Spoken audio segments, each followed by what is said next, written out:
Chapter 1 Rebirth. Hello everyone. Let's listen to the story. How could you do this to me? I did whatever you asked me to. Jake said with tears in his eyes. These were not tears shed of despondency.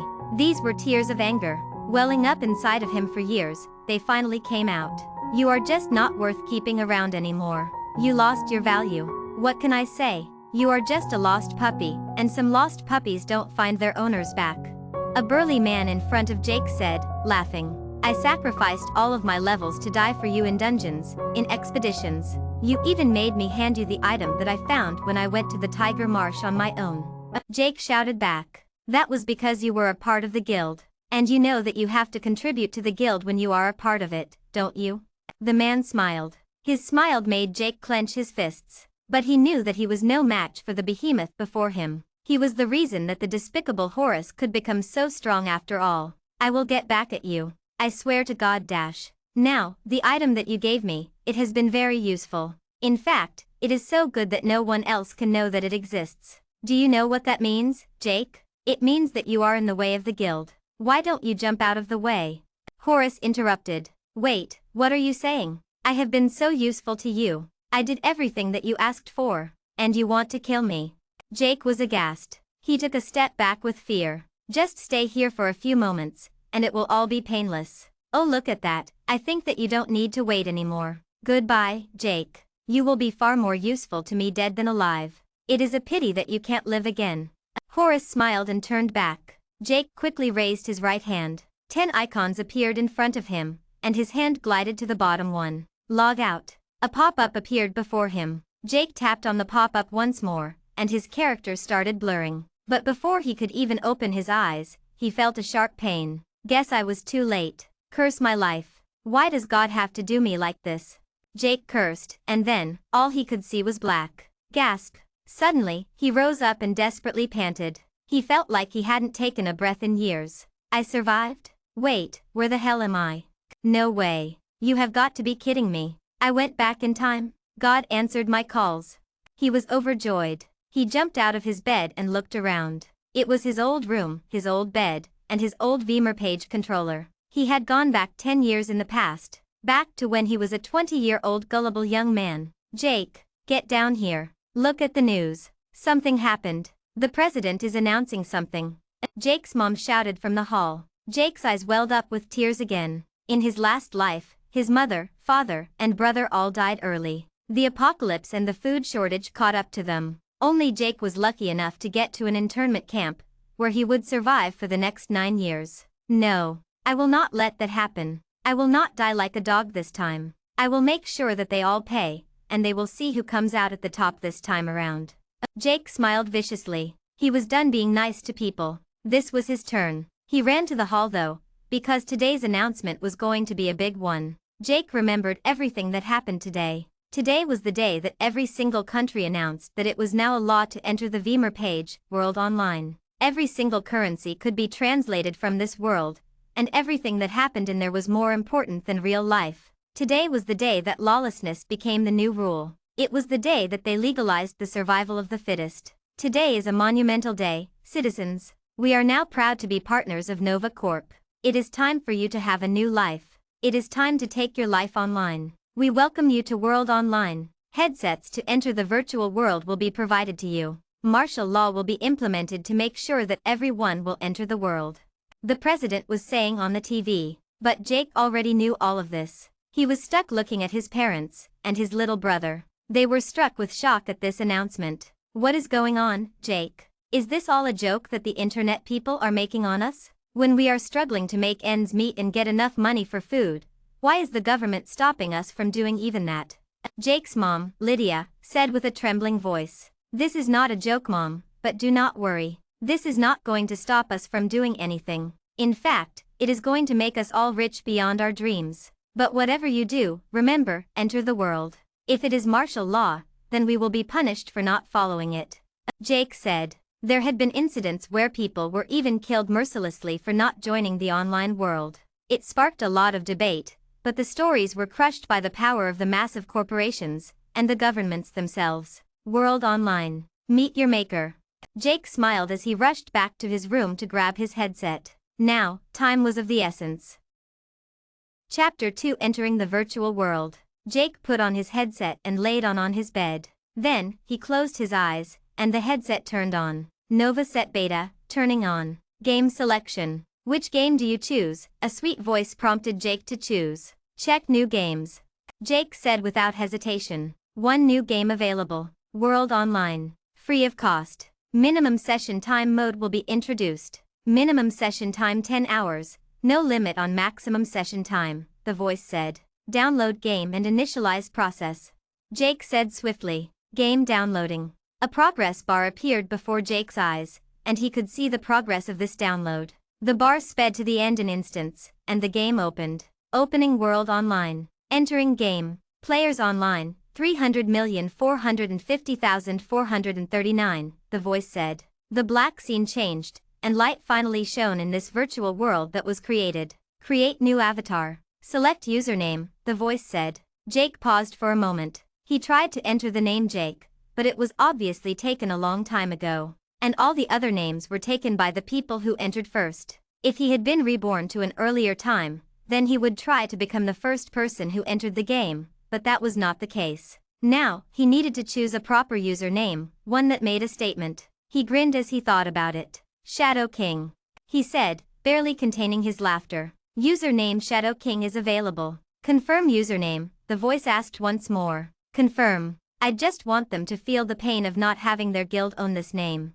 Jake grinned, but inside, he could not control the anger that he felt towards the guild that used him and then tossed him away. Choose a profession, the voice said next. I will choose a profession later. Just let me enter the game now.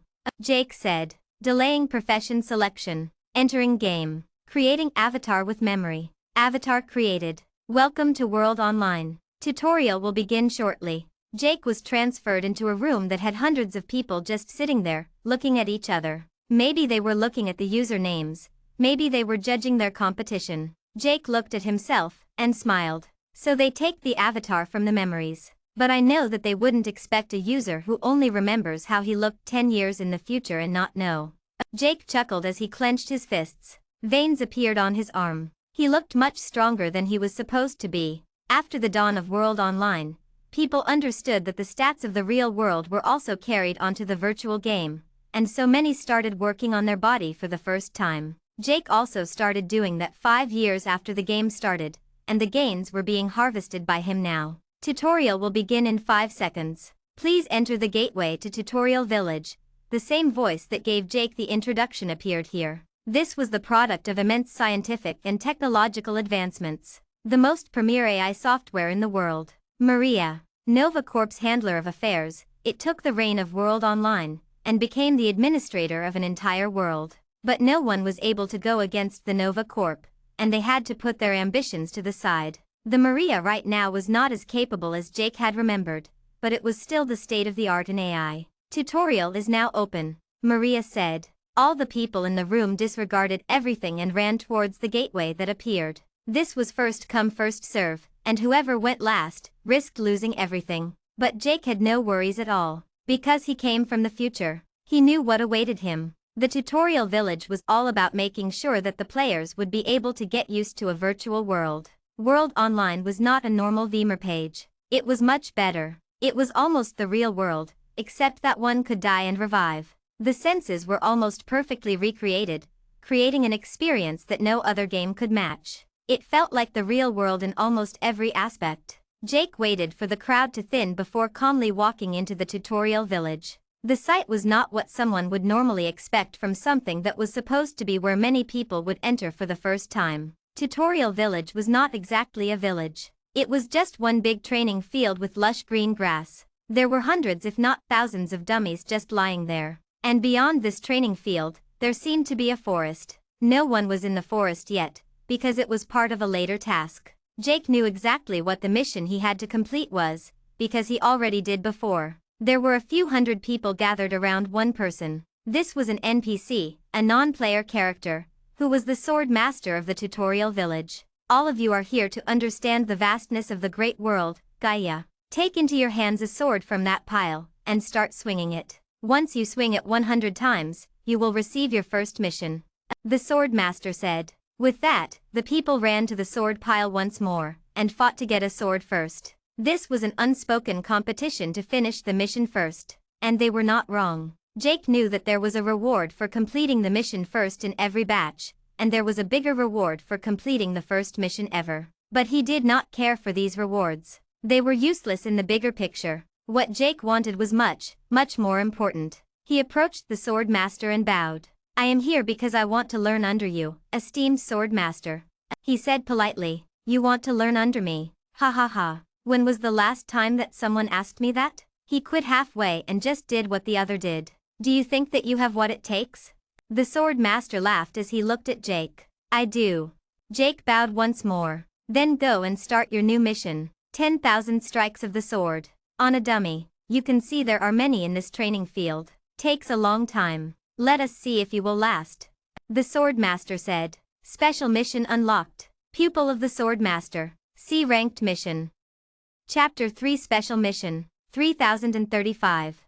Jake panted as he counted one more strike that went towards his mission. While he was overjoyed when he first got the mission, the rush of getting this special mission quickly wore off. He was beginning to understand why someone else got this special mission but still gave up on it. It was just too hard. One thing that World Online did so well, much to the dismay of the players, was the addition of stamina. It was a hidden stat that no one knew about for the first few years, but eventually, people understood its existence. Anyone who would do something for so long would get exhausted. And that exhaustion carried on in the virtual world. After hammering the sword down 3,000 times, Jake's arms felt like they were going to come off. He was sweating and was ready to just collapse. But he knew that he couldn't give up. The reward of this mission was well worth doing all of this. Around him, many others who were coming into Tutorial Village looked at him with interest. Many others sneered at him. "This guy is so stupid. Did he not read the post that the previous mission holder wrote? 10,000 strikes to become a sword master of the Tutorial Village? It is just a waste of time. There will be so many NPCs that are stronger in the later cities."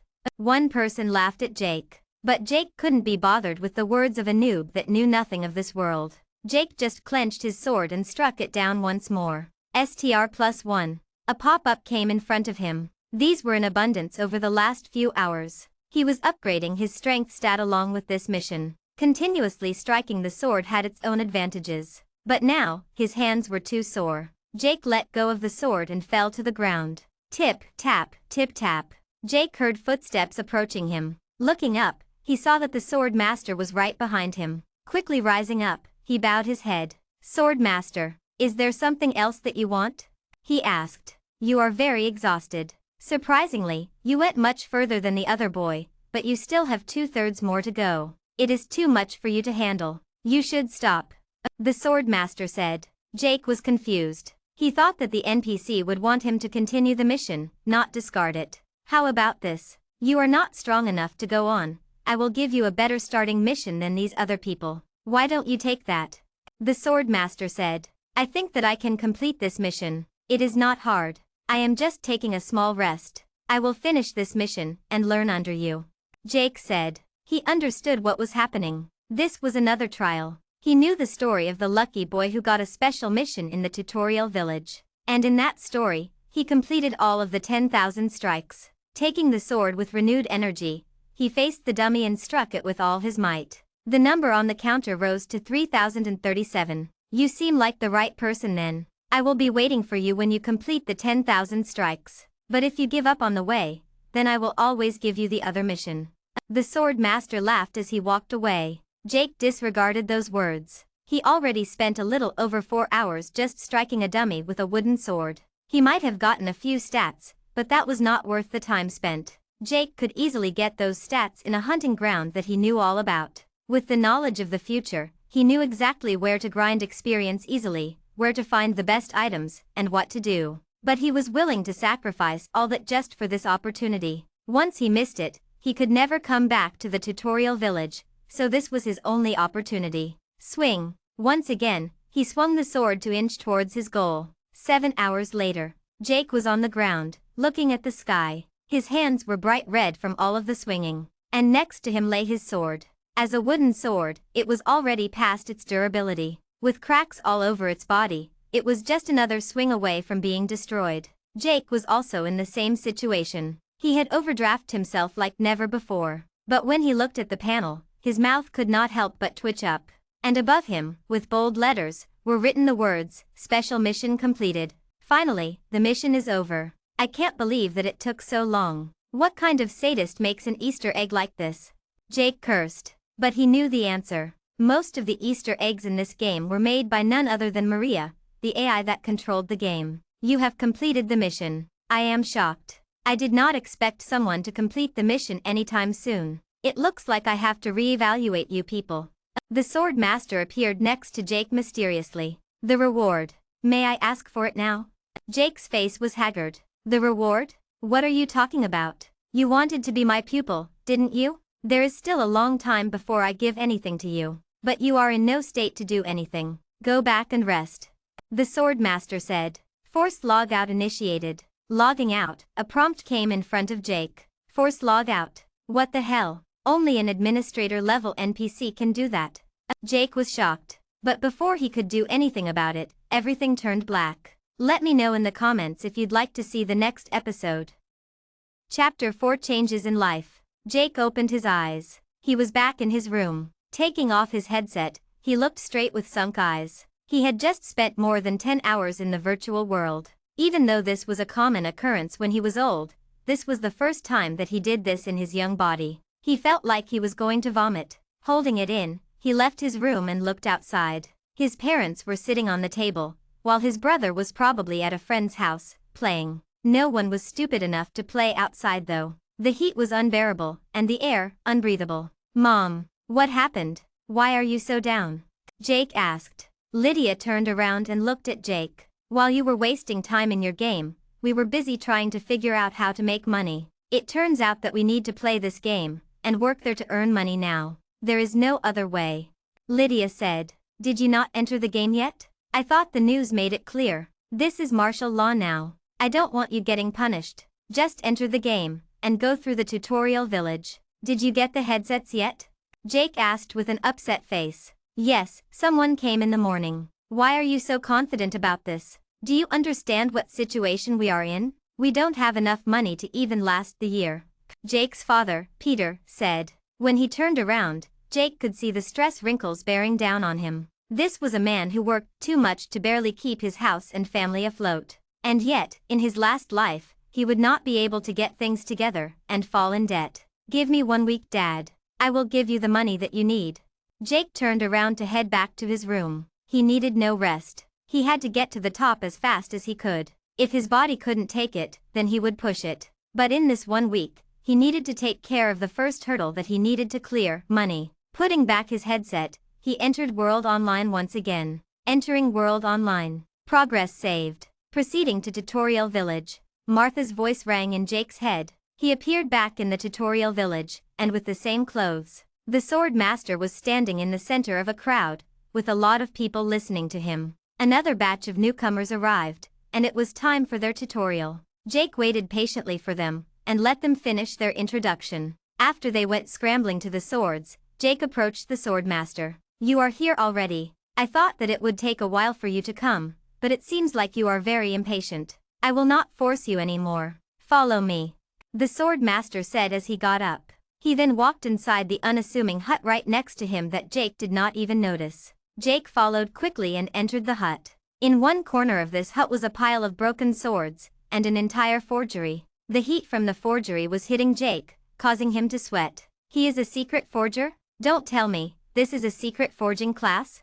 Jake speculated as he kept following the sword master. He stopped in front of a table and took a sword that was lying on it. Twirling it in his hands, he sighed. "Do you know what I was called when I was in the kingdom? The Sword of Misery, Richard Ginster, they called me. And all of that for this sword. You want to become my pupil? It is not up to me. It is up to you. If you are able to handle a sword like this, then it is yours."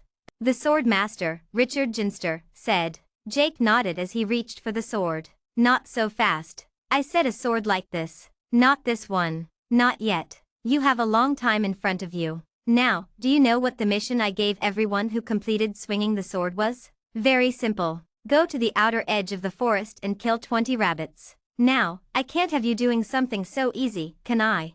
The Richard chuckled. "Easy? 20 rabbits are easy to kill? If I had a proper sword, then maybe. But the stupid wooden sword does almost no damage at all. Jake wanted to scream, but he refrained himself. Unlike NPCs of other games, in World Online, they were like real people. They took offense, and they made the players pay for it. I want you to go kill a few animals. I think that rabbits are too weak to put up a challenge. Why not do foxes this time? 100 foxes? And you should take the materials that they give. They are very useful. Richard said. New mission unlocked. Difficulty D. Kill 100 foxes and collect the materials dropped. 0/100.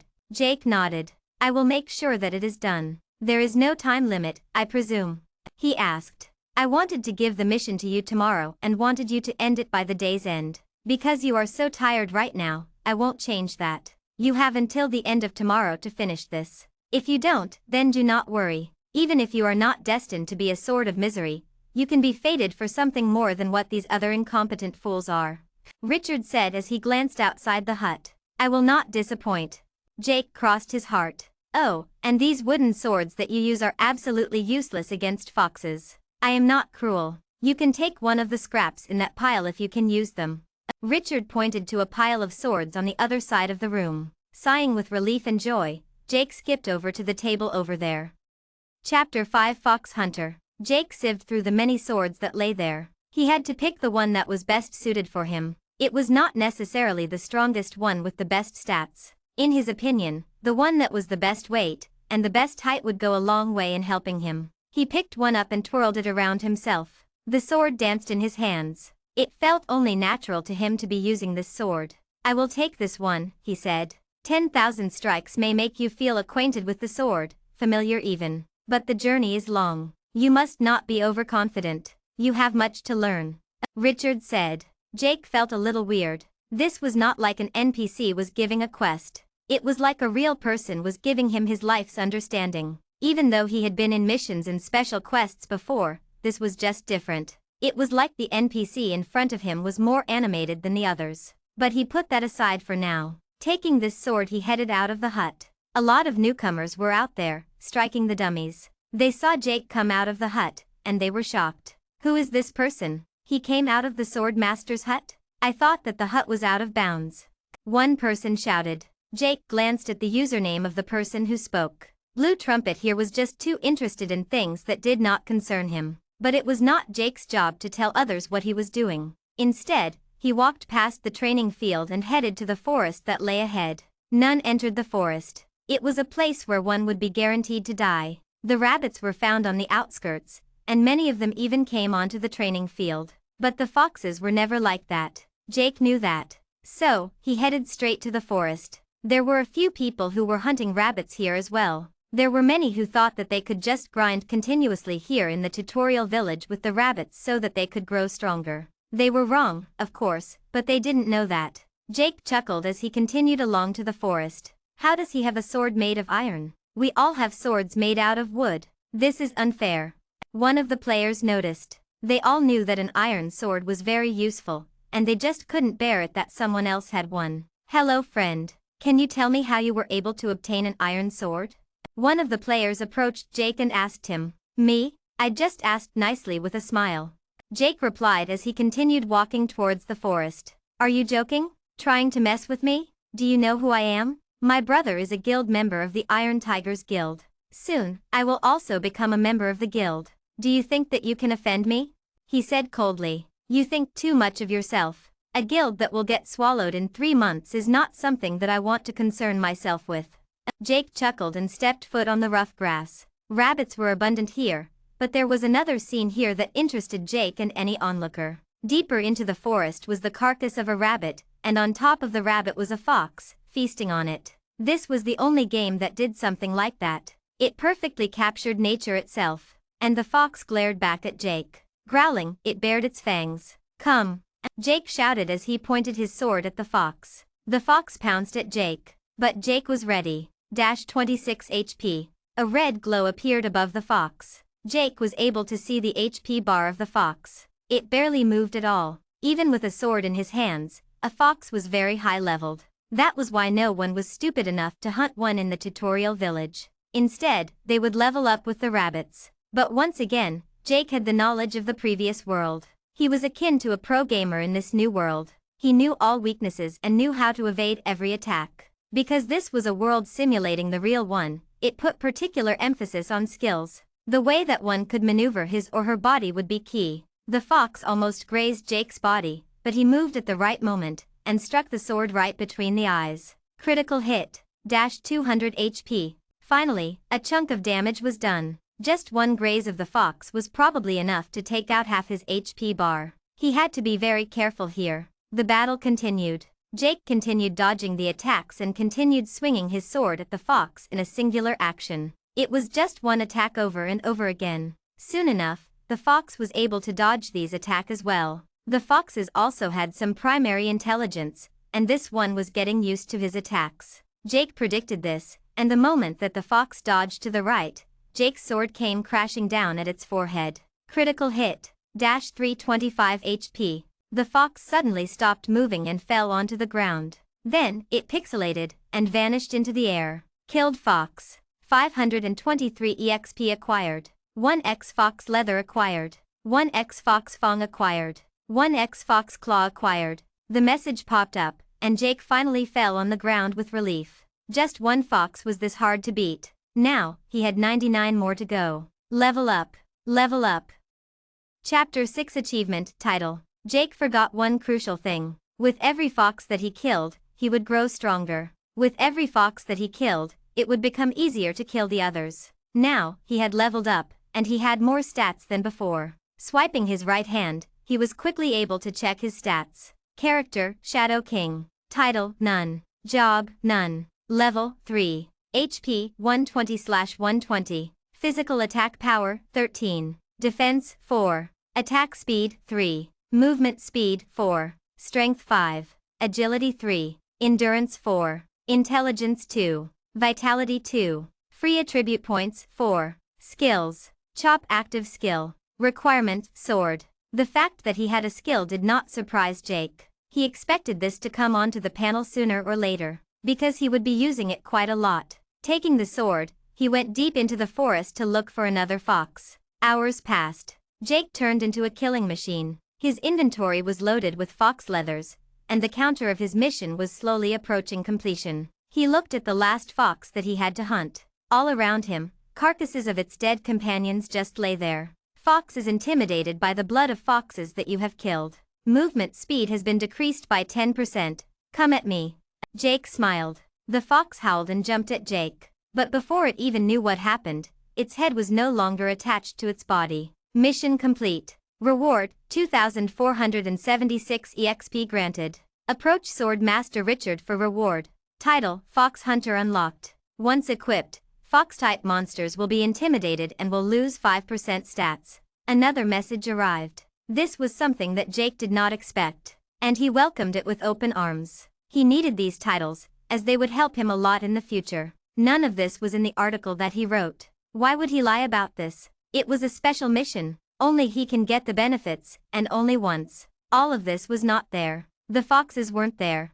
Jake thought as he walked slowly back to the tutorial village. And Jake was not wrong. The article that was published did not have any of this. After no one was able to complete this special mission, it was decided that the requirements had to be loosened a little. And the reward was also loosened a little, unbeknownst to Jake. He unwittingly trotted onto the sword master. You completed this mission as well. And with such speed. Just a few hours. I did not expect you to do this in such little time.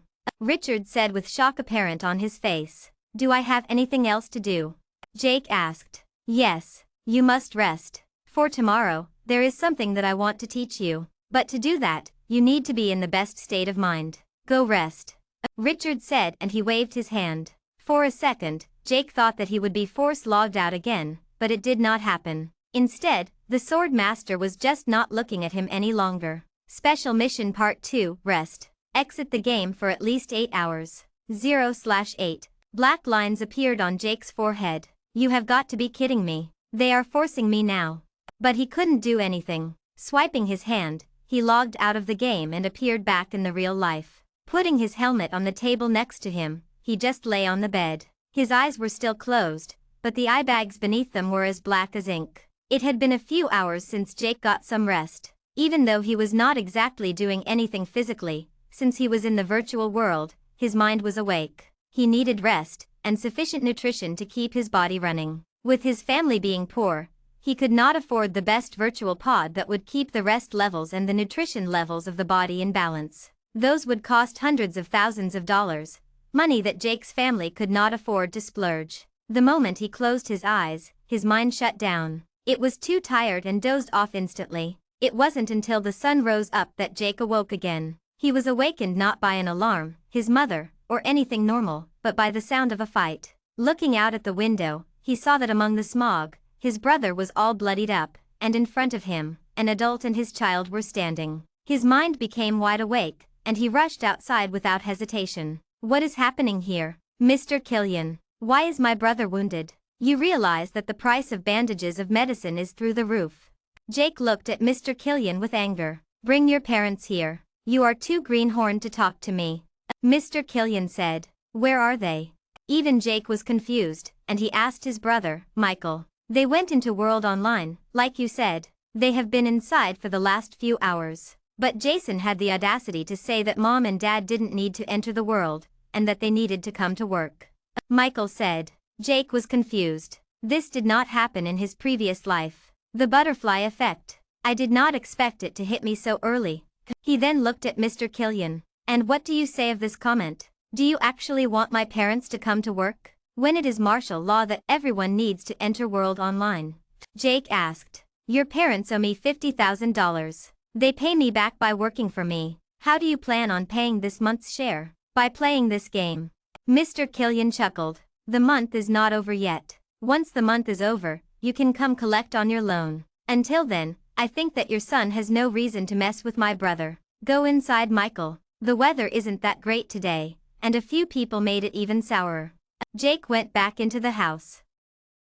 Chapter 7 Sword of Misery. This incident just frustrated Jake. He had the knowledge of his previous world, but here he was, stuck in the tutorial village. He was spending too much time on this. He knew that it was worth it, but he could not afford to waste this much time. So, he logged onto World Online. Mission completed. Exit the game for at least 8 hours. 8/8.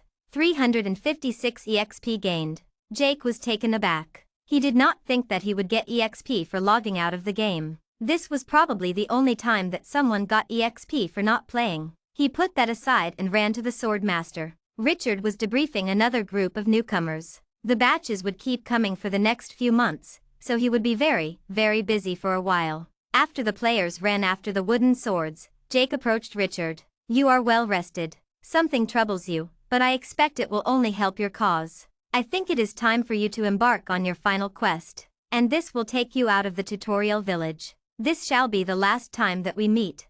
Richard seemed like he knew Jake's thoughts. He finally put an end to the quests, and took out one final one. Come follow me.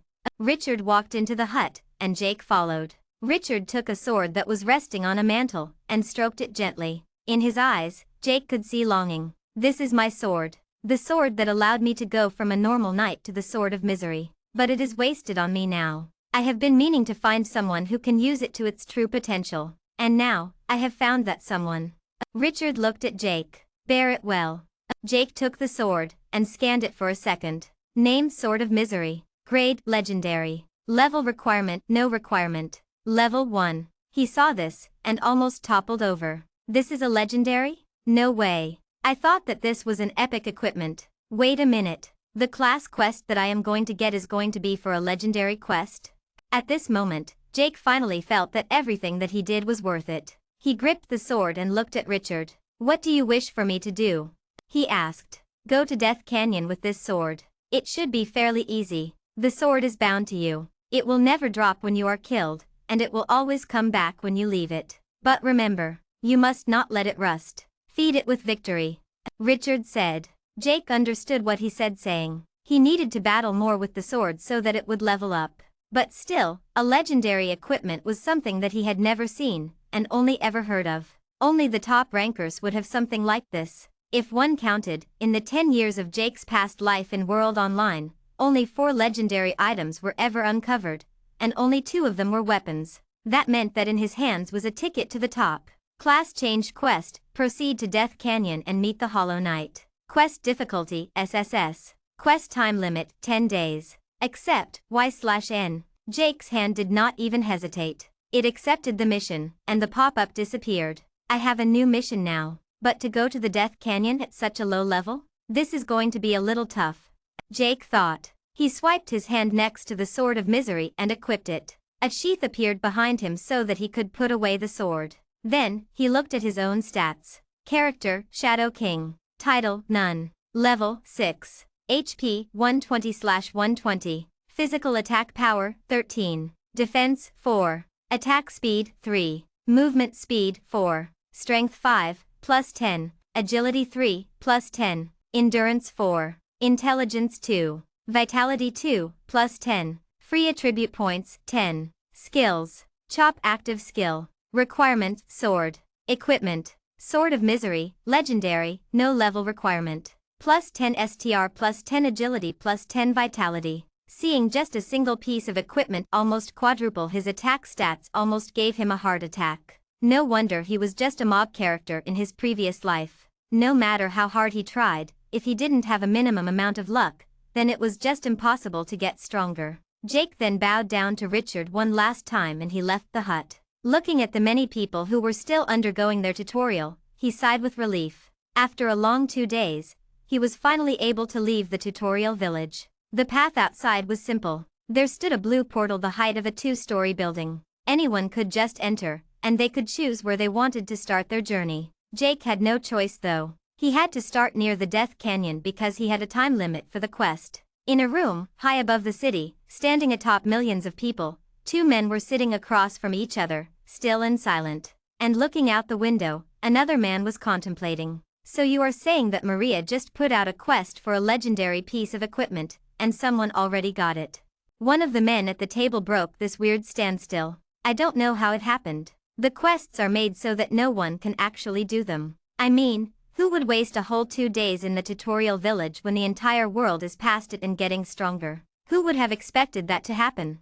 The other man on the table said. The one looking out the window was still silent and calm, looking out the window. We have too much writing on this. We can't exactly touch the player now. Should we take care of him? Should we silence him? Finally, the man standing turned around. Seeing this, the other 2 looked at him with fear in their eyes. If you made the mistake, you go fix it. I do not want any problems in the first 2 days of launch. Leave the player alone. Let us see how far he'll get. If he becomes a top ranker, then fine. But if he doesn't get anywhere, then just approach him and buy the character off him. Money is everything these days after all. He said. As you wish. The 2 men stood up and bowed, running out. Why are there problems so quickly? I thought that the world was perfected. Seems like the Maria division needs a little incentive to get better. He clenched his fists. Chapter 8 Desert Kingdom of Lazica. It was no surprise that the surroundings of the Death Canyon was just a desert. It was modeled after the Grand Canyon but made a little bit more dangerous. And by a little bit, it was not a hunting ground at all. It was only a place for guilds to try their luck. Lazica was one of the least popular kingdoms to start the game. The levels required to enter these hunting grounds were just too high. Some entered the desert to see if they could find any items of sheer luck, but usually, it was just a deserted kingdom. And Death Canyon was a place that was reserved for only the people who were beyond level 50. No one below dared to enter, or it was instant death. But Jake was a little different. Not only did he know the mysteries of Death Canyon, he knew exactly how to survive it. But one thing that confused him was why a quest took him all the way to Death Canyon. Seeing how things were turning out, it looked like he was going to class change to an epic, or even a legendary class, one that would make him stronger than everyone else. But Death Canyon was never supposed to be explored until 3 months later. Whoever made this storyline was going a little off path for sure. Even if there was the butterfly effect, it shouldn't have been this big, and affected the game at this scale. Setting all things aside, Jake glanced at his inventory. He had the standard items that one would receive after the tutorial, namely, a basic armor, basic boots, basic equipment, and 1 gold coin. Wait a minute. 1 gold coin? I thought that after completing Tutorial Village, we would get 1 silver coin. Jake thought. Hello, friend. It looks like you are new here. Do you want to register for our guild? We are the Sand Eagle Guild, and we are based in this kingdom. There is absolutely no one that can help you better than we can. One person approached him. Jake smiled. Before he could even do something, the guilds approached him like scavenger rats. I am not joining a guild yet. I want to look around and see what I can do, but if I am joining a guild, then I will definitely come to you. He nodded and quickly escaped the dozens of recruiters. Even though this place was abandoned compared to other kingdoms, World Online had as many players as there were people. Even a kingdom like this had at least hundreds of thousands of people if one was conservative. And guilds thrived with more people because they could level up together and enter farming grounds easily. He was currently in the capital city of the kingdom. Unsurprisingly, it was the city that had the most players in the entire kingdom. He entered the market and looked at the variety of shops that just lay there. I want some Hujin scorpion blood, please. And if you do, blue jay feathers. Jake listed out a few materials like he was some sort of alchemist. The NPC did not even bat an eye and he took all of them out with ease. Comes to a total of 8 silvers. Are you planning on entering Death Canyon, by any chance, kid? Jake was astonished. He did not expect the NPC to just uncover what he was doing. This was a recipe that he struggled to remember. After years of research, the Alchemy Guild, a supporting behemoth of a guild, came out with this formula to enter the Death Canyon without the scorpions attacking the players without notice. And now, it turns out that the NPCs already knew about this a long time ago? Once Jake was done with this, he already planned on patenting this formula. With this feature, he would be able to earn money for every single time that someone used this formula to make the paste. And the system admin made it such that there was no way to cheat out of it. Jake smiled and took all the materials, while paying with the gold coin. Oh, it looks like we have a noble here. Please forgive me for my tardy behavior then. The merchant smiled. A gold coin was rare in the first few months of the game, and anyone who would use one right off the bat was either a noble NPC, or someone who lucked out and got a nice quest. Jake nodded and left the place. He took out the items from the inventory and just mixed them all together in a specified ratio that he knew. Creating special paste. Special paste synthesized. Congratulations. You have made the first complex alchemy product in the game. Would you like to display your name throughout the world? No, not yet. I am not prepared. But do I get any other benefits? Plus 20 NPC karma. NPC karma will make it easier to interact with NPCs, and you are more likely to get a quest if you have NPC karma. Jake smiled and nodded. Now that I have an item in hand, I should finally enter the Death Canyon. Why wait the entire 10 days? I still have a debt to pay off. He told himself and stretched his hands. Sir.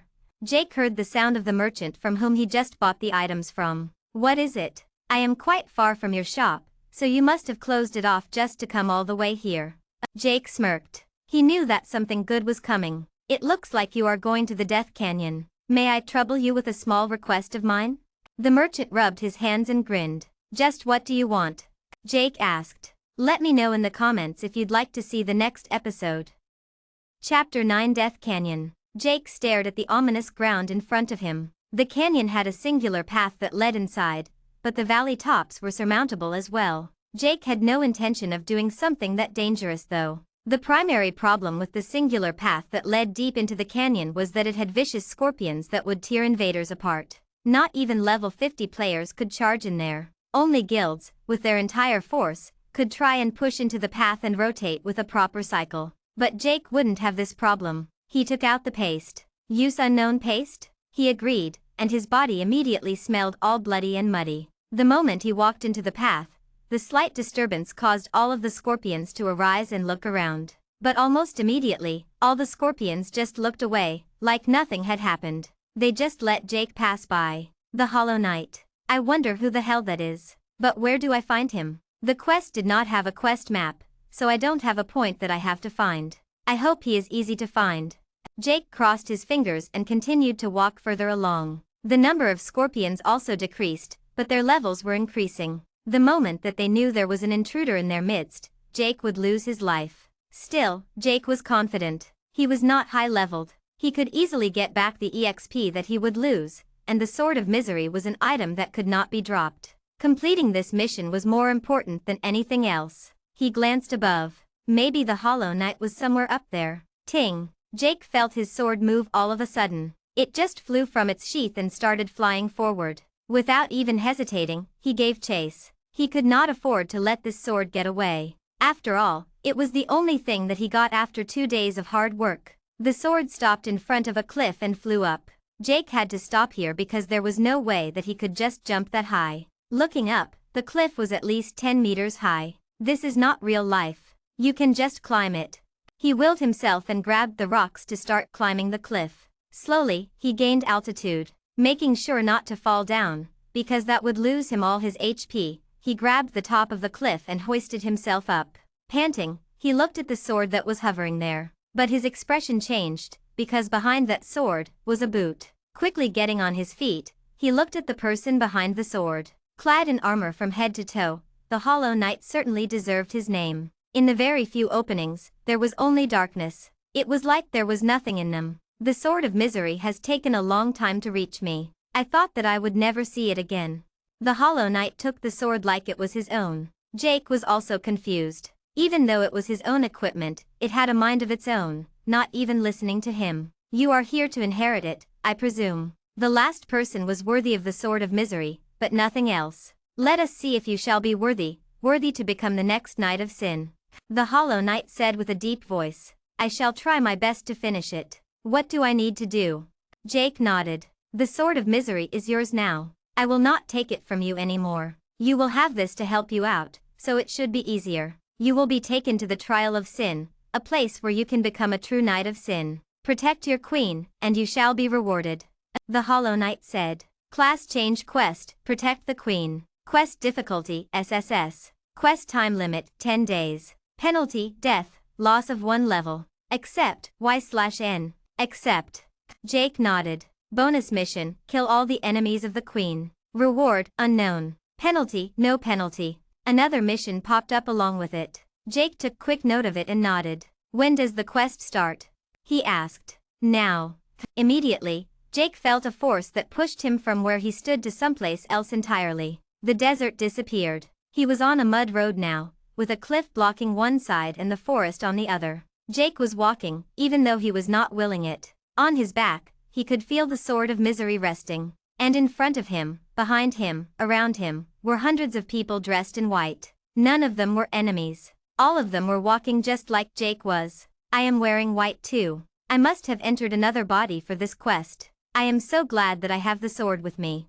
He judged his situation and looked around once more. He was a part of this entourage. It was pretty clear that this was for the queen that he was supposed to protect. But for some reason, there was this nagging feeling that the queen was not the person in the carriage in the middle of this caravan. For sure, one of the handmaidens is probably the queen disguised. I need to make sure that there are no casualties at all to be absolutely sure. If this is an SSS rank quest, there is bound to be a twist. First, am I strong enough to battle the people who come out? He quickly checked his stats. His normal body, which was from the game, was just at level 6. That was pitiful, and would not be able to do anything at all. But this body was not like that. It had many basic and intermediate skills, all of which he knew that he could use. He glanced at the person next to him. Standing tall and marching properly, this was a well-trained guard. Everyone here was probably around the same level. Any moment now. He thought as he glanced at the forest next to them. Then, he paused for a moment. Why did you stop? Keep marching. A voice sternly said from behind, but Jake did not listen to that. Because he was staring above him, glaring at the top of the cliff. There were huge rocks lying there. Rocks that big just didn't lie on cliffs. The bandits are going to attack from the top. We can't defend unless we retreat to the forest. He realized. But before he could do anything, a horn was sounded. The bandits were striking. Take the queen and flee into the forest. They are going to attack with rocks on the top. Jake shouted with the loudest voice that he could. Chapter 10 Protecting the Queen. Hey guys, if you like the novel so far, please consider voting with Power Stones. It helps support the novel. As this is my WSA entry, the more Power Stones and readers I get, the more exposure this novel will get. Also, consider reviewing the novel so that I can see where I can improve. Well then, onto the chapter. Jake glanced at the boulders that were about to fall on the caravan. He grabbed his sword and jumped onto the head of the person before him. Using that as support, he hoisted himself higher and raised his sword. The boulder fell at the exact moment that he started his jump, and he was right in front of it now. Cut. He used the most basic skill that there was, but the sword made it absolutely powerful. The boulder was cut into many different pieces, allowing the guards below to take care of them. But before anyone could react, another trouble arose. The carriage that carried the queen and her handmaidens was still at the same spot, and no one was moving. Why the hell are they standing there like ducks, waiting for a massacre? Are they stupid? Jake cursed and landed back on the ground. What the hell is wrong with you? How could you do something like that? Why did you jump on me, you brute? The person who Jake used chided him. What the hell are you talking about? I saved your life. Jake was confused. Our life is worthless in front of the queen's. All of us must stand here to guard the queen. The guard shouted back. You have got to be kidding. I am stuck with a bunch of stone heads who don't know anything. Jake shook his head, but he still had his sword in his hands, preparing for an attack. Brothers, today, I will have my taste of the kingdom's most beautiful woman. Everyone heard a shout from above. Multiple shadows appeared on the ground. The bandits who were attacking were jumping from the cliff and just directly attacking. This confused Jake once more. He thought that they would use all the rocks and try and kill as many guards as possible, but none of that happened. Instead, the bandits just attacked. What are they, cracked in the head? Jake wondered as he raised his sword and killed one of the bandits who was right next to him with no remorse. In this world, killing was the most common occurrence. When you have unlimited lives, your death only became a monetary loss, and not a big deal anymore. The bandits appeared, and they started outnumbering the guards. The sheer number of bandits exceeded 200, and that was shocking, to say the least. The guards were no longer able to keep up with this barrage. For a moment, Jake paused. Then, he ran towards the carriage. Shouting, he said, I will protect the handmaidens. You protect the queen who is in the forest. The moment he said that, the guards looked at him with confusion, as did the bandits. The queen wasn't in the forest. She was in the carriage, right? Boss, the queen is in the forest. This is a diversion. Let us go. With that, many of them followed and ran into the forest, just disregarding the guards. They really are stupid, to think that they would fall for that. Jake shook his head. But now, Jake glanced at the guards who were protecting the queen. Is this how you protect the queen? By standing here and letting the bandits get away? We need to kill every last one of them so that the queen won't have a problem anymore. Someone who dared say something that vulgar to the queen doesn't deserve to exist. He raised his sword to try and rally the crowd. But everyone was just silent. They were all looking at Jake, or rather, the carriage behind him. The curtain was drawn out, and the queen inside was glaring at Jake. You are different. I don't think that I have ever seen a flamboyant knight like you before. Jake heard a voice behind him. Jake turned around to see a most flawless woman. No wonder the bandit said that she was the kingdom's most beautiful woman. Wait. If the queen is the queen, and she isn't hiding, then this should be pretty clear. Why is this an SSS-ranked quest? Jake wondered. Forgive me, my queen. This guard is just impudent, and he dared to act without permission. I will discipline him, and make sure that he is punished for this offense. A large man appeared and grabbed Jake's head. Why should he be punished? What offense did he commit? Trying to protect me? Or trying to kill the bastards who dared say that they would enjoy me? I am surprised that the bandits are still alive, Commander. It seems that your loyalties lie elsewhere. The queen said quietly. The commander stood still for a second, and then he took out his sword. He let go of Jake and then approached the queen. You are right. My loyalties lie elsewhere, you false queen. Suddenly, the commander's face turned into something that was terrifying to look at. He raised his sword and was about to strike at the queen. Splurt. The commander fell to his knees, and the moment his back tumbled, his head came out with it. Forgive me for showing you such a terrible scene, Your Highness. You have too many enemies around you. It will be my honor to protect you. Jake kneeled on the ground. The queen gasped with shock. She wouldn't expect her own commander to try and kill her. You traitor! How could you kill the commander like that? Don't tell me, you want to have the credit for killing the queen all to yourself? The person who was standing in front of Jake said. Wait a minute. All of you are here to kill the queen. Jake took a step back, faltering. Arg. We need to do this now. The person shouted. Among the 100 guards, about 20 of them took out their swords and started fighting with the people in front of them. The guards were fighting themselves. Jake finally realized the reason this was an SSS-ranked quest. Everyone was the queen's enemy. Chapter 11 Against the queen's own guards. Jake took a step back. Are you going to kill me? The queen suddenly asked with a terrified look. She heard what the other guard had said, and now, she couldn't be sure who to trust. Do not worry, Your Highness. If there is one person who wants you here alive, it is me. I will make sure that you will get to safety. Jake smiled at her and looked at the other guards who were slowly approaching him with apprehension. Do you really want to fight against the crown? The king will not forgive you for this. Jake tried to scare them off. What did you drink and come? The king had died almost 5 years ago. Why else would people try and kill the queen? Look at this fool. How did he manage to kill the commander? One guard laughed. Although the betraying side had a few casualties, since they attacked the guards with no warning, the loyal guards had no time to prepare. They fell like dominoes. Jake was fighting an uphill battle. Whirlwind slash. He dashed into the middle of the enemy lines and his sword arm started twirling around at an incredible pace. The sword struck down many of the people around him. Critical hit. Critical hit. Dash 7682 HP. The HP of the guards kept dwindling. Although they were trying to counteract, Jake didn't give them a chance. He knew that the moment he went on the defensive, he would be fighting a losing battle. So, he risked it all on a gamble. Sword burst. The sword in his hand suddenly had multiple after-images. It pierced the bodies of every guard around him, and struck only the vital points. One by one, the guards started falling down. The 10 guards who had attacked Jake slowly dwindled, and only one was still left standing. You bastard! How dare you betray us? Master will not forgive you. The guard spat on the ground. I will gladly accept his challenge then. I wonder, who is this master? Jake smiled. You really lose your mind. To think that you would forget the kind hand that raised you. You shall rot in hell. The guard said as he rushed towards Jake with his sword raised up. So many openings.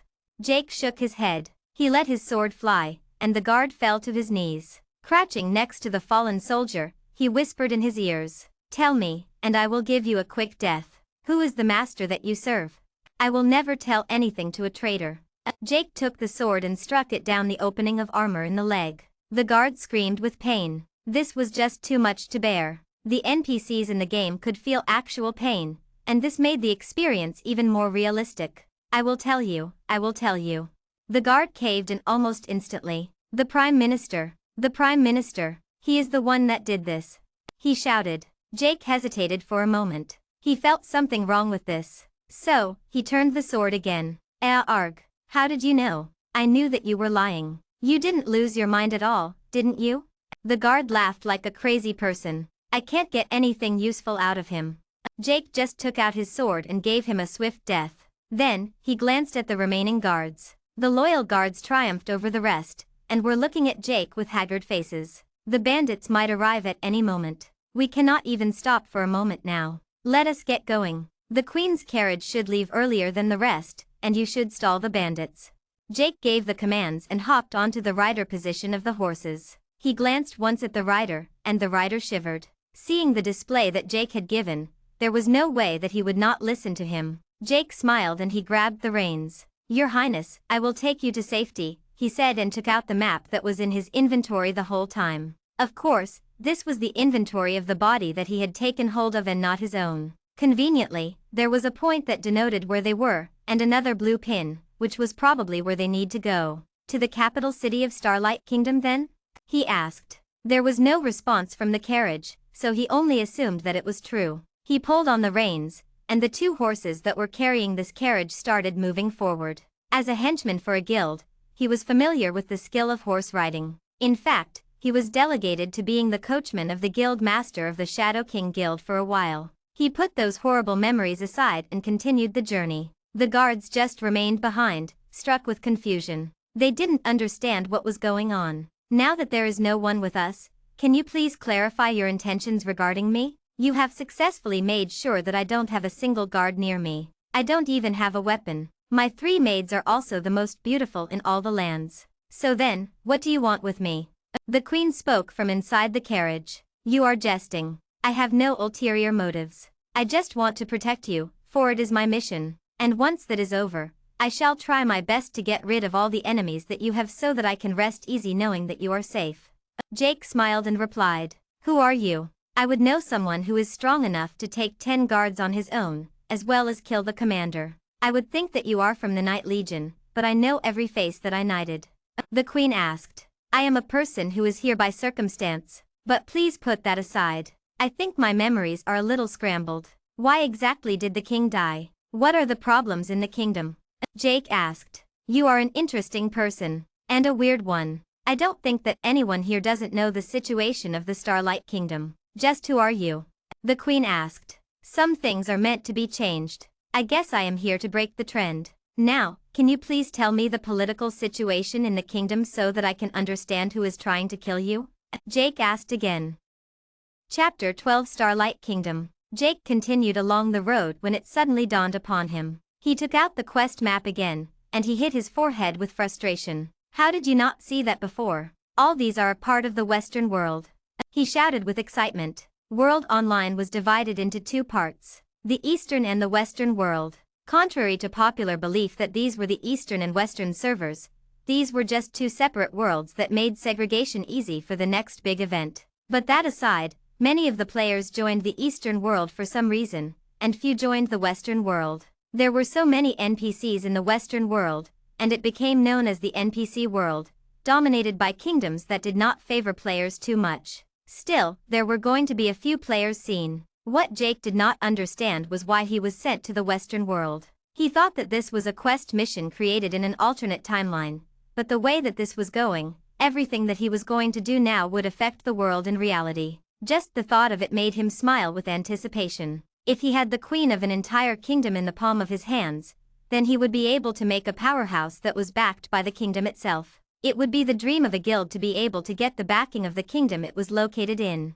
But every kingdom had the most haughty of nobles, and it would be almost impossible to get into their good books. Only someone with a lot of achievements and karma would be able to get the guild to become the official guild of an entire kingdom, giving it a monopoly of the kingdom's resources. With that aside, the capital city was slowly coming into sight. Until now, they were within the kingdom, but they were traveling between cities apparently. Now that they were near the capital city, the queen's security was all but assured. Still, Jake did not rest. He would not rest until the quest was complete. He drove the carriage to the capital city's gates, where the guard stopped them. Halt! Who are you? Wait a minute. This carriage dash. If you do not want to die, then move out of the way, Jake said coldly. He knew what authority even an empty carriage that was meant for the queen had. Where is Her Highness? The guard asked. They are on the way back. They will come here in a few hours. Get ready to receive them. Jake said. The guards nodded and Jake proceeded into the city. Why did you lie to him? We are in the city. The safest place to be. Why would you lie about where you are right now? The queen asked from inside. There are too many enemies that we do not know about, Your Highness. I think that it is better to throw them off your trail. The safest place to be is with the people that you can trust. I am sure that you have one or two people like that. Knights and guards. So until we reach the castle, we can't rest. Jake said. It was a majestic castle, fit for the ruler of the entire kingdom. With guards on every wall, and many, many security measures in place, it was the hardest place to break into in the entire kingdom. Jake looked around and he could see thousands of players just walking around. This confirmed his speculation that they were in real time right now, and not in a mirror server. Then, he stopped in front of the castle gates. Without him even needing to say something, the gates opened because of the crest that was emboldened on the carriage. No one in the entire kingdom dared to commit a forgery of this crest. The carriage slowly went inside, and the gates shut behind them. Soon, guards appeared before the carriage, and a carpet was laid that led straight to the doors. Why is the queen's carriage, the one that she was supposed to be traveling in, not accompanied by any guards? Where is the queen? Someone who appeared to be the leader of the castle guards looked at Jake. They couldn't see inside the carriage, so they didn't know that the queen was actually inside. Calm down, Commander-in-Chief. I am safe. Thanks to this man here, who I don't even know. Why is it that even the commander of my personal guard force tried to kill me? The queen's sweet voice rang out and the door opened. Your Highness. Everyone knelt on the ground. Your Highness, you were attacked? Who dared to commit such a sin? I shall personally slay that person. The commander-in-chief said with such fervor. If they were still alive, then you wouldn't see me right now. My defiled corpse would be thrown in the forest. I thought that every guard and knight was screened. It looks like someone was lenient and let many traitors pass. The queen said coldly. I am in the most secure place in the entire kingdom, and I do not feel safe. How is it that this has happened, Commander? She shouted with anger. Finally, Jake saw her unleashing the rage that she was supposed to have, seeing her own guards try and kill her. "This is not the right place to have this discussion, Your Highness. Let us go inside to the throne room," the commander said. To this, the queen nodded and the commander stepped forward to escort her. Jake jumped out of the driver's seat and started walking with them as well. "Where the hell are you going? You are a mere guard. Know your place." One of the other guards stopped him with his sword. "What is this? Without him, I would not even be here. Put down your sword. And as for this one, he is no longer a guard.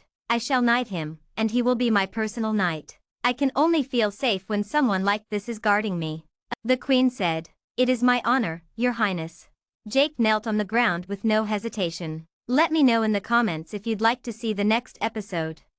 Chapter 13, Enemies Within. The moment that Jake entered the castle, a few notifications rang. Completed SSS quest. Leave the quest or continue to bonus quest, the notification asked. Jake was just confused. The SSS quest is just this much? There has to be a problem. There is no way that I just had to battle against a few guards and the queen suddenly became safe, he thought. But little did he know that he was immensely lucky. With his skills of the previous life, he was able to take care of the guards with ease. But he was not supposed to have those memories. Many of those skills that he used, and the mastery with which he used them, were not supposed to be available to newcomers who had just started the game. And keep in mind, this was World Online. Every person was only allowed one avatar. This was law in all the countries. When that happened, who would be able to beat 10 other guards who were that much stronger than him, as well as trick all those bandits to run to the forest? The commander dying was also something that was not supposed to happen.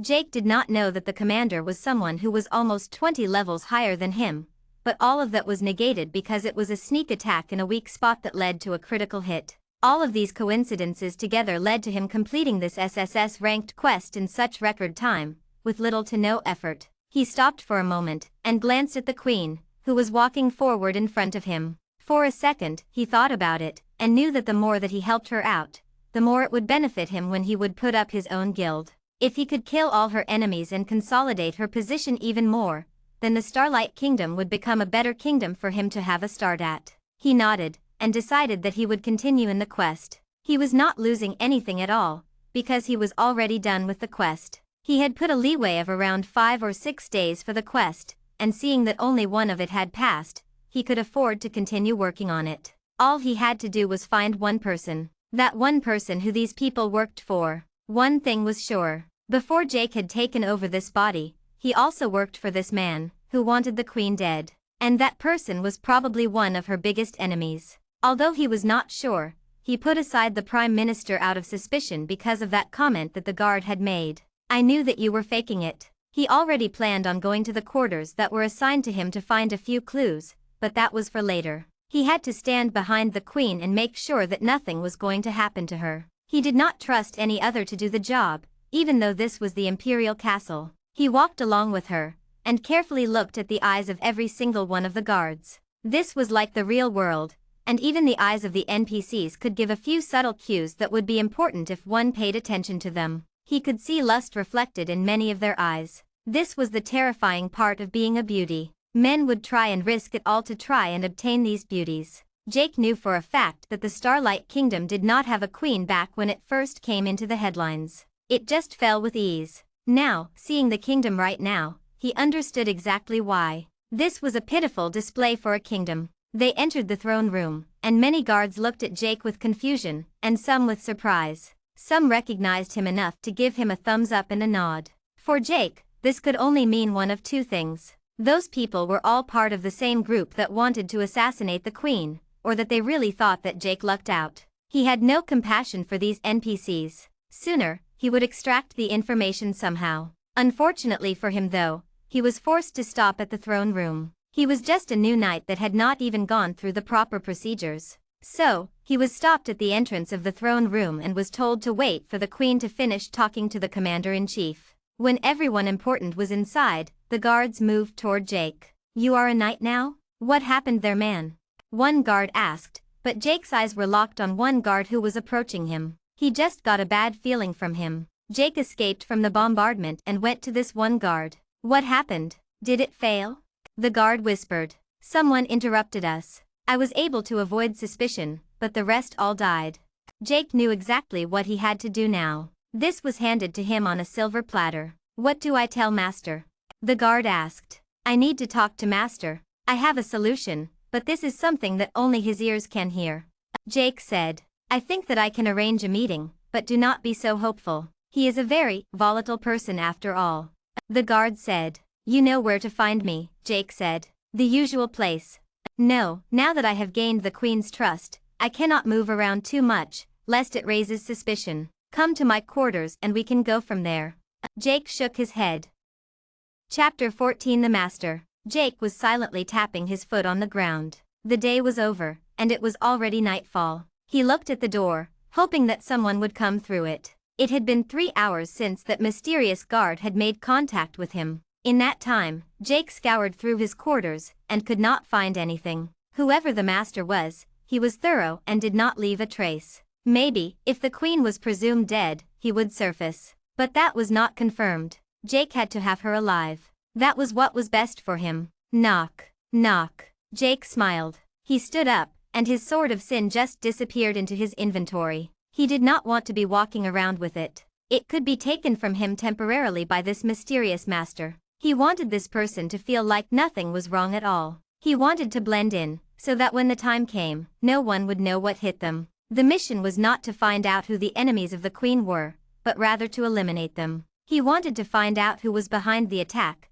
and just eliminate them while they weren't expecting it. The door opened, and Jake looked deep into the blank eyes of someone that he didn't recognize. But seeing that the opposite did, Jake just nodded at him. "You know the rules. Close your eyes and hand over all your weapons," a blank voice said. Jake rejoiced for a moment there. He was so glad that he did not make the mistake of letting his sword stay on his person. He just took out a knife that he already had and gave it to this person. The man grabbed Jake's hand and started walking forward. Jake still had a certain sense of his surroundings, until he knew that he was out of the palace. He could hear the castle gates rising up and down. To think that whoever the master was, had people under him manning the castle gates. If he wanted the castle to fall, then it would be easy. He had so many guards inside, and he probably had more power outside. With the castle gates rendered useless, he could easily conquer the castle with ease. But Jake thought back to what the guard had said when he was tortured. They called the Queen a false one. Whoever did this probably had a horrible sense of patriotism. Jake had no intention of fostering it though. He had to nip it in the bud. This was an investment that he was willing to make. An investment to make this kingdom his own in the future. "We are here now. Put your hands up," the man said. Jake complied, and the blindfold came off. Jake quickly scoured his surroundings, but his luck had run out in this regard. He was in a dark room, with nothing to see. There was just a candle and table in front of him. But from where he stood, the room that he was standing in was a big room. "This is the second time that you have come here, ain't it? No wonder you feel so taken aback by this." The man who took him here chuckled and stepped back. "So you are Night Star. A true loyal to the cause, everyone tells me." A voice came from behind that candle. Whatever the candle was supposed to do, it didn't do well. Jake could not see who was behind the candle at all. But his feature as a player could work now. He could see numbers around him. Numbers denoting the position of players. He was surrounded by a dozen guards, all of whom were technically the same level as he was. And many of them probably had an arrow pointed toward him. Jake thought about it for a moment and decided to go about it another route. "Master, it is an honor to talk with you. But this matter is urgent and important. I hope that you trust those in this room very much because this is a matter that cannot go out very easily." Jake said, "Everyone here is like you, loyal to the cause." The master said, "To crown the true heir." All of a sudden, Jake heard the dozen people shout. The master did not say anything to this, so Jake just assumed that it was normal. The attack on the Queen did not work. The bandits, they were led astray, and the commander was suddenly taken down by one of the bandits. "I think that our calculations went wrong somewhere," Jake said. He guessed that the bandits were there because this group had given them the location of the entourage. "The bandits? What bandits?" the master asked. "Damn it. It looks like I guessed wrong." Jake cursed. But he was still not in hot water yet. This was still a manageable situation. "You weren't told of this, master? I thought that you knew, considering that the commander was so relaxed when the bandits were whizzing past him. It was like he knew that the bandits were coming, and he let them pass him." Jake said, "There is no way that Gentle Flower betrayed the cause. There is no way. This man here must have betrayed us, and is lying to us about it. Someone shouted from the dark. Did I give permission for you to talk? The master's voice became cold. Forgive me, master. Forgive me. The person begged. It is impossible for me to kill the commander. He is stronger than me, and I was focused on trying to kill the queen. But when our entire squad was killed, I knew that I would not be able to pass the layers of guards. I took that time to gain the queen's trust. Jake said. I should have an opportunity to kill her in a few days, but I suspect that there are traitors among us. I wish to tell you personally what the plan is that I wish to take. Chapter 15 Revealing the Secret Plan. You dare? You call us traitors? He is definitely someone who is here with bad intentions, master. He called us, the most loyalists to the cause, traitors. Someone shouted from the side. Did I call you a traitor? But this is something that is too important. I only want to make sure that master trusts everyone here. Jake smiled. Everyone, leave. I trust him. He is someone who has dedicated his whole life for the true heir, and I want to see what he has to say right now. The master said. But Master Dash, my word is final. Leave this room. He declared coldly. Slowly, one by one, people started leaving the room. Although it was dark, Jake was able to see the levels of the NPCs, and the lines that described them leaving the room. Now, the only person in the room other than Jake was the mysterious master. In front of Jake was a person at level 50. Now, that was a huge level considering that the game had just started. But still, compared to all the NPCs around him, he was pitifully weak. He was probably a noble who could command a lot of people. When they talked about the true heir to the throne, Jake thought about it, and maybe this organization was the king's brother or someone who would have been in line for the throne if it weren't for the queen taking control. Now then, let us see who this man is. Jake thought to himself and took a step forward. Tell me, what do you wish to do? What is your great plan? The master asked. Yes, master. I have recently earned the trust of the queen, as I have just said. And now, the queen has suggested that I guard her personally. Back then, after the attack proved unsuccessful, I decided to attack random members who were not a part of the guard and said that they were the enemies. After that, the queen decided to knight me, and add her into her personal guard. Jake said. And you want to kill her when she is defenseless? I like it. The master nodded. But master, there is one item that the queen gave me that I wished to give you. Is it possible for you to take a look and see what it is? Jake stepped forward. What is it? Finally, the master, the man behind the shadows, stepped up into the candlelight. Jake could finally see who it was, and he was pleasantly surprised by the appearance of this master. With fat squirming around his body, he was just the classic young master who was drowning in power. And certainly, he did not look like someone who was planning to overthrow the kingdom. What is the item that the false queen gave you? The master asked once more. This, master. All of a sudden, the sword of sin appeared in Jake's hand. Before the master could even react, Jake held his mouth to avoid any noise coming out, and he pierced the sword through the heart of this master. He met some resistance all right. There was an armor protecting this noble, but one more attack later, the armor shattered, and the sword pierced right into him. Critical attack. Fatal wound. Instant death. The master collapsed onto the ground and breathed his last. But, as Jake expected, the mission was not over yet. Jake bent forward and checked the master's pockets and robes. But the only thing that he could find was a key. Key to unknown door. Grade F. It should help me sometime or the other.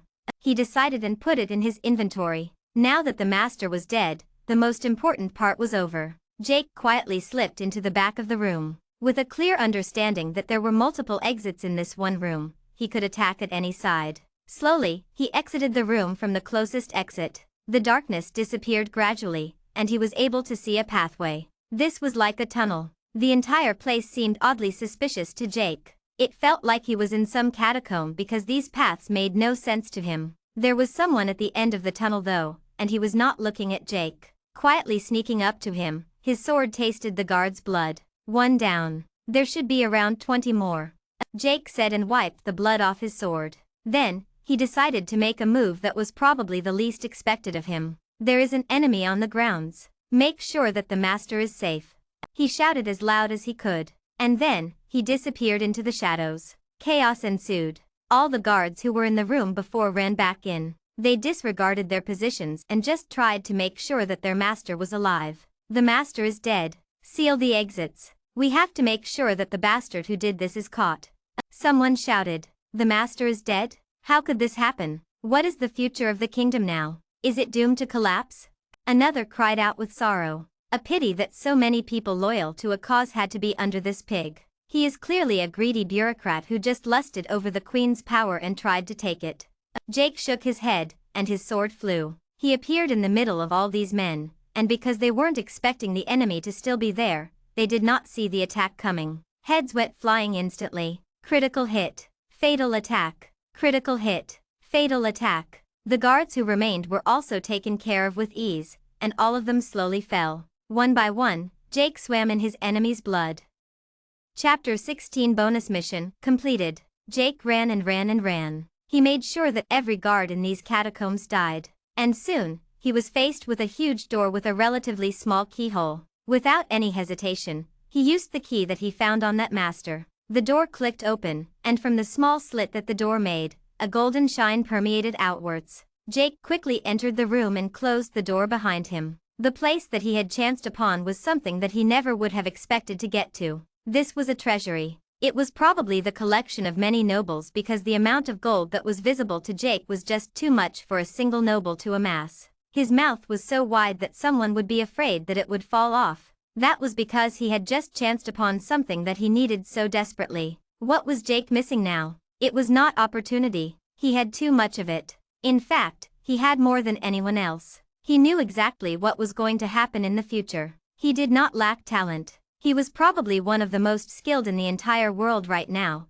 just based on experience. What he lacked now was money. And now, he had just chanced upon all the gold that he needed to finally turn the luck of his family around. He could pay back that bastard who disgraced his family, and he would no longer have to go to an internment camp, but rather, a proper house that could sustain itself. He ran forward, and all the gold that filled the treasury started pouring into his inventory. It took him a whole hour to get everything into his own inventory still, but it was all worth it. Gold coins x 32,569. That number was enough to make even the most established guild right now jealous. Sure, they could use their resources and buy gold coins with money, but there were not enough gold coins to buy. Now, Jake could monopolize that market. The next day, Your Majesty. Jake knelt on the ground. The queen nodded towards him and was about to move away, when Jake stopped her. Forgive me, Your Majesty, but it is time that I take my leave. I have completed my mission in saving you, but now, there are more things that call me. Jake said. What are you talking about? You are a personal knight of the Queen's Guard? What other calling do you serve? The Queen's voice turned frigid. I am not the guard who you think me to be, but rather a person who was summoned by your plight. I shall return once more as a heaven defier, but that means not that I shall be against you. Forever, I will be honored to serve the throne, and this sword by which I stand, shall be my calling sign. Jake said. You are a heaven defier? The Queen asked with shock. Heaven defiers were what the NPCs called the players. This was something that no one understood, but just got used to. The body that I have inhibited is one of a traitor. The moment that this sword no longer exists with it, I suggest that you have this man killed. I have made sure that all of your enemies no longer exist. The people who had ambushed you that day are all dead, and you are safe. I hope that the Starlight Kingdom only has good days from now. Jake said. Before the Queen could even react, Jake stepped back and stood in front of a guard. Get your sword ready. Soon enough, this will no longer be the newest knight of the Queen, but rather a traitor of the kingdom. Jake said, and his hand clicked on the return button. Everything disappeared, and he returned back to the Death Canyon. In front of him, the Hollow Knight stood tall and strong, looking down upon Jake. You have completed the quest. You have saved the Queen. You used your brain and was able to do more than you were asked to do. You are now the true successor to the Knight of Sin. The Hollow Knight said. SSS quest complete. Class change complete. New job, Knight of Sin. Bonus mission complete. Reward, decided by Hollow Knight. Jake looked at the Hollow Knight to see what the reward he would receive was. To the Knight of Sin, an armor is best. It is time that I take off this armor that has donned me for far too long. It deserves more action in its life. This armor shall follow you even if you die, and shall stay with you forever. The Hollow Knight said. Reward gained. Armor of Despair. Rank, Legendary. What? This is impossible. I gained 2 pieces of legendary equipment. Jake was just astonished. He already thought that one legendary sword was good enough to spend this much time. But now, he got another? And now, I will let these two release their shackles so that you can use them properly. Bear these well. The Hollow Knight said. Equip Armor of Despair? Y/N. Yes, obviously. Jake said, and he felt a light armor strap onto him. Jake quickly checked out his stats and equipment to see what had changed. Character, Shadow King. Title, None. Job, Knight of Sin. Class, Legendary. Level, 6. HP, 120/120. Physical attack power, 13. Defense, 4, plus 30. Attack speed, 3. Movement speed, 4. Strength 5, plus 20. Agility 3, plus 10. Endurance 4. Intelligence 2. Vitality 2, plus 10. Free attribute points, 10. Skills. Chop active skill. Requirement, sword. Whirlwind/active skill. Requirement, sword. Equipment. Sword of Misery, level 1, legendary, no level requirement. Plus 10 STR, plus 10 agility, plus 10 vitality. Special skill 1, Slash of Hunger, cooldown, 3 minutes. Special skill 2, locked. Special skill 3, locked. Armor of Despair, level 1, legendary, no level requirement. Plus 30 def, plus 10 STR. Special skill 1, Reflect, cooldown, 5 minutes. Special skill 2, locked. Special skill 3, locked. A lot had changed. Jake could level up his equipment now, and he could also use the special skills of the legendary equipment. Chapter 17, Paying Off Old Debts. Important note. Sorry guys for disturbing your wonderful reading experience. I am sure that many of you are disgruntled because of the slow release rate. Forgive me for this. I am currently writing a few exams, and it is taking a toll on me. I am done with 2 of them, and I will be back in full writing force on June 20th. Hopefully, by that time, I will also have a contract for this book. Meanwhile, I would really appreciate it if you guys can show me your support for the book by voting with Power Stones, and when the book gets contracted, golden tickets and gifts. Thank you for reading the book, and if you like it, then a review also helps the book out. I am happy that there are many reading this book, and I have no intention of dropping it. The release rate is just a little slow for now, but when the time comes, I will be back at 1 chapter a day. Or maybe even 2. Anyways, back to the chapter. Today's is a good one. Announcement, the first legendary class has been taken. Announcement, the first legendary weapon has been acquired. 2 worldwide notifications rocked the world. Half the world knew about this, while the other half was sleeping. When they would wake up, they would also know about this shocking fact. But Jake was not on the game right now. He was outside, on the trader screen that came after he logged out. He traded in 500 gold coins into cash and looked at his phone. Within seconds, a notification rang on his phone that $50,000 had been debited into his account. That was a lot of money for him, and the fact that he had 3 more million sitting in the game shook him. Now, he was rich. Rich compared to what he was now, for sure. He left his room. The rest of his house was inside the game. Now that it was compulsory, they had no choice but to grind on the game. People who went out now had to show their activity logs to prove that they were playing the game recently, or else they would be punished. That this was happening even in the free world was frightening, but what could Jake do? In his previous time, this was only common. He put on his filter mask and left his house. The area that he was in was closed down, so there was no trouble of the zombies from the containment zones from attacking him. But that would all change in the next few years. That was why, even though he had a lot of newly gotten wealth, he was ready to spend it all instantly. He went to the bank after this. The banks were all automated, and not a single person operated the counters. It was deserted, and seeing all this space wasted, pained Jake. He went to one of the counters. Jake here to pay off the debt of the Holton family. He said. Jake Holton. Retrieving data. Debt of $50,000 owed to James Killian. Pay it all. From my account. Jake said, and he took out his phone. A scan of the phone later, and the counter pinged. Congratulations. The Holton family is no longer under debt. It will be added to the waitlist for the internment camp. The electronic voice said. I want to buy a house in the Star 3 district, Jake said. Opening house selection from Star 3 district. A holographic screen appeared in front of Jake. He could see houses that were much better than what he was living in now, with luxuries that he could not afford, as well as one thing that not even his debtor had, a backyard. Any of the Star districts had one thing that no one else in the poorer districts had, air to breathe. The star districts were completely closed out and had their own filtration systems. This was humanity's finest technology coming together for the rich. Jake would not hesitate to use all of his money on this because he wanted only the best for his family. He was absolutely sure that he would get back the money sooner or later. But now, he needed good virtual reality pods, as well as a house in the star districts. This one he pointed to one that was almost $3 million. You have insufficient funds. The electronic voice said. Not an issue.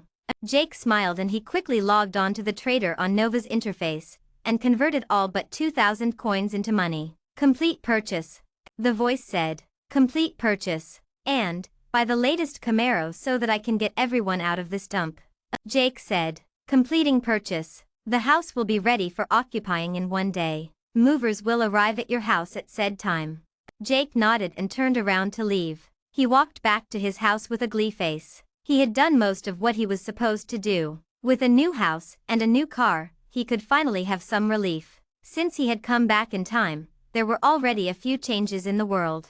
The fact that a legendary class and 2 legendary weapons were already in the game was shocking enough. Back in his previous life, these were supposed to be epic items and an epic class. And in that, the armor was not included. With so many things changing, Jake had this suspicion that the real world would change a little as well. If anything happened faster than it was supposed to happen, then his life would end before he could do anything with this opportunity. Moving to the Star 3 district was important for this very reason. Even if any outbreak happened in the containment zones, the ones who would be affected would be the red districts, like the one that he was in right now. If you're thinking of the concluding sentence here, you're mistaken. Stay tuned for the next episode.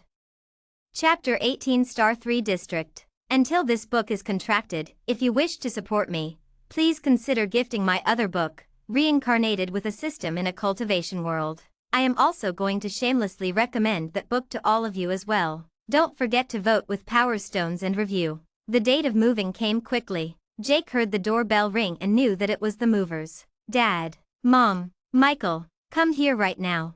Jake shouted. Now was the harder part of it all. He had to explain how he suddenly could afford a $3 million house in the privileged districts. After an hour of explaining, Lydia was still shaken by this sudden change in their life. Outside, 3 men were standing, ready to help them move into a house that they wouldn't even dare to dream about. And along with that was a brand new car that was only a luxury now that everyone was immobile. This was simply inconceivable. The men entered the house and frowned instantly. These were all the people who helped others move into the star districts. Seeing such a shabby house made them think that this was a lottery winner or someone, finally changing their luck. Pack only the clothes and the sentimental stuff. The furniture is already there, along with a few necessities. Don't take the furniture we have here. It is a waste of space.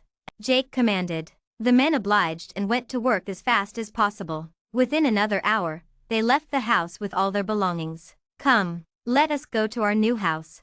Jake smiled and walked outside the house. They all put on their masks and got into the car. Driving past the dusty roads, they reached a gate that was the height of a 3-story building. The Holtons? What are you doing here? Peter, did you guys lose your house? Are you going to the taken districts? The security guard asked. But when he saw the brand new car, he could not help but reevaluate what happened. We are going to Star 3 district. Here are our permits. Jake, who was at the helm, gave a few papers to the guard. What? You are leaving the district? And to the star districts? Man, you sure are lucky. The guard was amazed. Jake took the papers back, and the gates lifted. They started a swift journey to the other end of the city. From where they were, they could see these protective bubbles that reached for the sky. These bubbles represented different star districts, and the biggest one was in the center. Star Alpha was the district where only billionaires and powerful politicians could live at. It represented the peak of power. Jake looked at the bright bubble there and clenched the steering wheel. One day, he would dominate the virtual world and take that same spot in the real one. One step at a time, Jake. One step at a time. He reminded himself as he skidded to a halt in front of one of the bubbles. There was a barricade and a closed-off building in front of them. Who the hell are you? This is a restricted space. A lazy voice came from a speaker. Jake Holton is entering Star 3 with family. New residence, verification code FA158JG. Jake said out loud. A few moments later, the gates opened, and the car slid into the building. It was well lit up, and the moment that the car entered, everyone could see that the gates behind them closed. Then, a gas slowly crept into the space. "Don't worry. This is just a cleaning procedure so that we are cleared to enter." Jake calmed down his family. Within minutes, it was like nothing had happened at all. Then, the wall in front of them suddenly moved. It rose up like a garage door, and they could see the world inside. And boy was it interesting. If the world outside was the outcome of the terrible choices that the rich and the powerful made, then the inside was the benefits that they got for doing that. They could see the blue sky. For the first time in his life, Jake saw the sky in the real world and saw how similar it was to the virtual one. Outside, because of the amount of pollution that had built up, nothing above could be visible. The sky was just a dust swarm. And the roads here were perfect, there were trees everywhere, and Jake had the confidence that if he rolled down the windows, he could breathe. But he just dashed forward. He had memorized the location and the maps. Within a few minutes, he stopped in front of a house. There were a few neighboring houses nearby, but this one stood out the most. It was by far the most luxurious in the area. With 4 floors, and towering in general, it felt like a mansion in some ways. You got this house, Jake?" Lydia stuttered. She understood that there was a house in Star 3 that was now theirs, but everyone thought that it was the cheapest one. "Not this. Like I said, Mom. I lucked out a little. World Online is a place where we can hunt for treasure. At some point though, it is useless to take things from there to make life here better. We need to all grow stronger there," Jake said as he looked out the window at the people who saw the car go in. "I have put in a few virtual pods in there. Once you enter a pod, it will recognize you and take you to your saved character. I will go to my room. It is clearly marked. I need to log in so that I can keep this up," Jake said, and he parked the car inside. Leaving his stunned family, he ran inside to get to the comfort of the virtual pod for the first time in both his lives.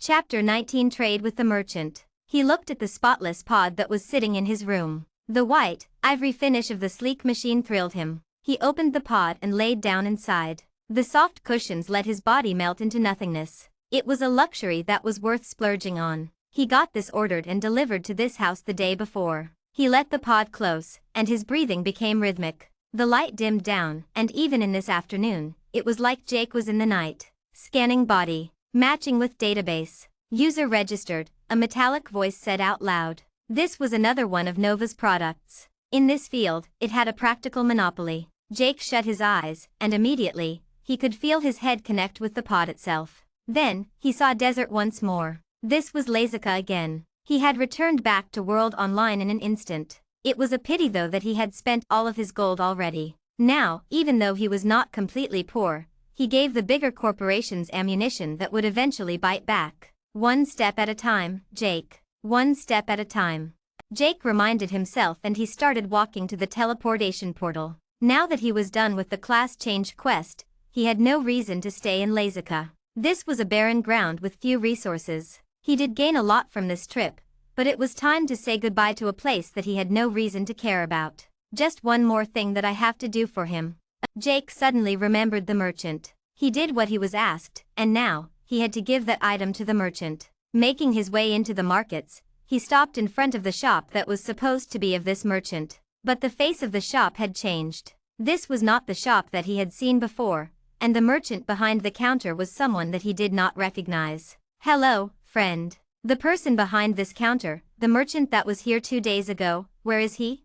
Jake asked, but the merchant looked at him confused. "What are you talking about? I have been here for the last 20 years. Who would dare take my spot in the market?" The merchant said proudly. "Then who the hell made me go all the way inside the Death Canyon to bring this useless thing?" Jake grumbled and looked around. Seeing nothing happen, he took out the item and waved it around. "I brought that item that you wanted. Where the hell are you?"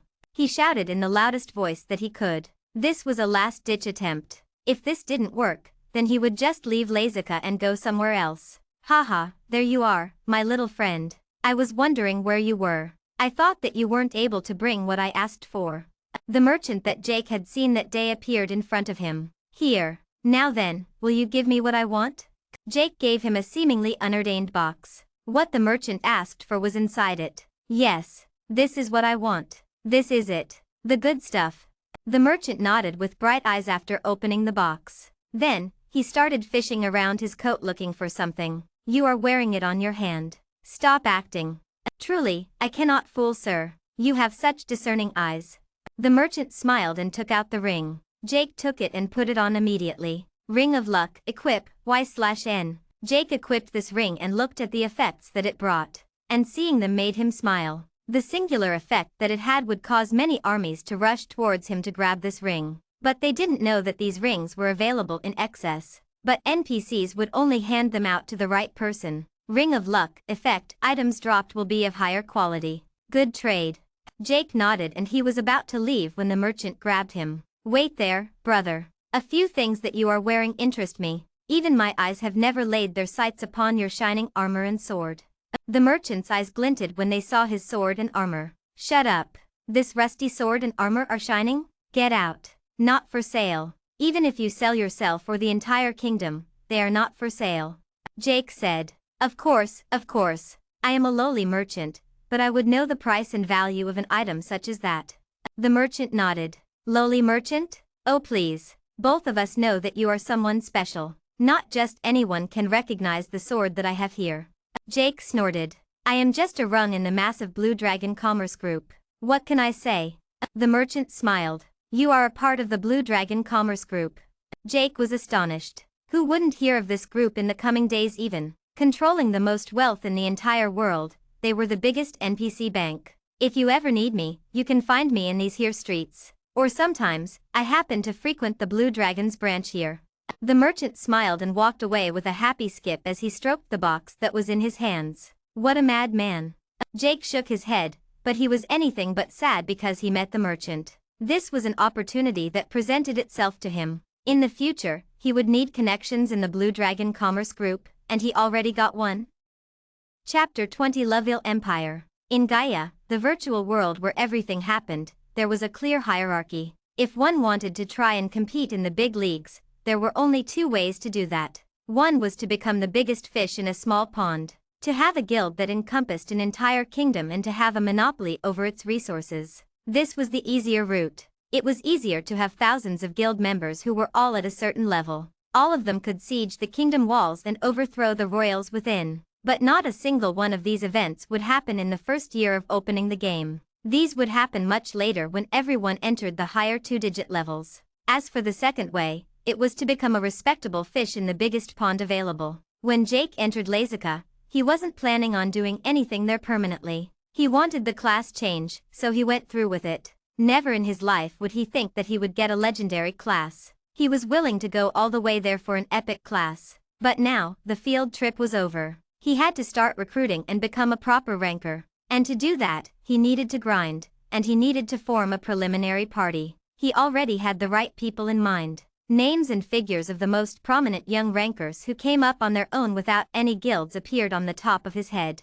At the end of it all though, they also caved in and joined their respected guilds, making their guilds powerhouses in their own right. But a big pond was not even in the same comparison as the previous one. If a small pond was a kingdom, then the big ponds were the few empires that already existed in Gaia. Most of the empires existed in the Western world, which was controlled by the NPCs. There were only 3 big empires in the Eastern world, and Loveville was one of them. It was a haven for people invested in the speed attribute. This place was teeming with hidden quests that gave rare and epic class change quests. Jake did not know about all of them, but he knew that at around this time, there was one person who lucked out and obtained one of the epic class quests. It was not his intention to steal that great fortune. Instead, he wanted to force it to happen a little earlier, so that he could recruit that person. Jake stood in front of a tall, ovular portal. It towered above him at a height of 20 meters. This was something that was meant only for giants, and it happened to be useful to players.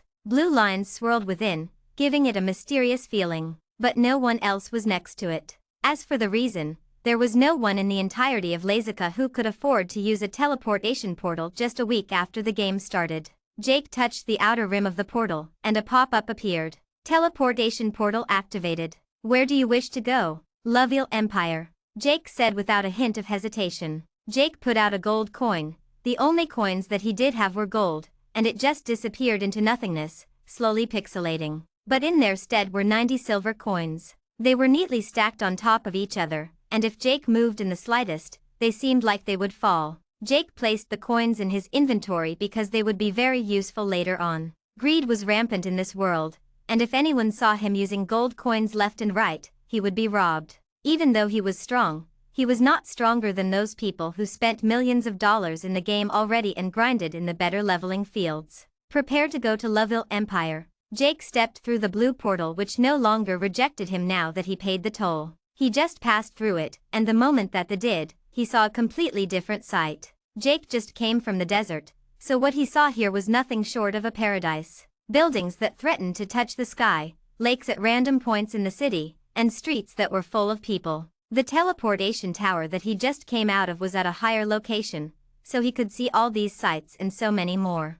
Seeing green and blue in this place made him tear up for a second before he composed himself. This was how a world was supposed to be. It was supposed to be teeming with life. This was how the real world should have been if it weren't for those stupid bureaucrats. So many people. Where will I find him? Where Lazica was a deserted desert kingdom, Loville probably had among the most players at any single point. Part of the reason was that this was an empire, but the other part was that there were rumors circulating that an epic level class change quest would make an appearance at some point. With the butterfly effect already underway, Jake did not want to push fate. His plan was to look for this one person and take him to the NPC who would give him this quest. But to find this person would be tough. Where the hell would he be in this hour?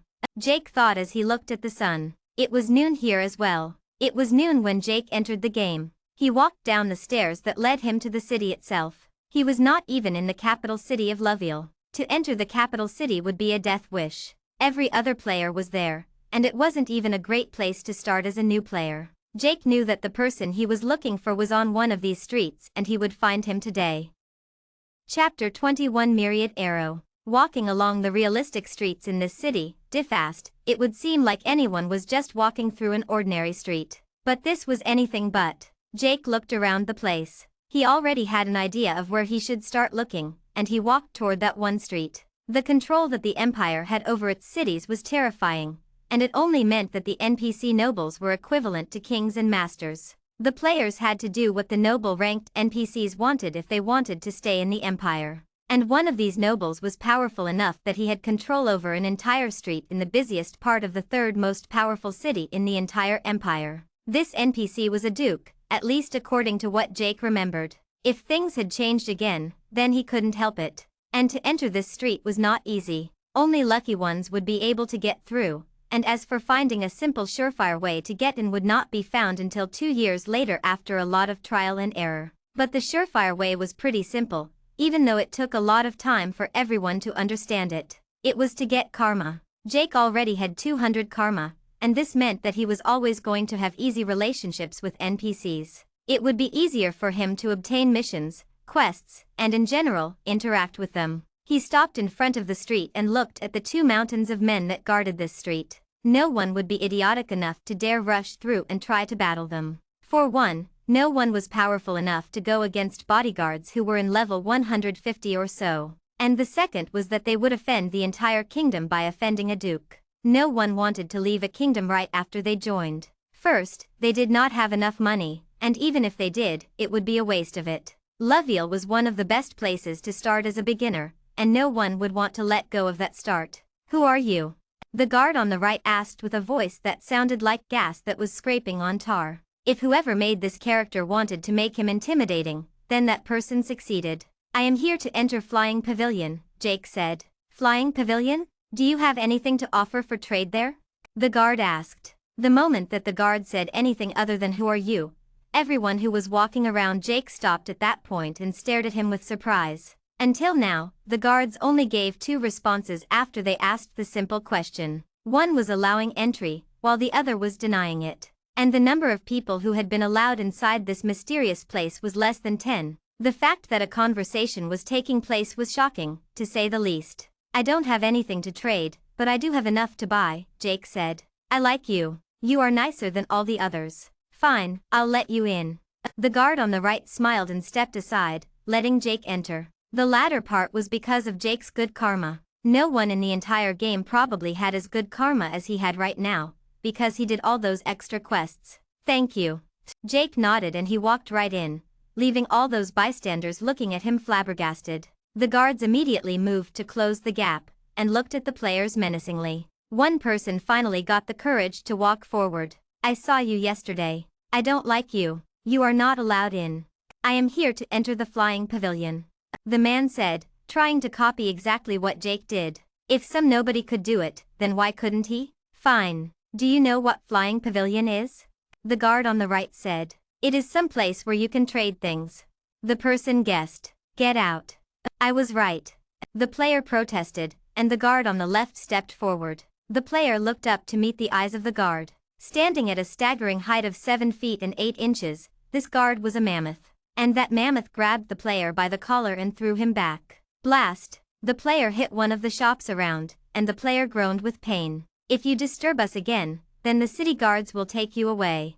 The guard looked at the player menacingly. With this one show of strength, no one dared to try what Jake did. Although they did not know what was inside the street, they did know what would happen if someone was taken away by the city guards. They would lose 3 levels, and they would be stuck in the same prison for 3 days, without even being able to log out. If that happened a few years ago, it would raise a few human rights litigations, but now, everything was different. Now, spending time in a prison here was equal to spending time in prison anywhere else, and it was martial law to spend time in the game itself. Meanwhile, Jake was happily strolling along the street that was completely empty, which was a stark difference from the other streets in the city. He did know the commotion that he indirectly caused was eventually going to whip into a storm though. He had severely underestimated the jealous and curious nature of humans. Already, there were posts on multiple in-game forums about someone who was able to enter the Forbidden Street without any need for luck. Jake walked to one of the shops, seeing one other person talking to the merchant behind the counter.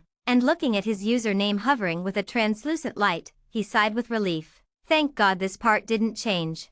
Myriad Arrow was still in the Forbidden Street.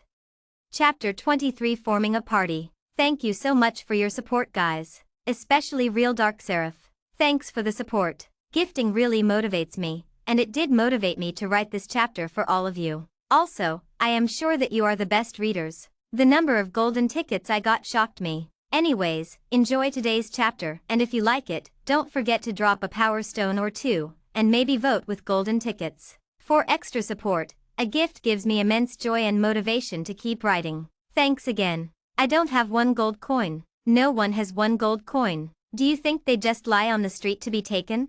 I am sorry then, but this bow is too precious. I can only give it to you for 1 gold coin. The merchant sighed and shook his head. Jake saw this sight and smiled. He was at that stage as well, once upon a time. But the pitiful part was that he was at a similar state when he was in the game for a whole 10 years, while Myriad Arrows was only facing it now. Then I can't take this bow. Myriad Arrows, a tall man above 6 feet, but with a slender and athletic build, put down a silver bow that had a dull shine showing that the bow had a few years of use. Jake shook his head and stepped in. You should stop cheating this young man. Look at the bow. 1 gold? It is not even worth 10 silvers. Who would pay 1 gold for this garbage? He said. The merchant looked at Jake and frowned. How dare you slander me? This is a rare class bow. There are few of these available on the market right now, and none of them can actually be used because of the level cap.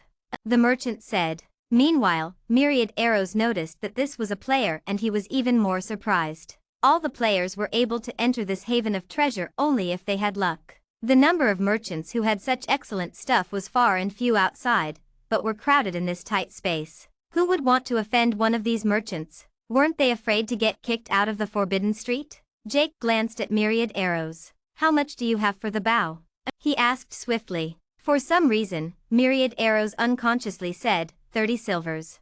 Fine then. That is the best that you can get for this bow. The fact that you can get anything above silvers is beyond me, but this boy is generous. Jake did not even consult with Myriad Arrows before he started haggling with the merchant. 70 silvers. 30. You know how much we have. And no one else is coming in. No one wants this bow. You will have dead merchandise in your hands. Jake smiled. You are abominable. Fine. 30 silvers. The merchant grit his teeth and agreed. And there you have it. You are not in a game. Don't think of this as a game. This is our new life now. Don't back down even a bit. Jake smiled and said. Myriad Arrows nodded, but he was still in a daze. He quickly paid the merchant and grabbed the silver bow that he had been trying to get for the last 1 hour. You can haggle with the merchants here. Of course, you can. Have you never been to a market in real life before? Have you never haggled in those online marketplaces? This is the same. You can always try for a bargain. Jake looked at Myriad Arrows weirdly. Who are you? Why did you step in? I am grateful for your help, but I don't know who you are. Myriad Arrows asked. Me? I am Shadow King. Can't you see my avatar name? Jake pointed up, to where his name was hovering on top of his head, a number of his player status. I can see that, but why did you help me? There are maybe 3 people on this street right now? While there are 50 merchants, maybe even more. We players should stick out for each other, should we not? Who knows, maybe we can help each other later. Jake chuckled. Myriad Arrows looked at the armor that Jake was donning, and the sword that was on his back. These did not scream like they were top-tier equipment. He was a swordsman or a combat class, but he didn't have the best equipment. Meanwhile, Myriad Arrows himself was an archer. That much was apparent with his purchase of the bow and his name. He knew that he wanted to be an archer class from the beginning. You are an archer. Are you here because of the rumors of the hidden class for archers that might come up? I mean, why else would any player come here if not for the epic class, when the capital city is also available? Jake asked. The class is very enticing, yes, but I am not sure if I can get it. I am just here because I want to grind a few levels and maybe find a rare class change to become a magical archer. The requirements are that I have to be at level 20, but I am still at level 12. Myriad Arrows sighed. Level 12. Jake's eyes sharply narrowed. No wonder this freak of nature was such a beast in the future. So he grinded every day for so long. Obviously, Jake thought of all this in his head, and not outside. Well, if you are being limited by your class, then I can help you there. I may not look like it, but I have played my fair share of Vmr page games before, and I also need to grind a few levels. Jake said. I would love to party with you, but Myriad Arrows was hesitant. This was someone he just met. Ah well, I guess it isn't my lucky day. Well then, best of luck to you. I do hope that you can get that rare class. Jake smiled and turned around to leave. Myriad Arrows paused. His head was heating up because of all the thoughts racing in his head. Ah, what the hell? Why not? Both of us need to grind anyway, and I still owe you 70 silvers.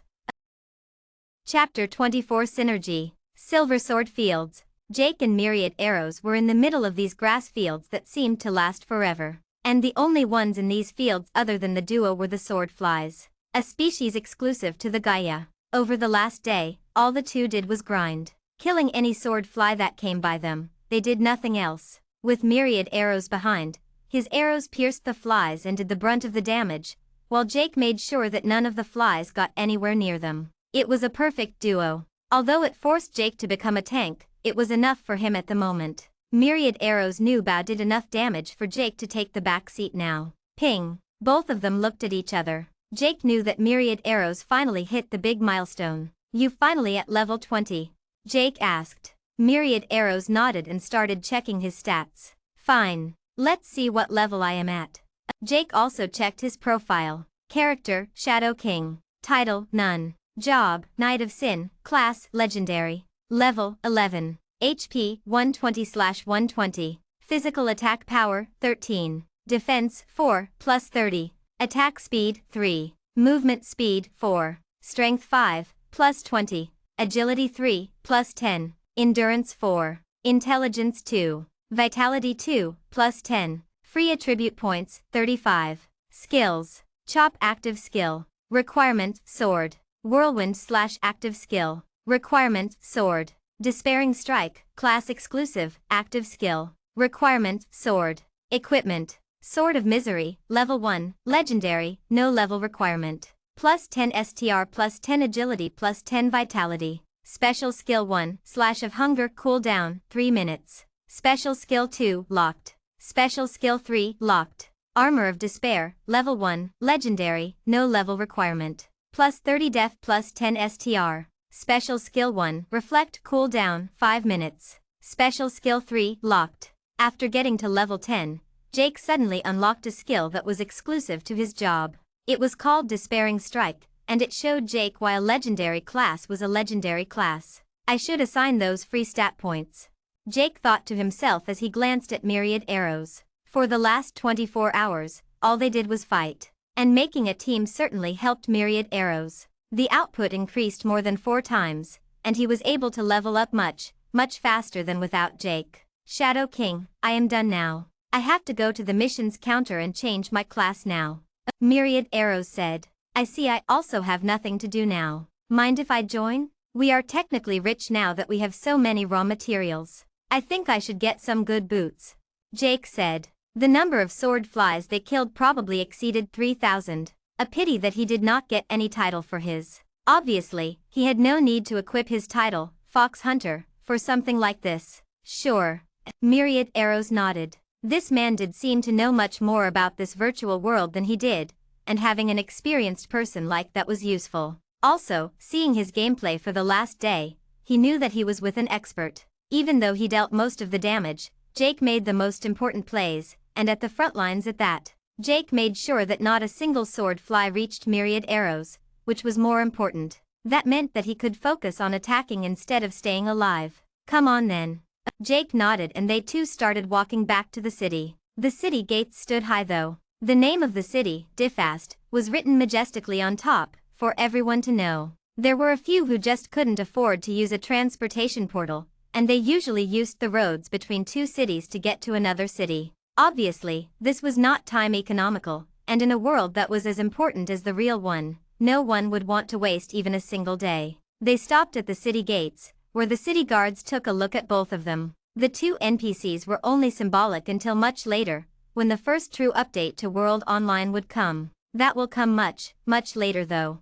Jake dismissed the mere thought and entered the city calmly. The moment that they entered the city, the sound of people talking, arguing, and just existing, hit the 2 hard. They walked to the nearest shop and calmly waited for their turn to come. How can I help you, customers? The merchant smiled. We are here to sell a few materials, Jake said. Which ones? Sword fly beaks. Hard as steel, sharp as swords. Jake took out one and put it in front of the merchant. Indeed, these are good items. 1 silver for 10 of them. The merchant said. Do you think that I will fall for his daylight robbery? 1 silver for each beak. Jake raised his voice. That is too much. The silver sword fields are right beside the city. Sword fly beaks will soon be in excess. 1 silver for 10 beaks is the most that I can give. The merchant shook his head. Who will give you the beaks? It will take 2 weeks for a good flow to start. I can go to anyone who wants a faster start. Who wouldn't want to get the sword fly beaks before everyone else?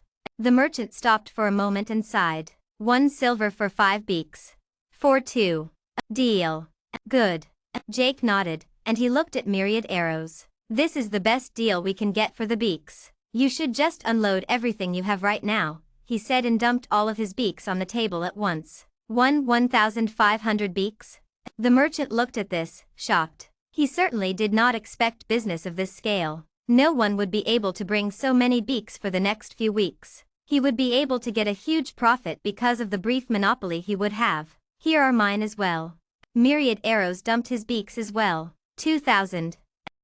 Chapter 25 Returning to the Forbidden Street. And once again, all of this was possible because of this mysterious person he had teamed up with. Every minute that he spent with Shadow King, he felt like his life was going to change. What do we do next? Should we go to the missions counter now? A rare class, I want to see the changes that it can give me.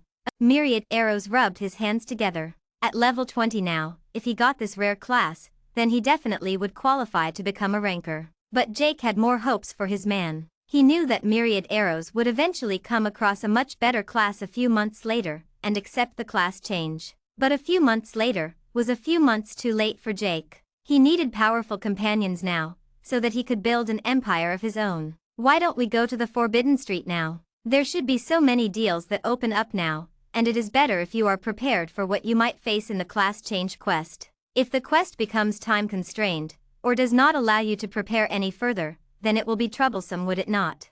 Jake suggested. Myriad shadows just nodded. At this point, he was willing to listen to this miracle maker. They walked across the city and stopped at a familiar street once more. Again, there was a huge swathe of people trying to enter the street. Among these thousands of people, almost every single one was rejected. You can enter. One of the guards said to a young woman. Then, the 2 behemoths of guards stepped aside and let her pass. So lucky. But it looks like our time is up. We should try later. If they let this person in, then it will take another day for someone else to have this chance.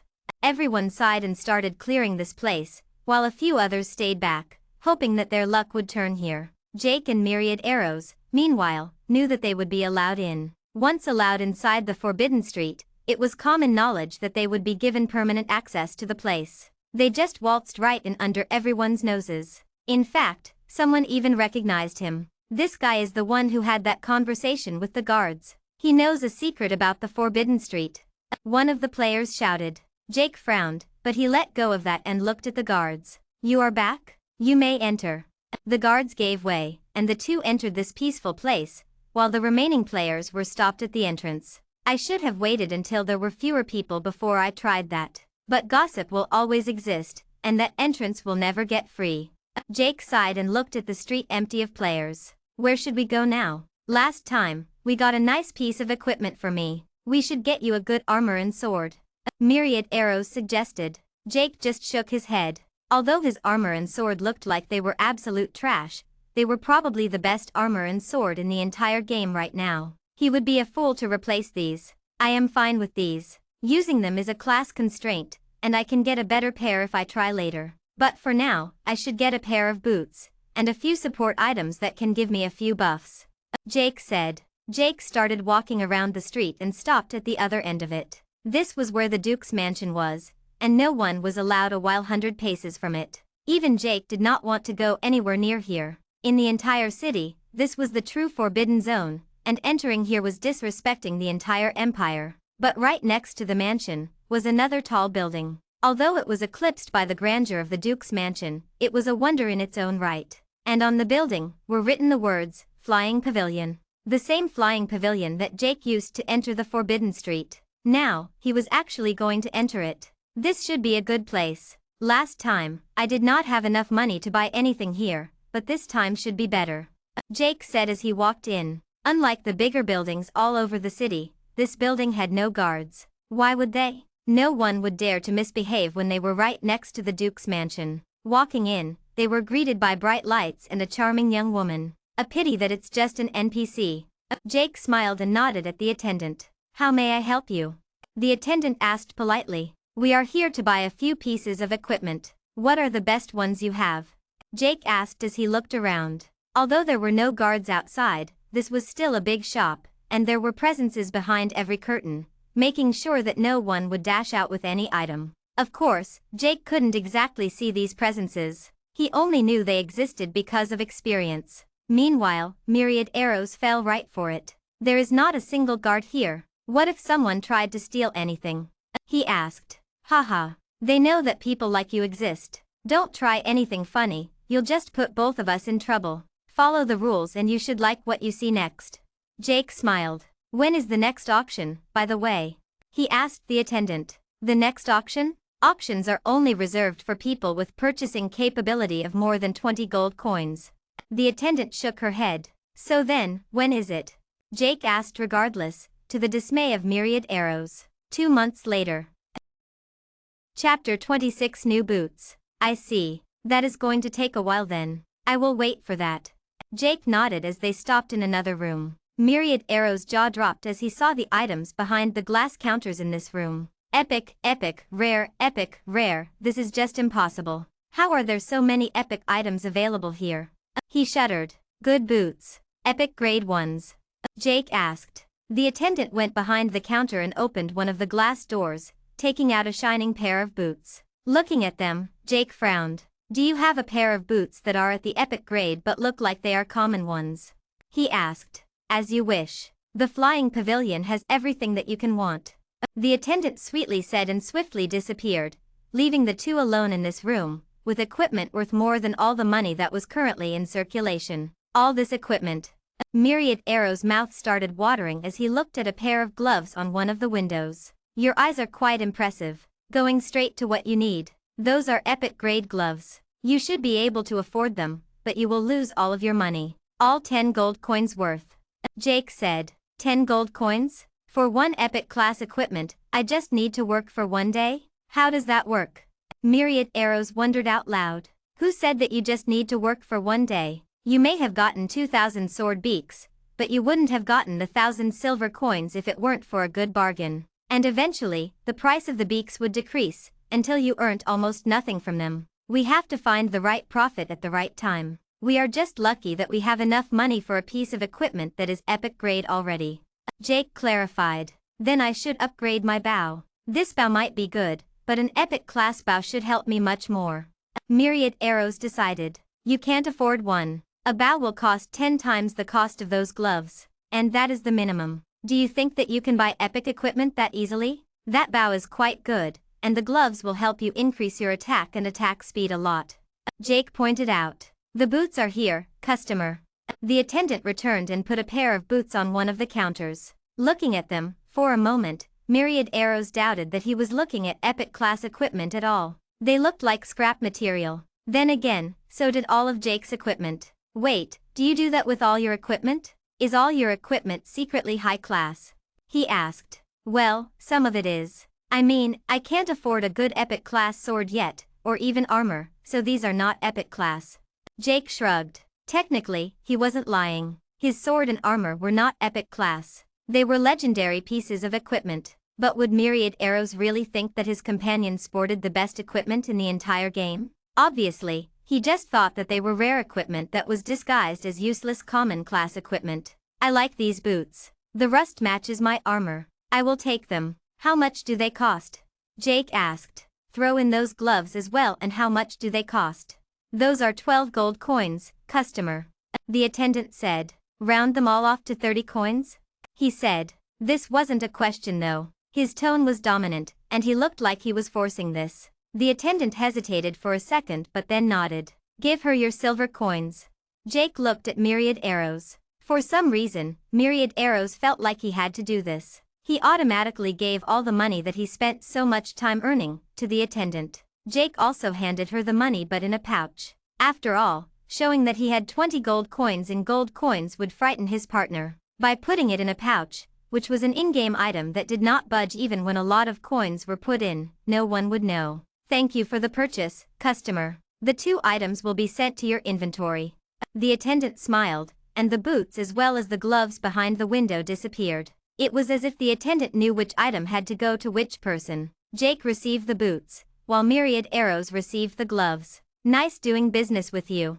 Jake nodded in return. Then, they left the building, back to the Forbidden Street. For a whole minute, Myriad Arrows' soul left his body as he looked at the epic class equipment that he had just come into possession of. But when he came back to his senses, he looked at Jake with shock. You have 20 gold coins worth of money? How rich are you? He asked. Unlike you, I bargain a lot. So I did not lose as much money as you did. Maybe you could be as rich as me if you started bargaining and stopped falling for the words of these merchants. Jake shrugged. Again, this was only half the truth. He was so rich because of the insane treasury that he found, and probably more was waiting for him if he ever returned to that kingdom. Fine then, we should go now. We got enough from here. Jake laughed. But why did you pay that much for the boots? They cost that much just because of the blacksmith that made them. Why would you want them? They mean nothing to us. He asked. Well, why wouldn't it? If I ever want to meet this blacksmith in the future, it would help if I had his works on me, wouldn't it? Jake smiled. If you're thinking of the concluding sentence here, you're mistaken. Stay tuned for the next episode. Chapter 27 The Epic Class Change Quest. Now should we go to the missions hall so that I can take that mission? I am worried that someone might get to it before I do, SND it will disappear. Myriad Arrows said. You are an archer, aren't you? How are you so uninterested in the epic class that might be in this city somewhere? Jake asked, broaching the subject once more. I know that I won't get it, even if I try. The competition is too fierce. And even if I wanted to, where can I find it?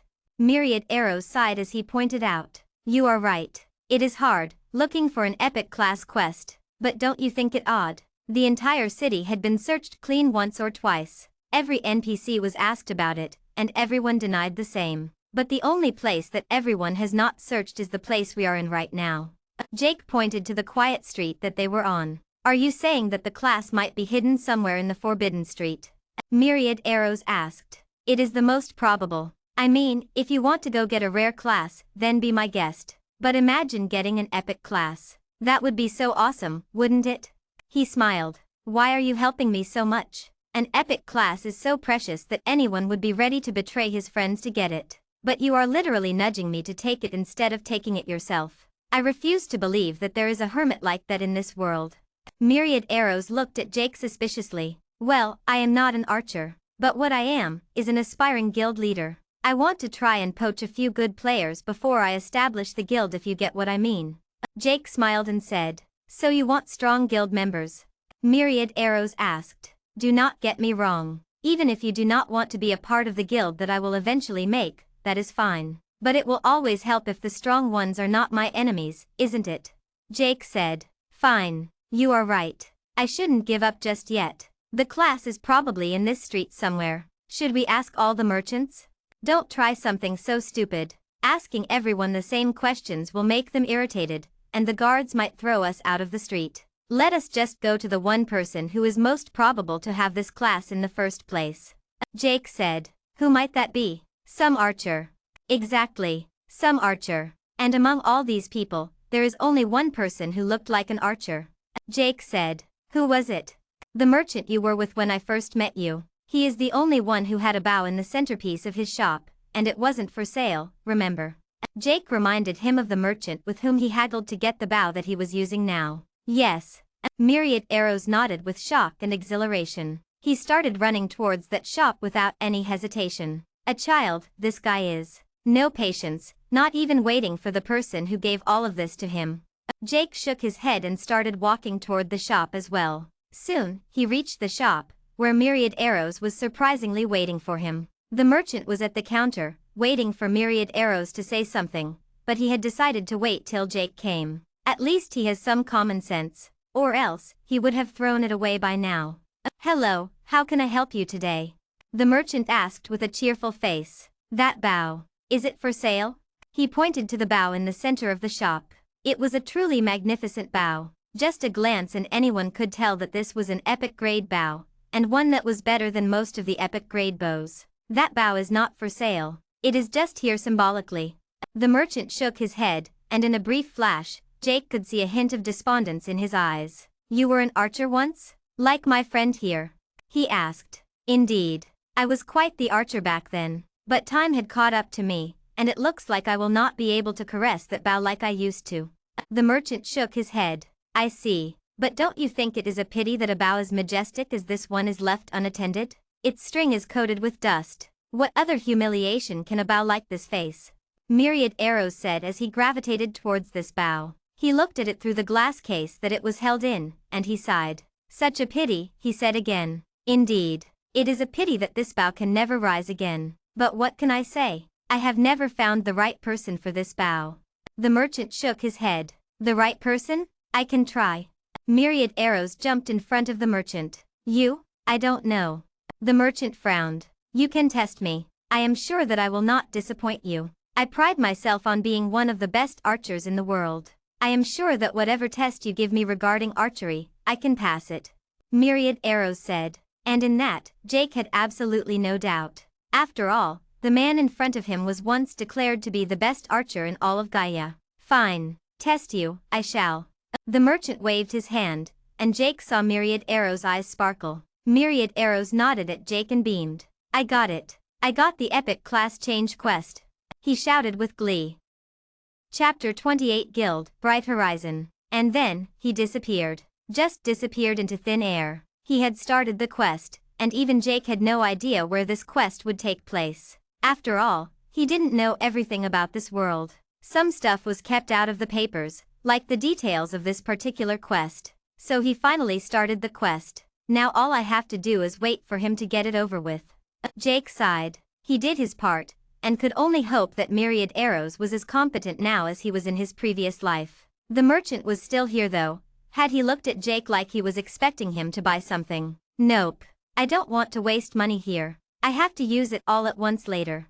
Jake shook his head. After all, in a few days, he would be using it all on the guild that he would create. A guild was a sinkhole of money. No matter how much was put in, it would always ask for more. It had incredible expenses, and that was why there were very few successful guilds that were operated by normal players. All the other guilds had corporate backing, and everyone took out reserves of cash that they had been saving over the years. A guild had many expenses. It had to pay its members, which was a primary source of income to many people. Being a guild member became the most common profession ever. Along with that, pro-rankers demanded extremely high salaries, and guilds had to pay them that to keep them. Or else, no one could stop them from moving to another guild that rivaled their own. Also, guilds had to outfit all of the members with good equipment to still stay relevant in raids, sieges, and farming. With all these expenses, there was no question that Jake was going to keep all of this money safe in his pocket. Just making the guild itself was going to cost a measly 10 gold coins,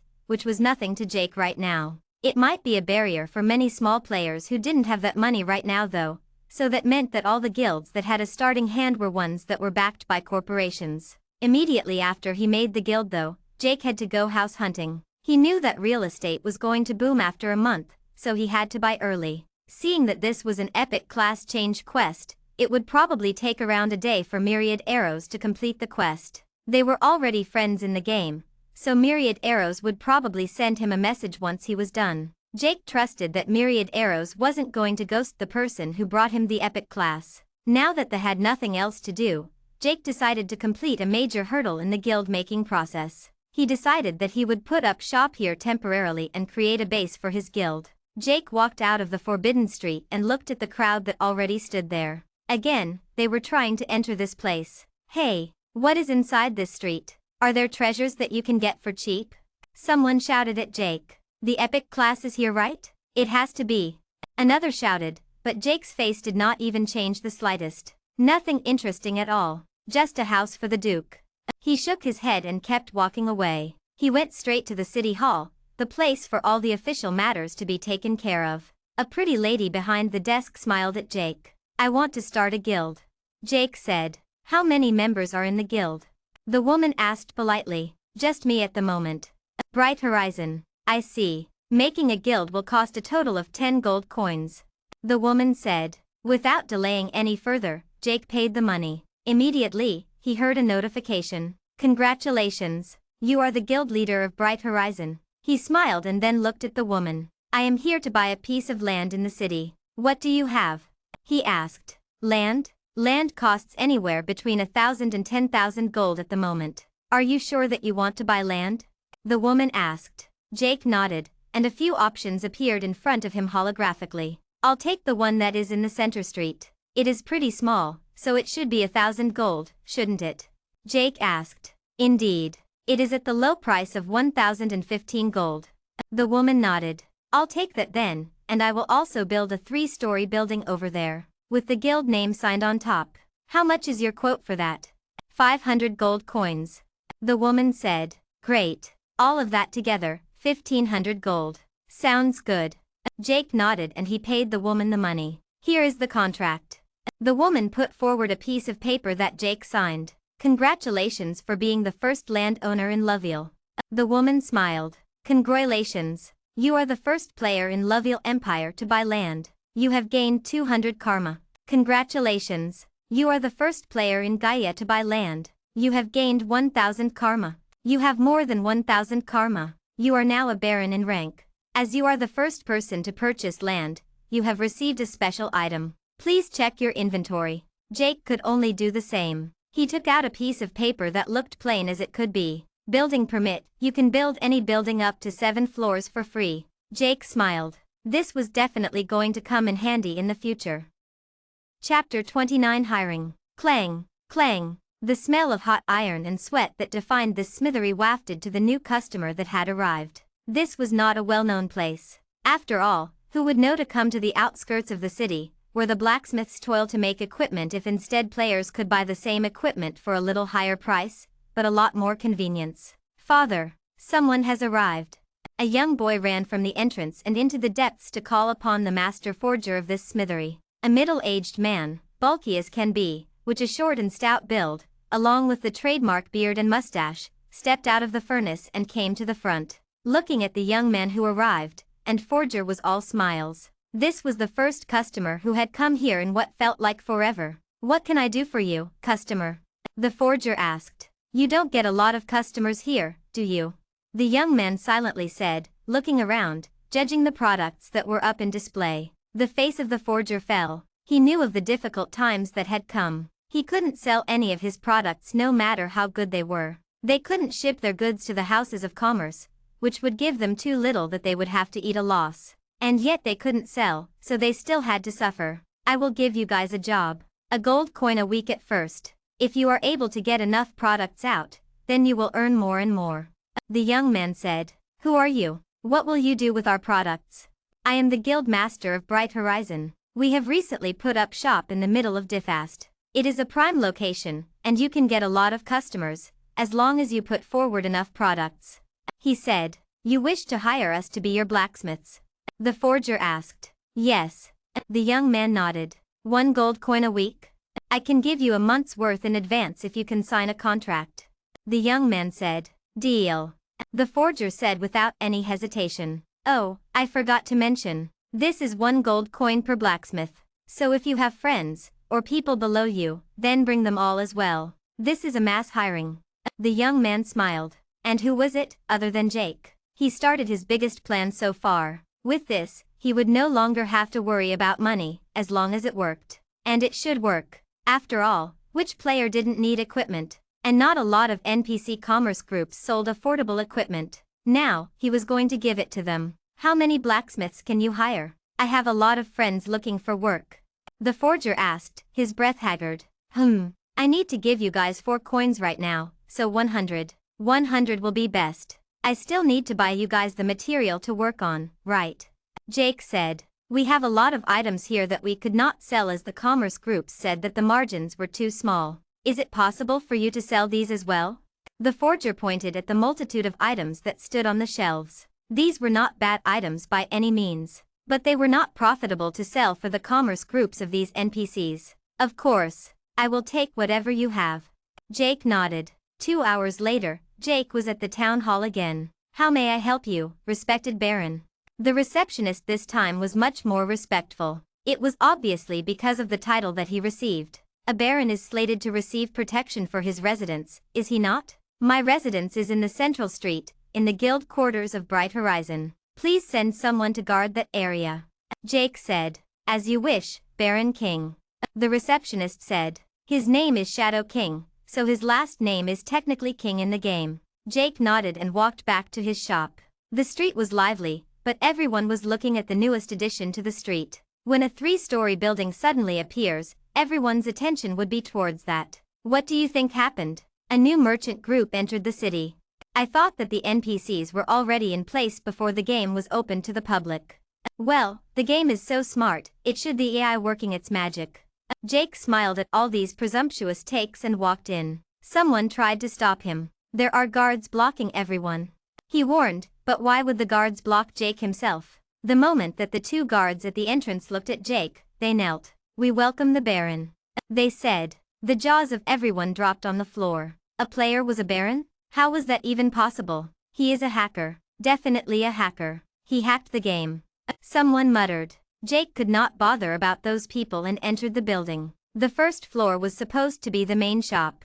It was where all the items would be in full display. And surprisingly, the shelves were all stocked. The best items, which were in the rare class, were put up in glass columns at intervals of the store, while the sole epic item, which was his treasured masterpiece of the first forger that Jake met, was at the very center, stealing the spotlight. Sure, the flying pavilion had many epic-grade items, but who could afford them? And who could even enter the flying pavilion? This was a good collection, and not many shops in the street had 3 stories. They were all small shops by independent NPCs. Good. Everything is perfect. We should be able to go public in an hour.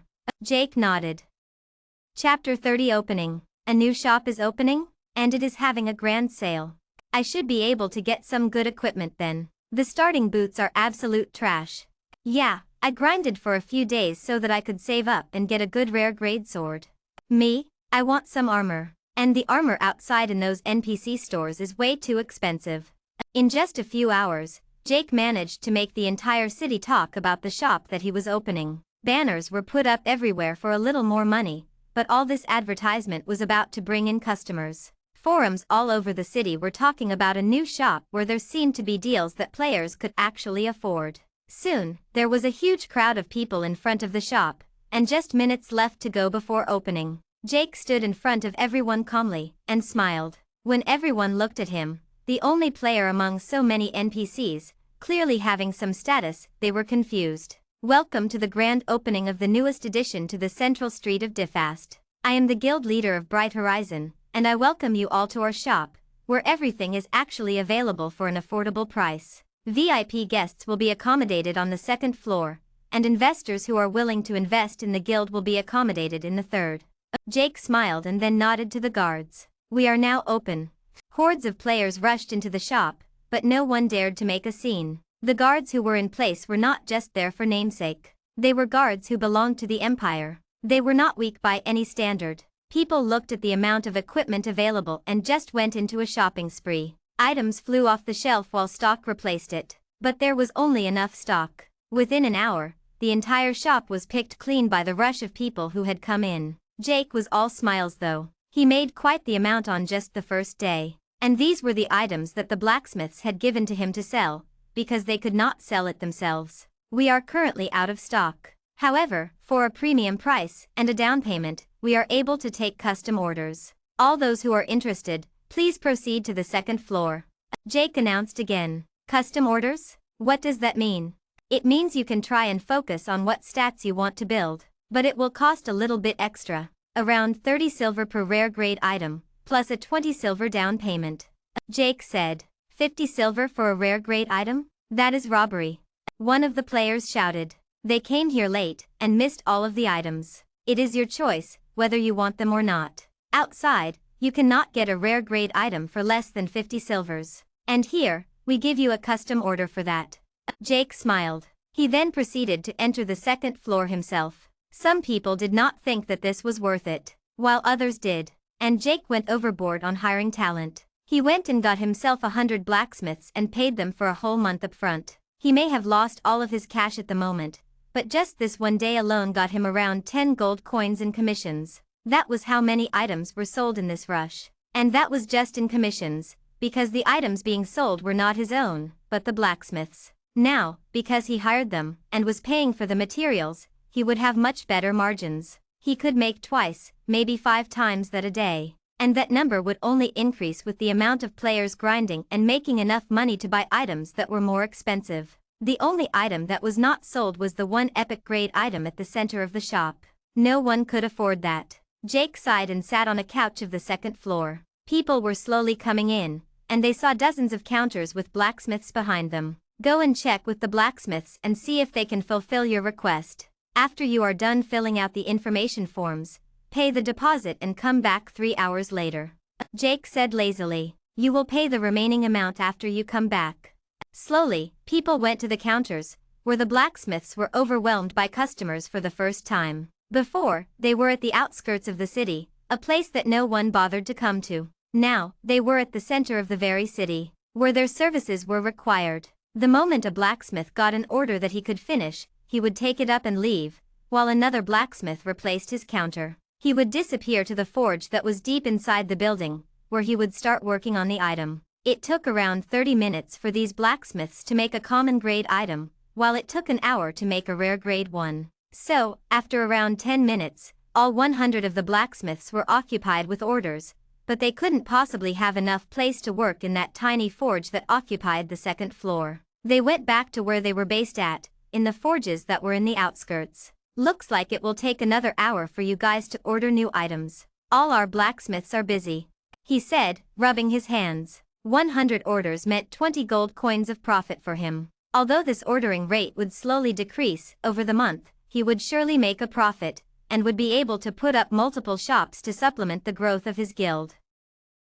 Chapter 31 New Guild Members. Within just a day, Bright Horizon was the talk of the town. There was not a player that didn't know about it. A guild that had its own shop in the city. No one could fathom the roots of such a guild, and the fact that it was a closed guild made it even more mysterious. Many were just waiting for the eventual moment when the guild would open up to take in new members. Everyone wanted to get in on the newest guild which showed some promise. If the guild really blew up, then they would all share the success and would be set for life. Jake was in a room at the top of his building, silently sipping tea, looking through the tinted windows. The blacksmiths were barely restocking the shelves, but how much could they work? He caved in and let more and more blacksmiths join, but on a different contract. He couldn't give them any money up front, but he could pay them at the end of the week, and that was what he promised them. And now, with orders being fulfilled, as well as people buying up the items that filled the lower floor, Jake was probably the richest player in all of Defast. But now was time for him to truly take control of this city.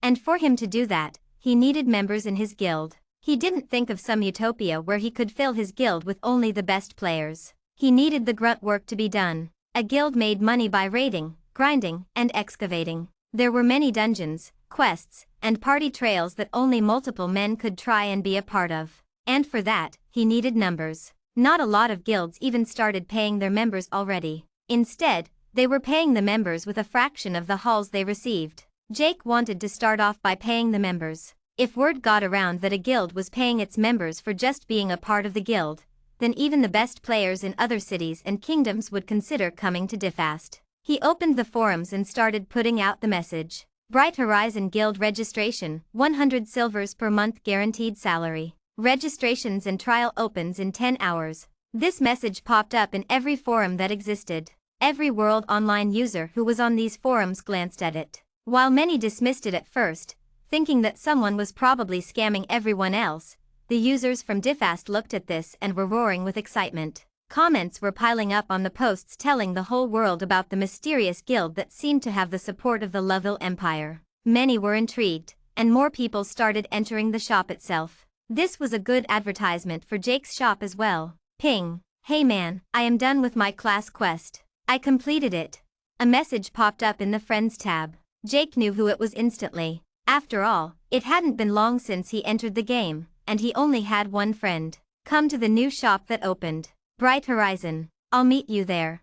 He then stood up and straightened his clothes. Looking at the time, he walked back down. Myriad Arrows took much less time than Jake took to complete the quest. While Jake took about 2 whole days, all Myriad Arrows took was a few hours. This was the simple difference between an epic class and a legendary class. Sure, the class that should have been Jake's was supposed to be an epic class, but the difficulty of doing 10,000 strikes was not a lot. It was just a matter of perseverance. He reached the first floor, which was completely crowded. Understanding that there was absolutely no way that he could find Myriad Arrows in this mess, he stepped out of the shop to get some fresh air as well. The outside was also crowded, but not as much as the inside. There were people waiting for the rush to clear, while others were just here to look at the show. Shadow King. I'm over here. Jake heard a voice from a distance away. He looked at the source and found a man waving his hand around trying to attract his attention. Nodding, he beckoned Myriad Arrows to separate from the crowd and get someplace else. They walked to a less crowded area, where Myriad Arrows and he could finally talk. So then, you are probably a ranker now, with an epic class. I don't think that there are many epic classes in the game at all right now. Jake said. I have to thank you. I would not have found the epic class if it weren't for you. Myriad Arrows was not at all haughty. He knew the true reason that he was at this stage. So then, I will offer you the golden opportunity. Will you join my guild? Jake asked. I know I am in debt to you. I really am. I will definitely join your guild, but I think that you should wait for a while. That shop that we just left, the one that belongs to Bright Horizon, it will not let any new guild survive. Every single player wants to become a part of that guild. I don't think that you should make the guild right now. You should wait for that popularity to diminish. Myriad Arrows said with a worried face. Pfft. Jake almost laughed out. To think that you were so concerned about me. I really made the right decision. Come then, join my guild. After all, my guild is Bright Horizon. Myriad Arrows' face slowly turned from that of concern to that of shock. You are the guild leader of Bright Horizon. Chapter 32 First Member. Jake smiled. He raises his hand, and a pop-up appeared in front of Myriad Arrows. Shadow King wants to invite you to his guild, Bright Horizon. Accept Y/N. Accept. Myriad Arrows said. Myriad Arrows has accepted your request. A notification appeared in front of Jake this time. Good then. Welcome to Bright Horizon. Soon enough, we will have to start taking in new members as well, so both of us will need to be in very good shape. Jake smiled. I heard. Bright Horizon is accepting new members in 10 hours? I was also a little interested in it, but 100 silvers a month? Do you think that you can afford an expense like that?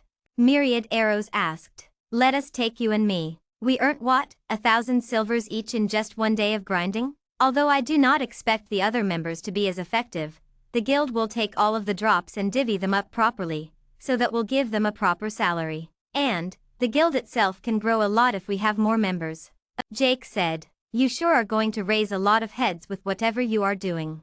Myriad Arrows shook his head. I hope so. Then, I think I am going to go ahead and rest for now. Tomorrow is going to be an exhausting day, and I think that I will need as much rest as possible.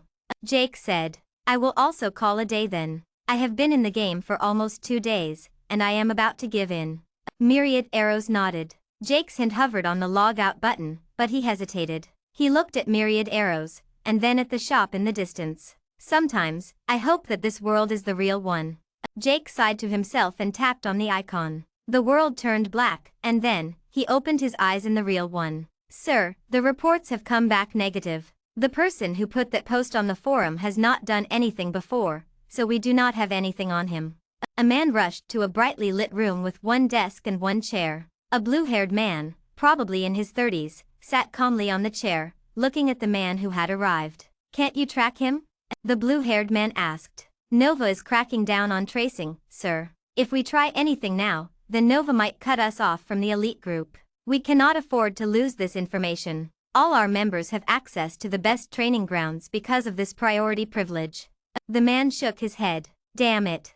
The blue-haired man slammed his hand on the table. Fine then. Let us wait and see. Once that bright whatever balloons up, just offer him some gold and swallow up the guild. I don't want to see something else get the limelight. The moment that our guild starts showing its face, everyone in all of Loveal should be looking at us.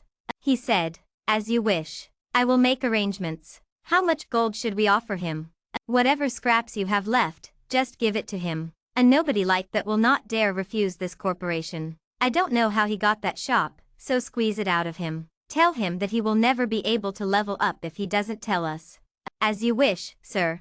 There are guards on every side, ma'am. We cannot touch this shop or the one inside it. Seeing as these are guards of the Empire, and considering testimonies, it appears as if he is a noble. A man was speaking in a boardroom, looking with trembling eyes as he glanced at the woman at the edge of the table. I thought that we were the first ones to know about the land purchasing capability, but it looks like we are wrong. And we were even beaten to the punch. But get to him. I want to see how he became a noble. The woman said. As you wish. The man who was speaking bowed down. And the guild, I am interested in it. Why waste time making our own, when we can take one that has so much popularity? See if you can swallow it up. It'll save us money on marketing as well. The woman said. Vultures were circling. Bright Horizon was just a big, fat piece of meat that everyone wanted a bite of. Jake knew what he was getting himself into when he did all of this. But he severely underestimated the scale of his project at such an early time for the game. And he certainly did not know everything that happened even in his past life. After all, in his past life, he was nothing but a small guild member. But now, he was playing in the big leagues. Jake was sipping coffee, looking out his window. The view from his house was quite good. Living in a star district really was such a luxury. Comparing it to the house they were in before, or the internment camp that he spent his time in during his last life, was a crime. I should ask Mom and Dad to stay away from Loveal. It is better to keep them away from this mess. I would rather they not be anywhere near me when I make moves. They might get caught up in a few nets. Jake told himself as he walked out of his room. It was night, technically, but with everyone clocking more than 24 hours in a single go, there was no distinction between night and day. His brother was awake, but his parents were still in the game. Michael, what are you doing? Jake called out. Look at this place I discovered, brother. There are so many brands of cereals, so many candies, so much stuff. Look. Michael was all the way back in the kitchen, rummaging through the pantry. Now, I have to make sure that his fate is altered. Jake decided as he walked downstairs. If you're thinking of the concluding sentence here, you're mistaken. Stay tuned for the next episode. Chapter 33 Michael. Important note, chapter is ahead, don't worry. It's finally over, guys. I have completed my last exam as of today. After the 18th of June, I will finally be able to update the book steadily. I do hope that you guys will consider gifting me so that I can vie for a good trending rank. Do consider voting with Power Stones, golden tickets, and gifting. These three are important for a book like mine. Also, I am planning a mass release for either the end of the month or the starting of the next month. However, you guys need to help me get there. Check out the auxiliary chapter for more. So, what are you doing, Michael? Where are you in the game? Jake smiled as he entered the kitchen. Michael was rummaging through the pantry, taking out all the chocolates and sweets that he could find. As a kid, what else would excite him? Even in the game, sweets and the like would only cost money that he did not have. So seeing all of these in front of him, he could not resist. Do not eat too many. Don't worry, I will always get you more. Now, tell me where you are in the game. Jake dragged a chair nearer to Michael and sat on it. I'm in that kingdom that Mom and Dad are in. They told me to go to some school that the government is putting for kids to teach us about how to behave in this online world, and how to use the features. Michael started spewing full everywhere. Don't talk while you are eating.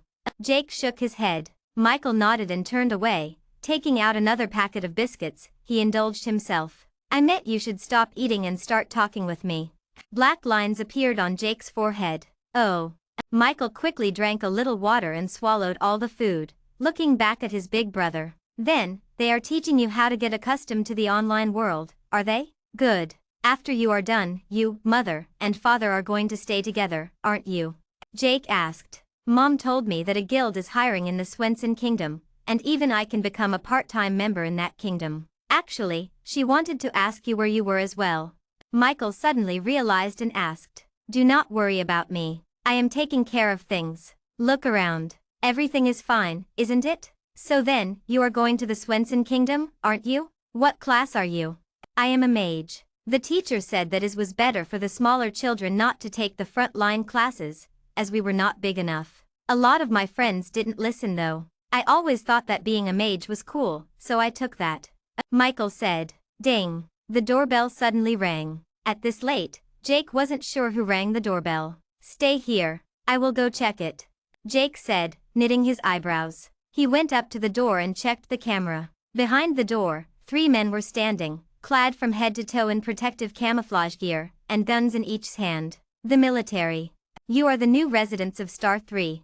The primary soldier asked with a husky voice. He sized up the young-looking Jake and didn't think much of it. Where are your parents? I want to talk to the new purchaser, he said. I am the one who bought the house, officer, Jake replied. You bought the house? This is a pretty big house. Would go for a few $1 million, easy. How did you get that money?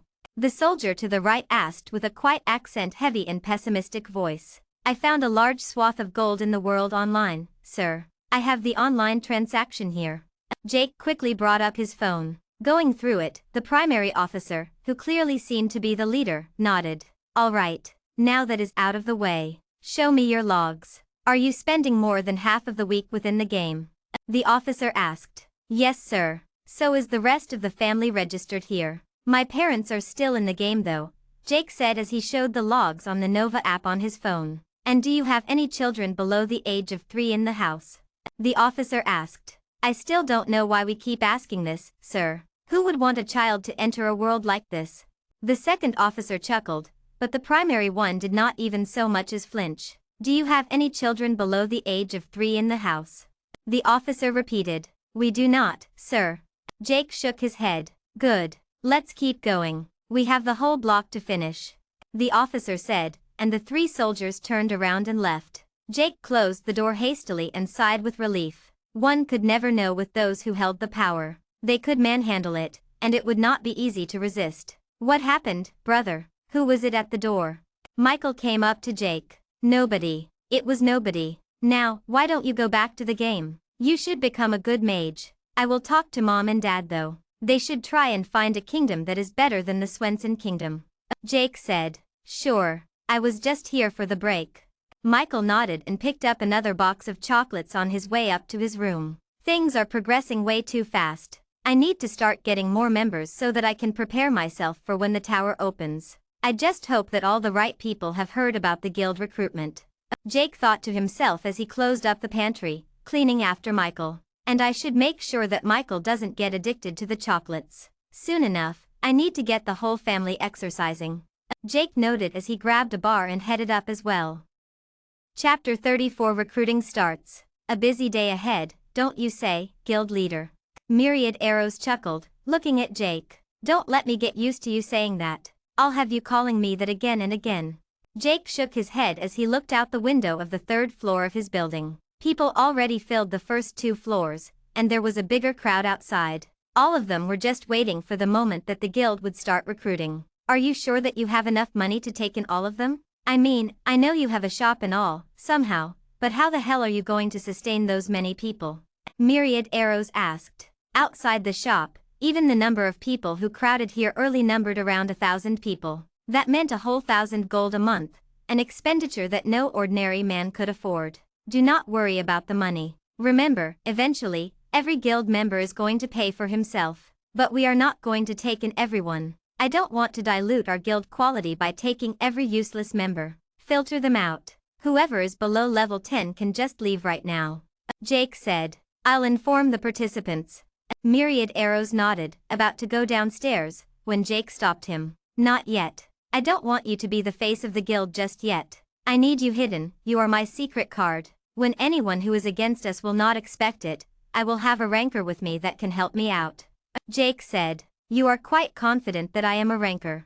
Myriad Arrows smiled. You may well be the first person in the entire world to get an epic class, and you sure as hell are the first person to get an archetype epic class, Jake said. Myriad Arrows nodded. With what I understand, your class means that you are literally a bomber. If you keep upgrading, soon enough, you can stop using a bow, and can upgrade to a rocket launcher.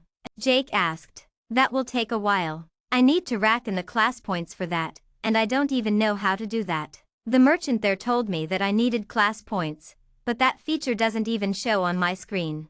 Myriad Arrows said. Let us not worry about that now. We have enough people to run us over. I need to make sure that I can take them on. After I go down, go to the outskirts and monitor the blacksmiths. I need to make sure that they work at full capacity. Jake said. Aren't they NPCs? You gave them a job, so they will work, right?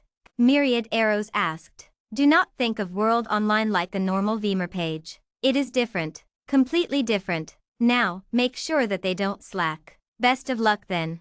Jake unequipped his rusty-looking armor and sword. Right now, he needed to show a good exterior. He took one of the armors he prepared beforehand and donned it. Taking a sword to his side, he walked down the stairs to the 2nd floor. There were a few blacksmiths here, taking custom orders, but no one here actually came for those. They came here because they intended to be first in line. Jake smiled. Enthusiasm. I like it. But I can't just accept every single player that walks through this door. I need to know that you are actually worth my money. I need to make sure that you are committed. Those who haven't grinded to level 10 yet, you can leave.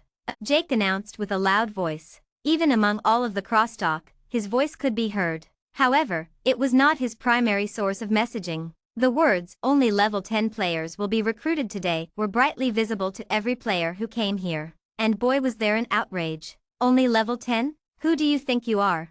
There are hundreds of guilds out there who could take us, not just you. Feeling arrogant, boy.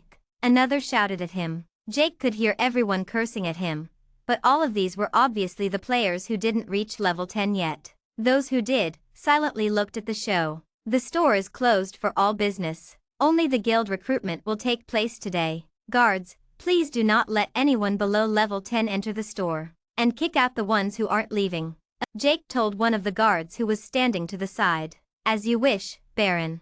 The guard nodded and walked forward. From every corner of the floor, guards appeared and started picking out players who weren't level 10 or above. Seeing that he wasn't joking, people started leaving. No one wanted to be kicked out forcefully. That was just humiliating. And the players below level 10 took up the majority of the people who had come here. That's disappointing. I hoped that I could attract more low rankers and above. Well, I guess I'll have to make do with just these.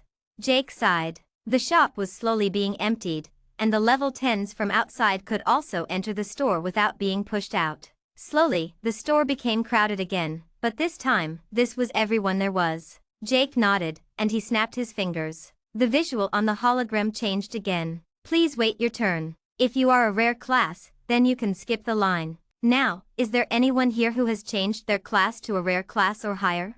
Jake asked, scanning through the crowd. Seconds passed by, and there was no response. Jake's face fell. He was hoping that at least 1 or 2 good eggs would show themselves. I am. A voice came from the first floor. Thank God. Jake sighed with relief. Today wasn't going to be a total waste of time.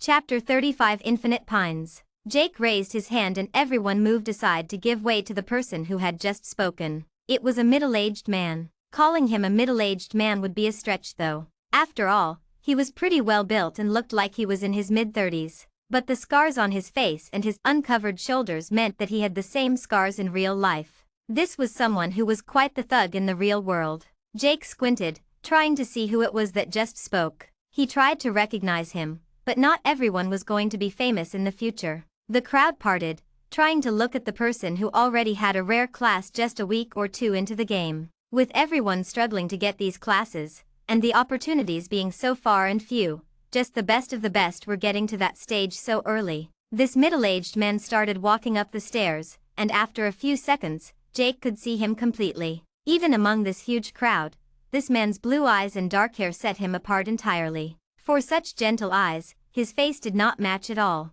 Looking at his face was like looking at a tiger that was trying to tear its prey's head off. As for the rest, they were all struggling just to get by. Good. We will start here then. Follow me.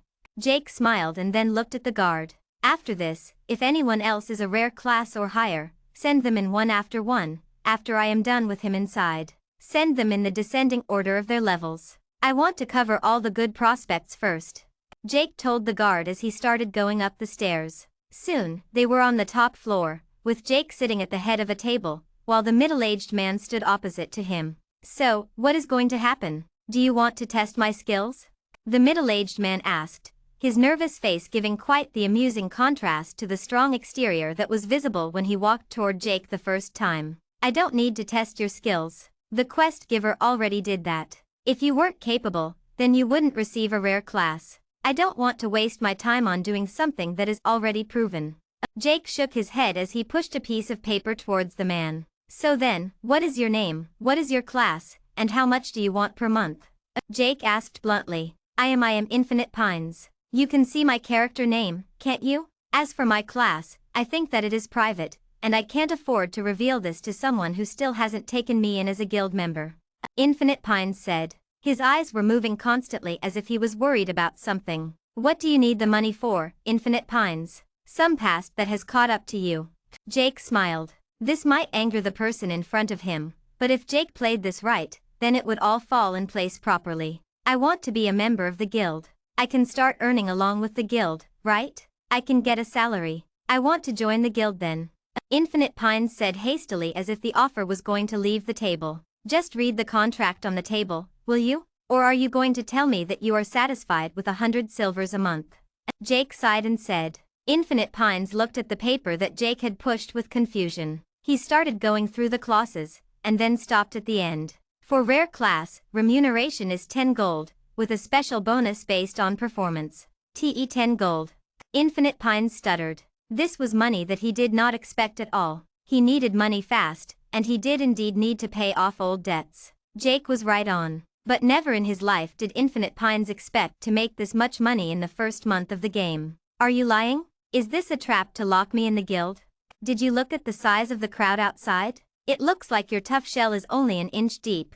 Can't you think properly? As long as you reveal your rare class here, then you can become a part of one of the fastest rising guilds in the entire world. Jake said. Fine. But no matter what my class is, I can get this gold right. Infinite Pines said. What are you worried about? There is no useless class. All classes exist for some reason. You just have to know the right way to use it. Jake smiled. Fine. I am not an attack-based class. Happy? I can't help you on the battlefield. In fact, I won't even be on it. I am a blacksmith. I thought that I was getting a good rare class, but it turned out that the rare class that I got was that of a blacksmith. Infinite Pines finally said. With this weight off his shoulder, he looked at Jake fearfully, trying to gauge any change in expression. But there wasn't any. Jake acted like he didn't even hear anything. Is that all? Then can you sign the contract now? Or do you still have another problem? But there is just one slight adjustment to the contract. 2, actually. Jake said as he took back the contract. In Infinite Pines' head, there was only one thought running in his head. He isn't going to give me any money, is he? He is going to give me less than everyone else. Good. So, you will get the 10 gold, but you have to work 100 hours a week, and you can get a commission off of your work. I will work out the proper part later, but you will be an indispensable part of the guild here. I need you to keep working here. Sign the contract, and join the guild then. After you are done, I will send you to the blacksmiths on the edge of the city. They will help you start working. Jake said as he pushed the contract back to Infinite Pines. Wait, what? Before Infinite Pines could understand what was going on, a message popped up in front of him. Shadow King wants to invite you to his guild, Bright Horizon. Accept Y/N. You aren't going to decrease the money that I get? Infinite Pines asked, confused. For someone with so many scars on you, and that terrifying face, you sound like a child. Why would I go back on my word? I said that every rare class has its use, did I not? Then I have a use for you. Do you want the money or not? Jake asked. I do. Infinite Pines vehemently nodded and he signed the contract, accepting the invitation into the guild. Go to the second floor. Any of the blacksmiths there will tell you where to go. And under no circumstance will you tell them the contract that we have signed. Jake said and he nodded to the guard at the edge of the room, guarding the stairs. You can send in the next one now. Chapter 36 A New Life. Infinite Pines was terrified. The possibility of not getting into the guild was something that he could not even afford to think about. When he entered and saw the crowd of people trying to join the guild, he felt even tenser. With so many people, would he, a blacksmith, be selected? Who would want to hire a blacksmith? Materials were difficult to find and expensive, and the success rates weren't even that great. He forced himself into the store to try to get a good start. But when he suddenly was called on to be the first person to start the interview, he was thrown off. An interview? This was supposed to be a simple entry into a guild that needed numbers, right? Why were they interviewing their prospects? Would this mysterious guild master still spend so much money on an auxiliary profession? After what happened though, after he suddenly got not just 100 silvers that he was willing to take so desperately, but rather a whole 10 times that, he was overjoyed. The guild master miraculously did not even care about his class, which seemed to be anything but useful to guilds. And then, he was told to go to the blacksmiths to join them. Although confused, he decided that there was nothing else to do but to follow his guild leader's instructions to the letter. He descended down to the second floor, and another man passed right by him to go upstairs. Seeing this man's confident face, very much similar to the one that he himself put up when he walked among these players, he felt it ironic. All the others saw Infinite Pines walk down, and they immediately tried to swarm him. What did the guild leader say? Is he taking members and without any trouble? Did you get the money immediately? Is the money there or not? People shouted at him from all sides. Looking at these people asking him so many questions, he did not know where to start. He raised his hands as if clearing his throat. Immediately, everyone fell silent. So this is what power feels like. Infinite Pines thought inside. And then, he started revealing glimpses of what happened inside. If you are a rare class or higher, then I suggest that you enter this guild. The benefits, they look like they are just too good, he said as he started pushing through the crowd to reach the blacksmiths who were on the other edge of the second floor. Others tried to ask him questions, but he declined them. If he wanted to answer all the questions that they had, then he would be here all day. He had his instructions to follow, and the 10 gold were something that he just could not let go of. He needed them as fast as possible, and according to the contract, they would be given in the middle of every month. The middle of this month was coming very soon, and the most important thing in Infinite Pine's head was that he needed to impress this guild leader. He approached one of the blacksmiths and smiled at them. Even though he had no idea why he was talking to this NPC, he just had to trust the system. The NPCs in this game seemed real enough anyways. The guild leader told me that I had to join the blacksmith division. He said that you would take me to the outskirts of the city where you are situated and settle me in.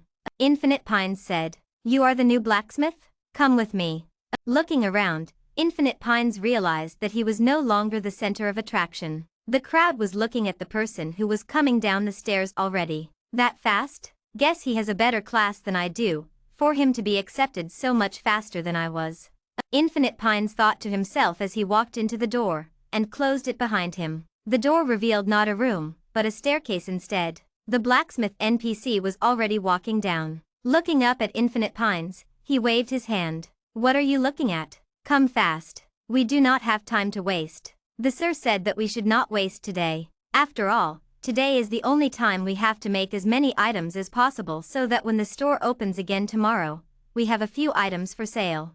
The NPC said. Infinite Pines snapped out of his daze and ran after the NPC. The staircase led them to the back of the store, and eventually blended into a nameless street, where there were still hordes of people. Come with me, the blacksmith said as he walked through alleys and streets with such speed. This man knew the streets like the back of his hand. Infinite Pines jogged after him to keep up, and soon, the number of people, as well as the chatter around them, slowly decreased. There were few who wandered to the outskirts of the city. Who would want to come here, when all the good stuff happened in the center of the city? Keep in mind, many people came to Diffast for one purpose only, to get the epic class that seemed to be hidden somewhere. Of course, they didn't know that this class was already taken. We are here. The blacksmith stopped in front of a forge. There were blacksmiths running in and out of the forge, and the smell of fresh iron filled the air. You can take a furnace for yourself. We have too many. Business used to be slow until Sir took us in. The blacksmith NPC smiled as he walked inside. What do you mean, take a furnace for myself? What do I need to do? The guild leader didn't tell me anything. Infinite Pines shouted at the leaving NPC. Just take the materials from the pool and you should have your own hammer. Use that to make as many items as you can. If you want to start making better or more interesting items, then the Sir already purchased a few blueprints from master forgers and blacksmiths among us. The NPC said and he left. Infinite Pines was here, speechless. In front of him was a haven all right. Although he knew that being a blacksmith was going to be tough, because he would find it difficult to find work in an online world, he did have talent. That was why he even passed the test to get the rare class, a test that so many failed. And now, for the first time, he was finally put in his element. With materials that he never had, blueprints that he could never afford, he would finally have a chance to let his blacksmith talent blossom. Looking up, he smiled. Thank you, God. Today must really be my lucky day. Infinite Pines smiled. What are you doing? Standing there? Are you new? Grab a hammer and start working. Don't waste the good Sir's grace. We need to deliver as many items as possible. An old but sturdy-looking blacksmith snapped him out of his daze. Chapter 37, Bonus Chapter, The Mercenary Kirch. Jake rubbed his hands together. His smile was wider than ever before as he looked at the panel in front of him. The guild was no longer considered new by any standards. There were hundreds of members within, and that was because Jake actually rejected many who came through the doors. In fact, the very second person, the confident man who walked in after Infinite Pines, got rejected. Jake didn't need someone who demanded to be a guild co-leader just because he had a rare class. Jake didn't need rare and epic classes that much. He just knew that those who got them on their own had potential. But one thing that he did know was that he needed those who were hardworking, and knew how to grind. After all, for the next few weeks, all that he would do was grind. His levels, and the levels of many that he took in, were not that high compared to the average. If he wanted this guild to stand out, and grow stronger, then he would need to start working on that. Is there any else? Jake asked the guard at the staircase. Yes, Baron. The guard nodded. Jake sighed. Today was a long day. It was one thing if he spent the day on the field, battling monsters and leveling up. But it was another to sit at a desk and look at potential prospects. His mind was about to shut down. Forget it. I will have to do this tomorrow as well. The blacksmiths better have a field day when I open the day after. Jake shook his head as he looked at his chats. He had thousands of friend requests already, and the number of spam messages he got, begging him to accept that person in his guild was just uncountable. He looked at the messages that did matter though.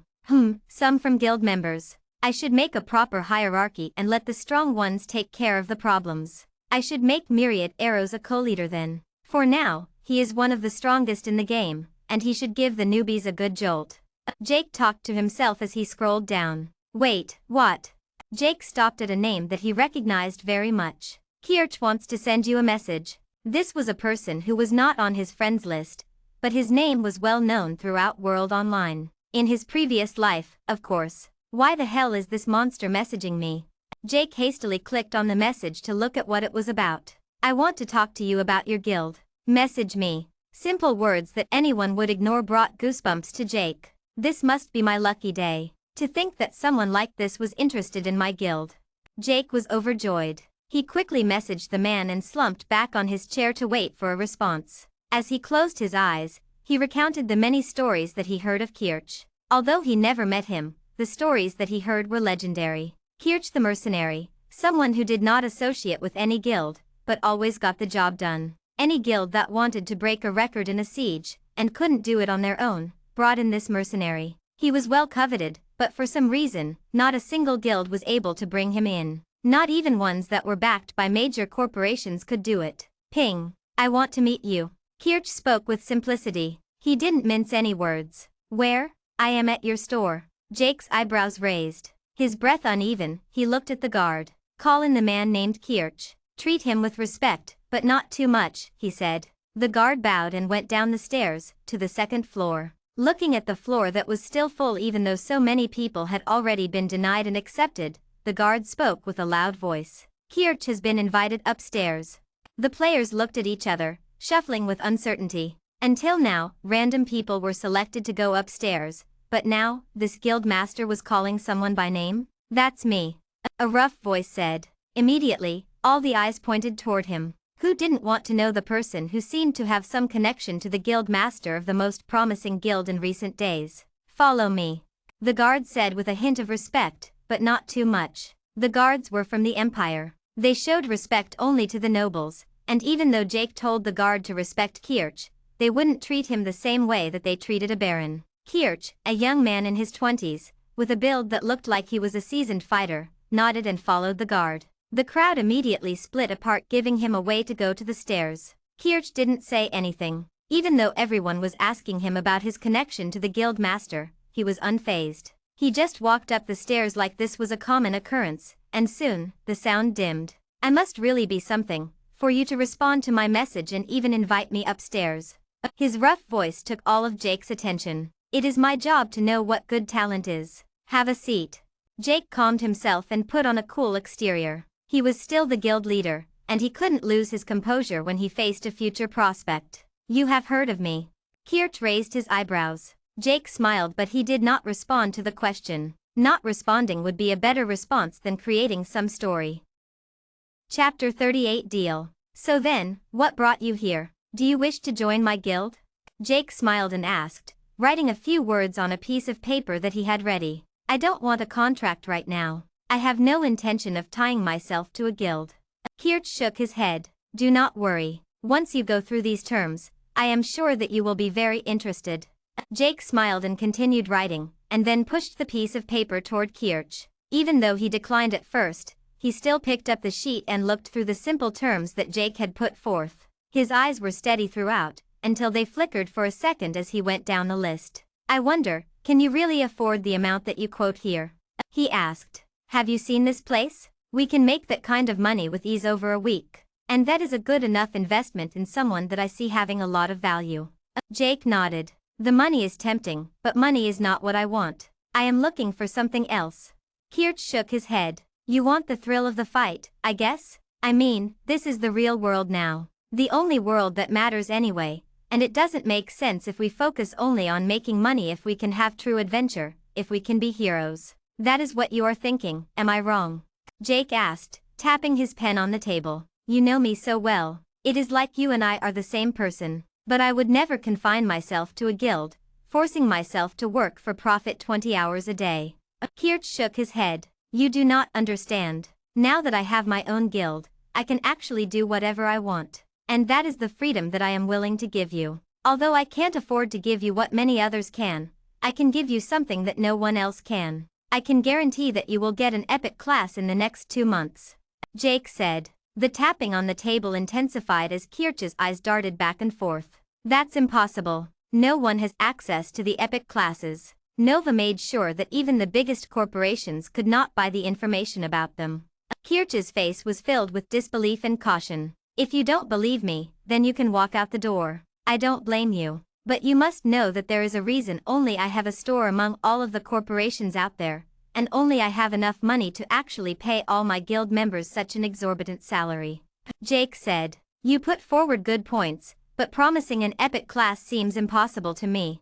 Kirch shook his head. How about we do this? You want freedom. I will give you that. You do not need to actually grind with the guild members. You can choose to, but if you want, you can grind on your own. And I will not force you on raids, but you do have to join the guild on important party raids where we need good numbers. And after 2 months, if I don't give you the epic class, then you can leave. If you find it yourself somehow, then it is your choice. Jake said. I want it on paper. I am not signing anything else. You want freedom, do you not? Then why paper? We can make this verbal. That is best for you. At any point, you can leave the guild with no repercussions, but when you do leave, the doors close. Only for you, I am throwing out all the rules. And I don't want to see you take advantage of them. If you walk out that door, you aren't coming back. Jake said with a stern voice. Kirch paused, and then he looked around. The room was sparsely decorated, but the decorations would make any player's eyes red with jealousy. These were all very good quality rare class items that Jake decided had to be reserved for the guild members. He did not disclose his intention yet though, so people who came here thought that he was rich enough to let rare class items become decorative showpieces. I will join, as long as I get the epic class item that is in the showcase below. Kirch said. Jake stopped. If he jumped on this now, then he would forever be on the losing side of every discussion that they would ever have in the future. And Kirch would have all the leverage, knowing that Jake valued him so much. The item is not mine. I cannot just give it to you. But what I can do, is I can give it to you on credit. You will pay with your salary. I will give you that chance. Jake said. Wonderful. Kirch's face lit up. Who didn't want an epic class weapon? They were one of the most coveted items in the game right now. The stat boost that they did give was just too epic. I am not done yet. I will give it to you if you can pay for it. But you can only afford it if you work for me for 1 month. But the terms will be a little different than last time. This time, you have to participate in every single raid that the guild is a part of. Not the grinding, but the raids without exception. Jake said. Deal. I get the epic class weapon in a month as long as I join your guild. Kirch nodded. Now then, why don't you detail your class and skills here so that I can prepare accordingly? Jake asked as he sent over the request to Kirch to join the guild. Shadow King wants to invite you to his guild, Bright Horizon. Accept Y/N. Accept. Kirch nodded. If you're thinking of the concluding sentence here, you're mistaken. Stay tuned for the next episode. Chapter 39. The guild is ready. 2 days passed. Jake was not in the store though. He was outside in a giant field, looking at hundreds of guild members that stood in front of him. After 3 days, 2 days more than what he expected, he was finally able to process the thousands of applications and pick the best of the best. All of them were looking at each other, talking to each other. It was the first time that the whole guild had gathered together, so this was the first time that many met each other. Forgetting the hundreds of gold coins that suddenly added to his expenses, managing this huge force was going to be a headache for Jake. But luckily, he was already prepared. Now then, you know that not everyone in the guild is equal. I am your guild leader, and the one next to me, Myriad Arrows, is your guild co-leader. Is that much clear? Jake looked coldly at everyone who was looking at him. He was wearing his rusty-looking boots and armor, and his sword wasn't all flattering either. Looking at this equipment, people wondered whether he was really the owner of the store that seemed to have all the equipment that they needed. Now then, this is a guild with more than 300 members. Already, we are raising eyebrows. And yet, the average level of the guild is just 11. For the next few weeks, all of you will be focusing on just grinding. All the loot that comes out of it will enter the guild pool, and will be properly distributed once your contribution is taken into account. Jake said. How are we going to count contribution? One member asked, raising his hand. The guild contribution point system will start next month after we can start raiding, and start expeditions to new lands. Jake shook his head. Well then, only the leader and co-leader have been decided. That leaves the matter of the 30 group captains that I wish to appoint, as well as the 3 guild elders. Now, who wants to be a group captain? Jake asked, smiling. Immediately, the players started jumping restlessly. Getting a promotion meant more power and more money. Who wouldn't want those? But I just can't hand them over. You will have to earn them. In the next few days, I will be looking at your performance on the field. You will all be hunting the sword flies. They are quite troublesome, but you have the advantage of numbers. Split up into groups of around 10 people. It doesn't matter if it is more than 10, but it can't be less than 10. People started shuffling around, finding people that they have met before, or already knew. If their group was filled with people they already knew, then whoever was the group captain would not treat them unfairly. Once the groups were formed, Jake nodded and lifted his hand, silencing the crowd.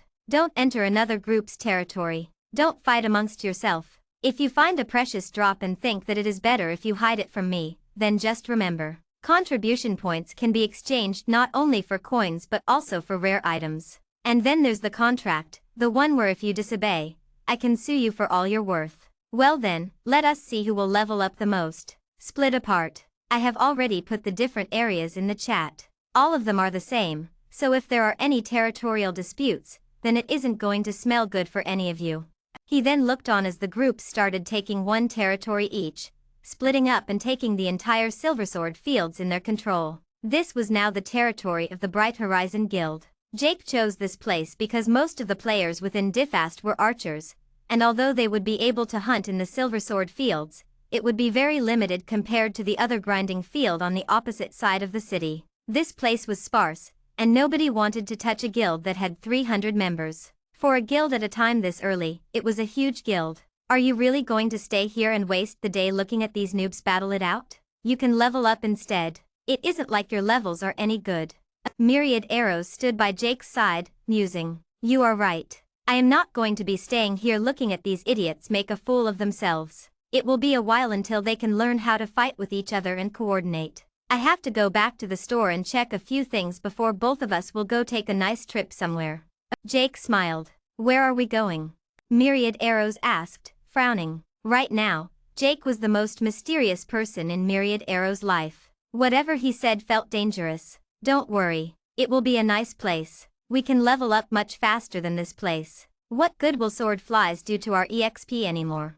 Jake chuckled and took out an item from his inventory. This was something that he bought from a store that wasn't his. It was an item, but not from this world. Instead, it was just a normal camera. Jake intended to just record all of this and run it back in a time-lapse so that he could see anything interesting that happened after the fact. Let us go now. I am pretty sure that this person doesn't like to be kept waiting. Jake said as he walked towards the city gates. Wait, which person? Who are you going to meet? Myriad Arrows ran after Jake. That, my dear Myriad Arrows, is going to be a nice surprise. Jake's wide smile gave Myriad Arrows shivers. P. 076205. Chapter 40 Phoenix. Jake and Myriad Arrows were at the store, walking up the stairs. The customers all recognized him, the guild master and owner of the building. Pointing at him, they all whispered to each other. Jake smiled as he continued to walk up.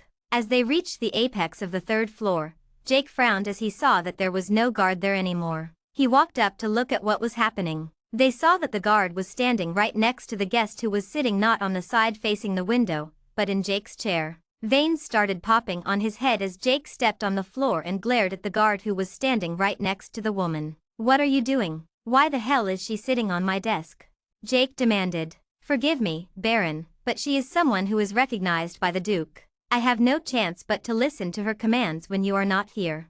The guard apologized immediately. Jake then glanced at the woman. With light red hair, pink eyes, and a charming face, she smiled at Jake. It took you quite some time to get here, she said with a sweet voice, but in Jake's ears, this was only irritating. Get up. You came here to do something, didn't you? If you don't listen to me, you will get kicked out right now. Jake said, cracking his knuckles. Such a killjoy. The woman pouted as she got up and walked up to Myriad Arrows, who was standing right next to Jake. Interesting. So you are the co-leader of this guild. I wonder, how much power do you hold? She asked, touching Myriad Arrow's lips provocatively. He stepped back and wiped his lips with his sleeve immediately, looking at her with surprise. So rude. Stop playing with him. Now then, you came here for a reason. Out with it. There should be a reason that the daughter of the president of Vinur came all the way here to talk with me. Jake said, walking around the woman and sitting on his chair. You know who I am. Interesting. I didn't know that I told you all of this in the chat I had with you. She smiled as she sat opposite to him. Your name gave it away. I think that only you can afford to have the name Phoenix reserved for you. There is no one else who could get that name. Jake smiled. You know about this. I thought that this was kept under wraps. Phoenix raised her eyebrows. Walls listen, and listeners talk. Well then, out with it. Why are you here? I have an inkling that it has something to do with the floor that we are sitting on right here. Jake asked, slouching back on his chair. Don't worry. Unlike many others, I don't need land. especially in a dead city like Diffast where people will leave after a few months. But your information, that is indeed valuable. How did you become a baron? Phoenix did not mince any meat. You came all the way here to ask me about that? You should have asked your assistant to come. Jake chuckled. Are you going to tell me or not? What is Veneer going to do? Try and find me? Torture me? Well, best of luck. I hid my identity quite well. I know that you don't know who I am, but I will give you a nice opportunity. This is information that many people want. I can even start a bidding war for this. But since you came here, I will even give you a discount. Jake smiled as he looked at Myriad Arrows. You want me to go? Myriad Arrows asked. This was going to be a sensitive topic, and something that was worth a lot of money. Myriad Arrows understood that they would need some privacy. No, I want you to listen as well. This is something that you should try to do sooner or later.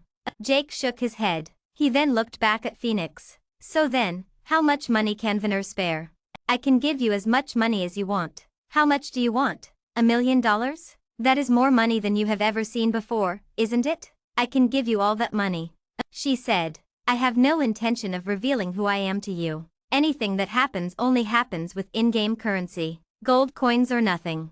Jake shook his head. You are a tough nut to crack. How much money do you need? Phoenix sighed. Well, I did float a new guild, and things are getting quite expensive. So many new members, it takes hundreds of gold coins to maintain all of them. 5,000 gold coins. That is half the money that you offered to give, a nice discount from yours truly. Jake said, rubbing his hands. 5,000 gold coins? Are you mad? No one has that much money. If they did, then you wouldn't be the first person to own a building.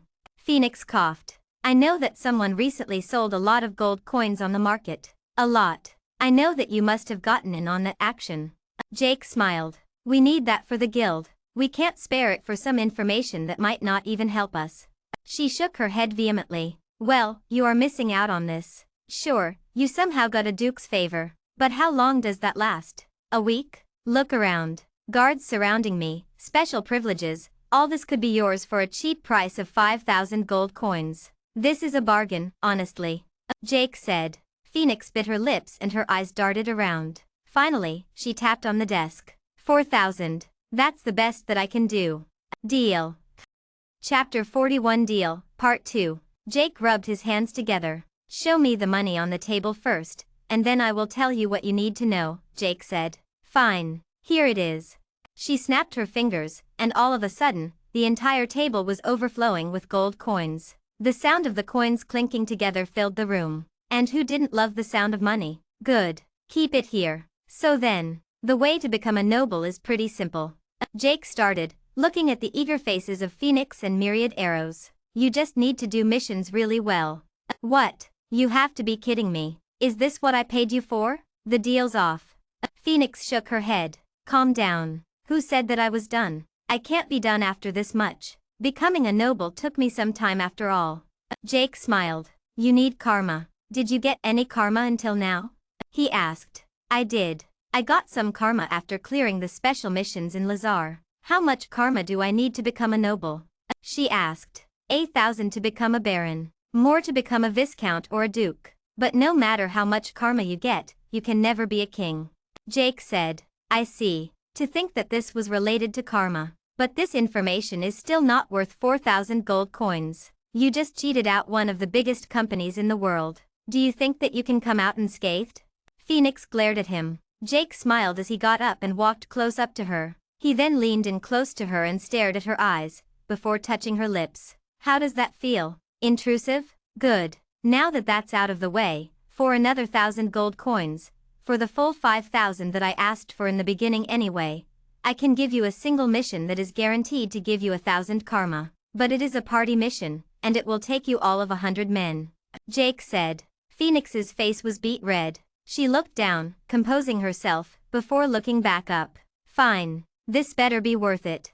She grit her teeth as another 1,000 gold appeared on the table, completely overflowing to the ground. Good. Now, do you know of Crodora? The small kingdom in the north? Not many have gone up there. I mean, the number of people who thought that starting at Crodora was probably in the hundreds. Well, if you go there, then find the king and ask what his problem is. Try to complete that quest and you can get a lot of karma. But that karma is not valuable here. It is halved when you leave Crodora. Jake said. What use will I have being a noble from Crodora? Phoenix frowned. That is your problem. Do you know how much money it took for me to gather this information? You got it on the cheap. Now, you got what you need. Get out of my room. You are making my best guild member uncomfortable. Jake said. Phoenix pouted as she got up. She glared down at Jake as she left the floor, going downstairs. Finally, Jake sighed. I thought that she would send an assistant. Why would someone like that care about this so much? So all I need to do is do missions? I already got like 500 karma for being the first epic class in all of Loveal. I thought that it was useless, but if I get another 500, then I can try and become a baron. Myriad Arrows mused. You already got 500 karma. That is awesome. Where we are going next, you can try and earn the rest. After all, we might well be the only people to ever step foot in this place.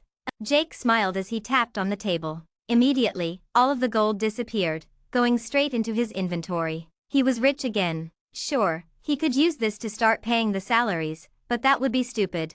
Hard cash like this was hard to find. It should only be reinvested. With this money and the permit that I got for a new building, I should be able to get a baller guild headquarters wherever I go.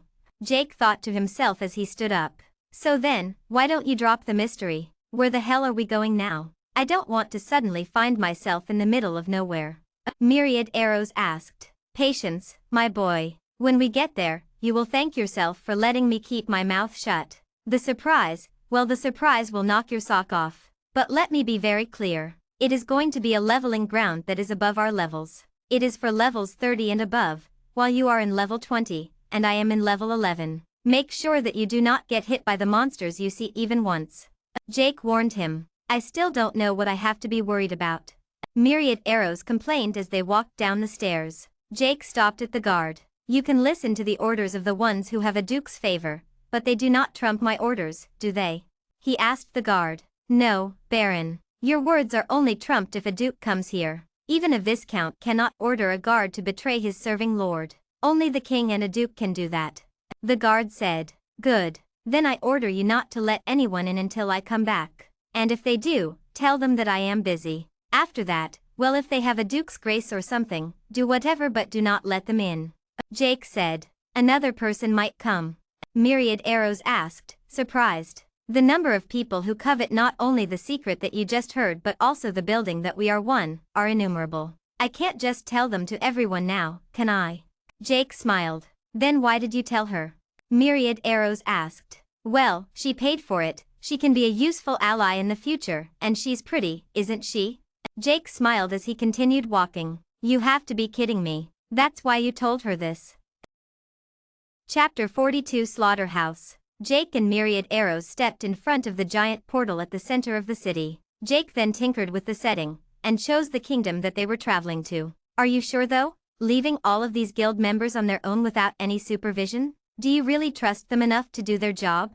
Myriad Arrows asked. Don't worry. There are those who want to work, those who want to get money, and those who are lazy. We just weed out the bad eggs slowly. But with the group captain role on the line, I am sure that many will try to prove themselves.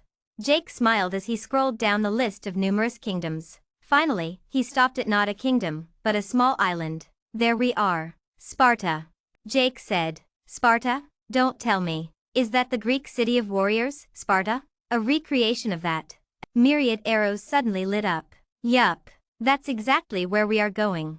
Jake nodded and he tapped on the name, paying the requisite amount. Both of them passed through the portal and they were no longer in the Loveal Empire. The moment that they passed through the portal, they were greeted by a warm sun. It was afternoon here, as compared to the morning in Loveal. World Online took the real world into account so much that it created time zones and different positions of the sun in this fake reality. Without any clouds, just the blue sky and the sun at the center, hanging on top of them, it was hot. Jake and Myriad Arrows looked around. Where they looked, they could only see the sea. They were almost at the coastline. The portal that they just exited was on an elevated surface, and the beach lay before them. But the portal was supposed to be at the center of the island, was it not? Where the hell are we? Did we come to the wrong place?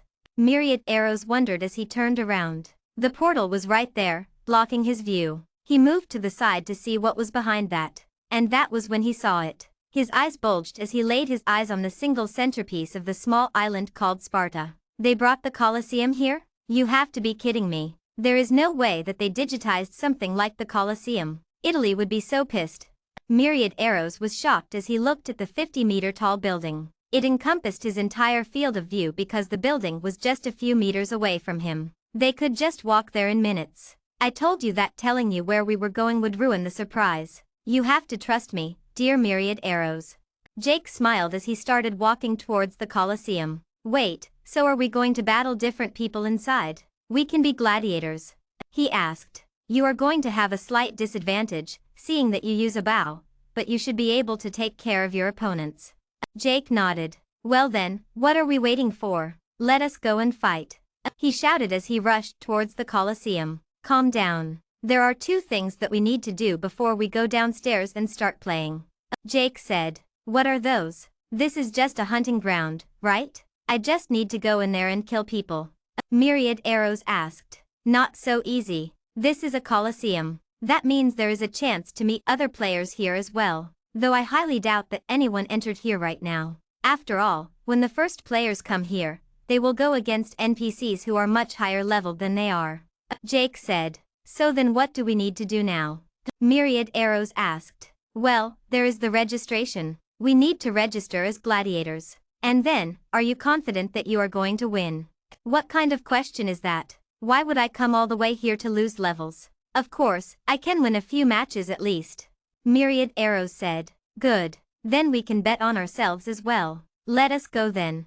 Jake said as he walked around the Colosseum as if he knew the route to perfection. Have you been here before? Are you like a beta tester? You know a lot of things that no one else knows. Myriad Arrows suddenly asked. Right. Beta testers also have some information beforehand. That makes so much sense now.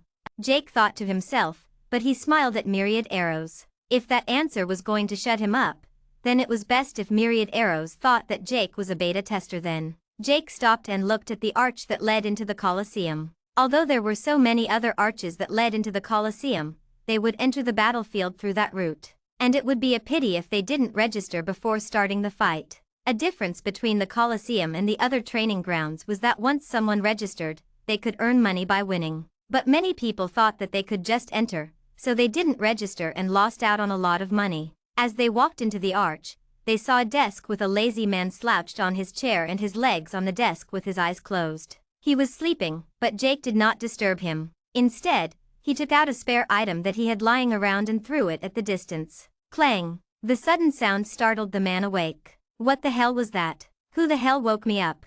The lazy man opened his eyes and was clearly angry. Chapter 43 Entering the Colosseum. The man looked around and saw a small knife at a distance. It looked like someone had dropped it from above. Those goddamn peasants. Always waking me up. He muttered as he rubbed his eyes and looked at the 2 newcomers who stood in front of him. What the hell are you here for?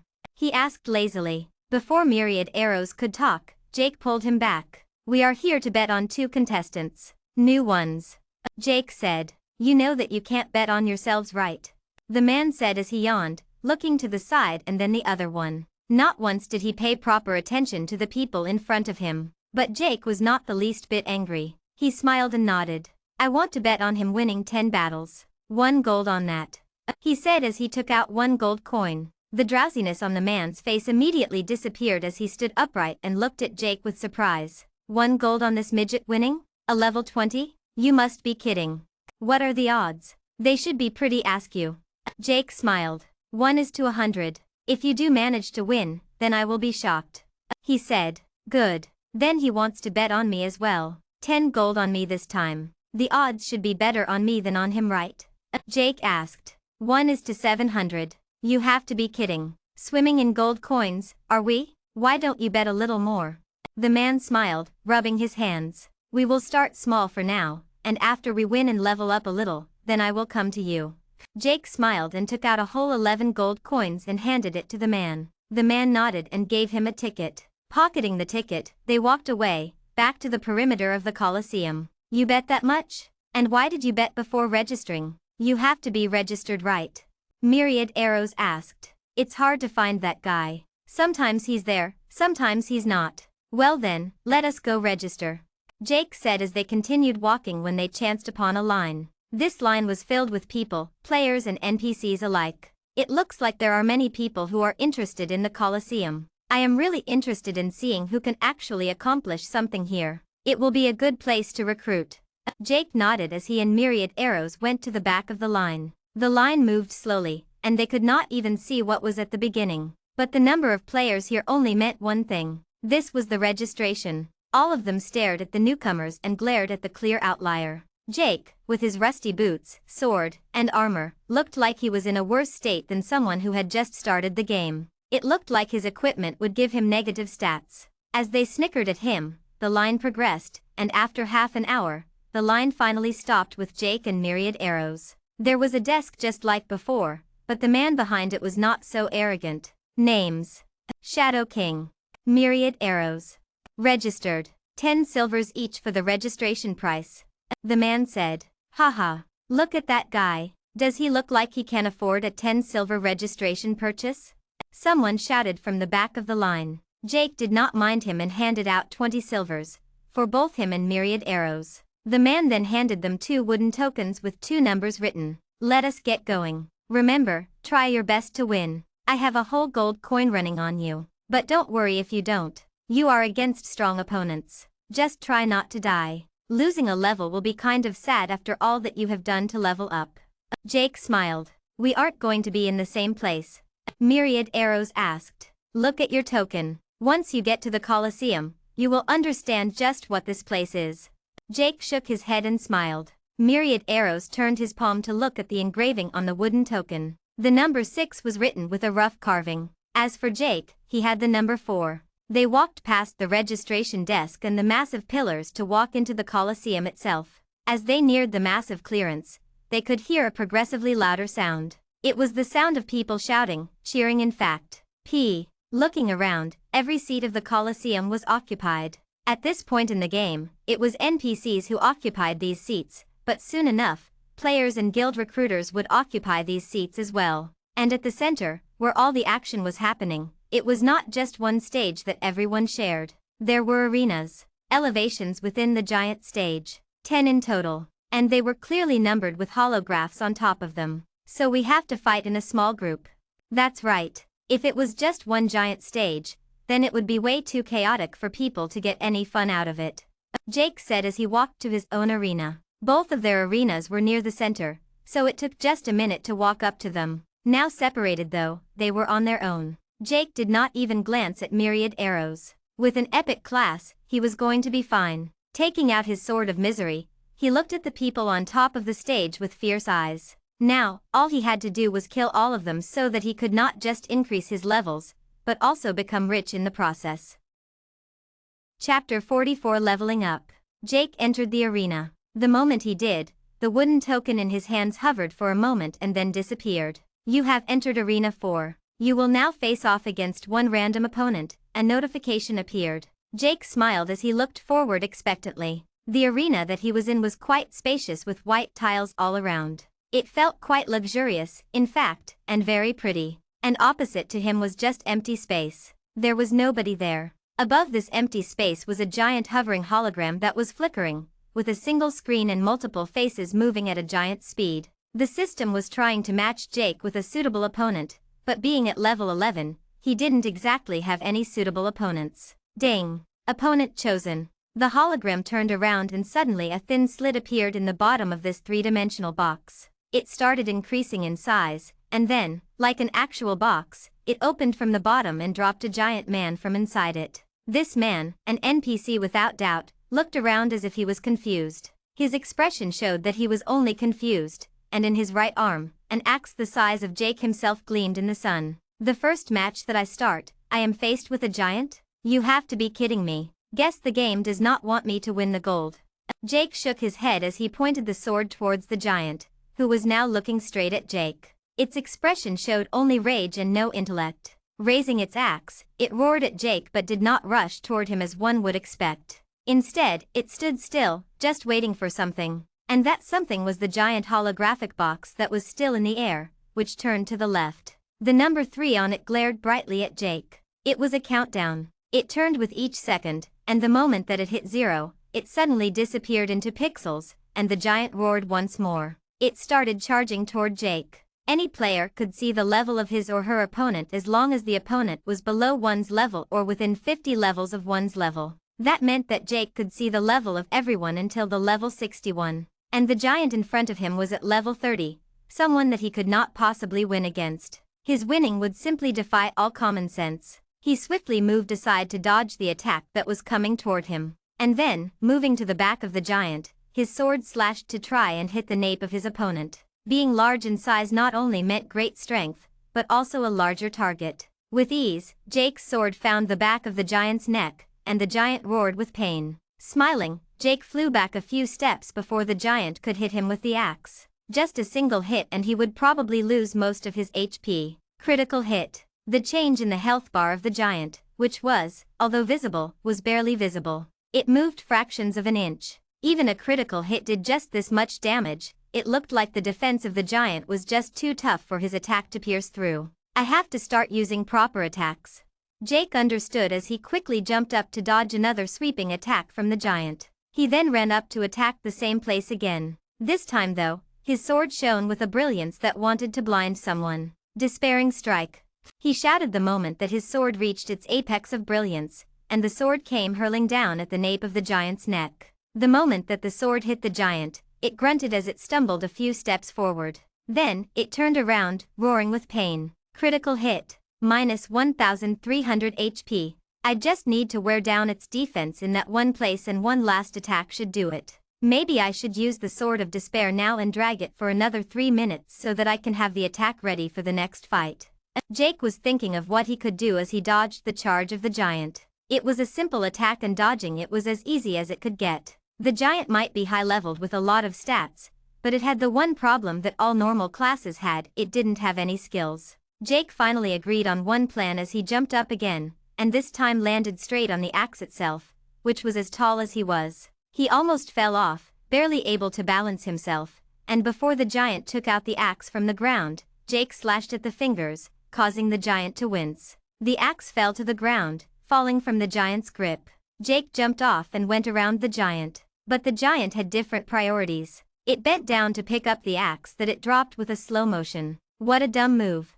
Jake thought to himself as he jumped in the air, and his sword shone once more. Slash of hunger.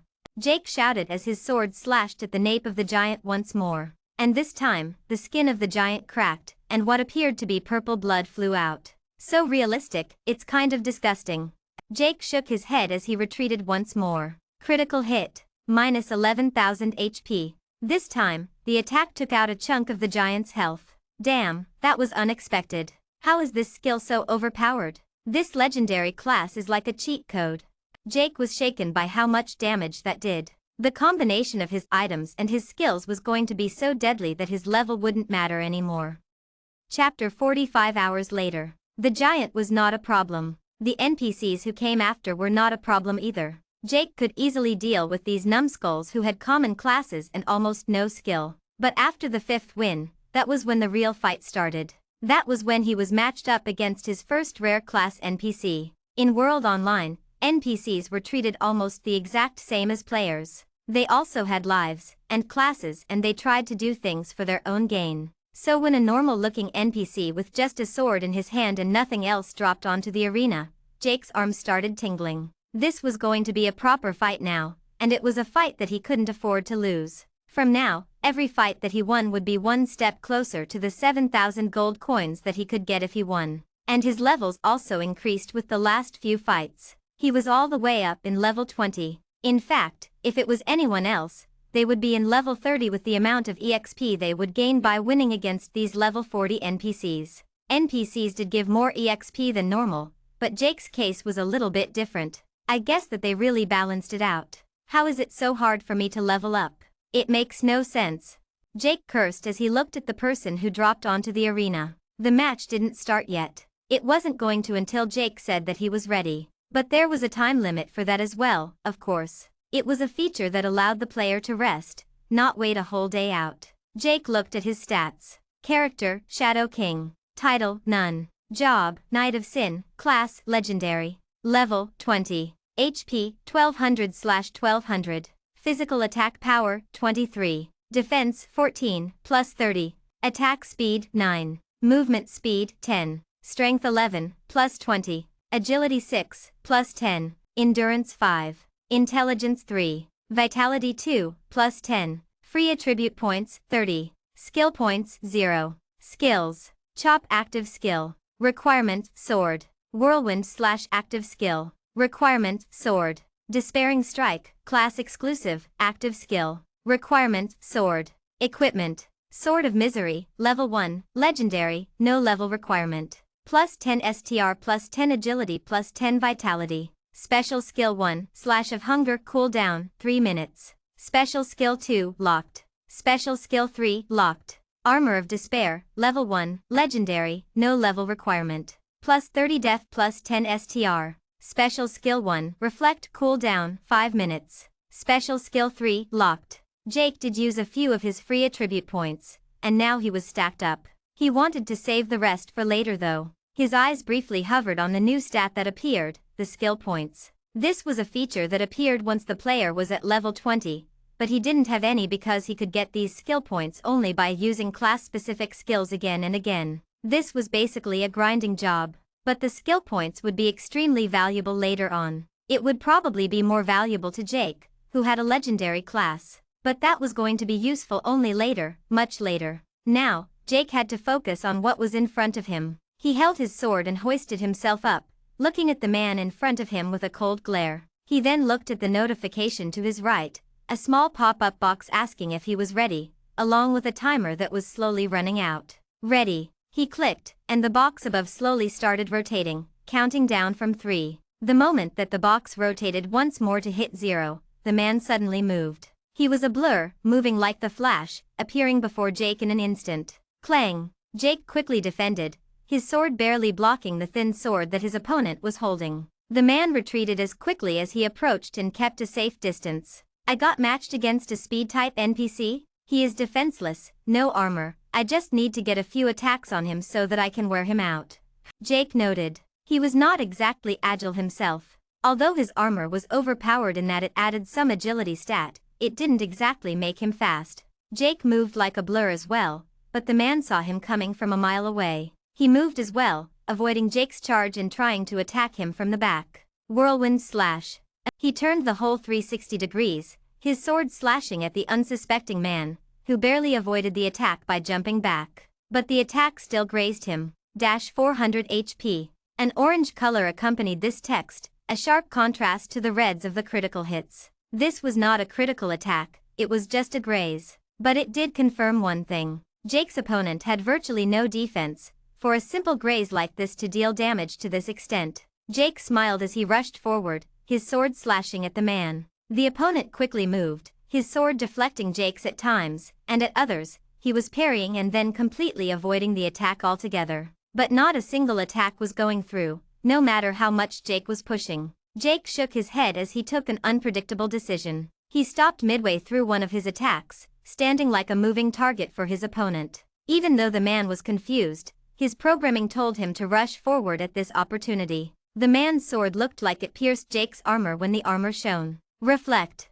The sword bounced off, and the man fell back with a critical hit. Critical hit. Minus 2000 HP. But Jake would never leave an immobile opponent like this. It was an opportunity that he could not waste. Slash of Hunger. The sword's beautiful arc landed straight on the man. Critical hit. Minus 17,000 HP. Victory. Chapter 46. Luck doesn't always last. You have leveled up. You have leveled up. Seeing that he got 2 levels from this one fight, Jake knew that even among rare classes, this one was a strong one. He looked at the holographic box that appeared in the air once again. It rotated, with faces alternating by the second, and finally landed on one face. The doors down bottom opened, and someone fell through these doors. It was a woman this time, and she was clad in armor to the fullest. The only reason that Jake could tell that it was a woman was that her helmet was not fully in place. She had a giant shield, one of the paladins, and she trusted it into the ground right in front of her. She then glared at Jake, as if waiting for him to make his move. Guess my luck has finally run out. Why am I facing a holy paladin in the 6th battle? This is an opponent that wasn't supposed to come out even in the 30th battle. And I can't even see her level. She is above level 72. Jake cursed as he held his sword. He was going to give a fight and going to try to win, but he had little confidence in his victory. Maybe if his opponent was in level 30, or even level 40, he could try. But he didn't even know what level his opponent was. You are weak. I do not know why I have been selected to face you. But since you are the one with the disadvantage, I shall allow you to attack me first.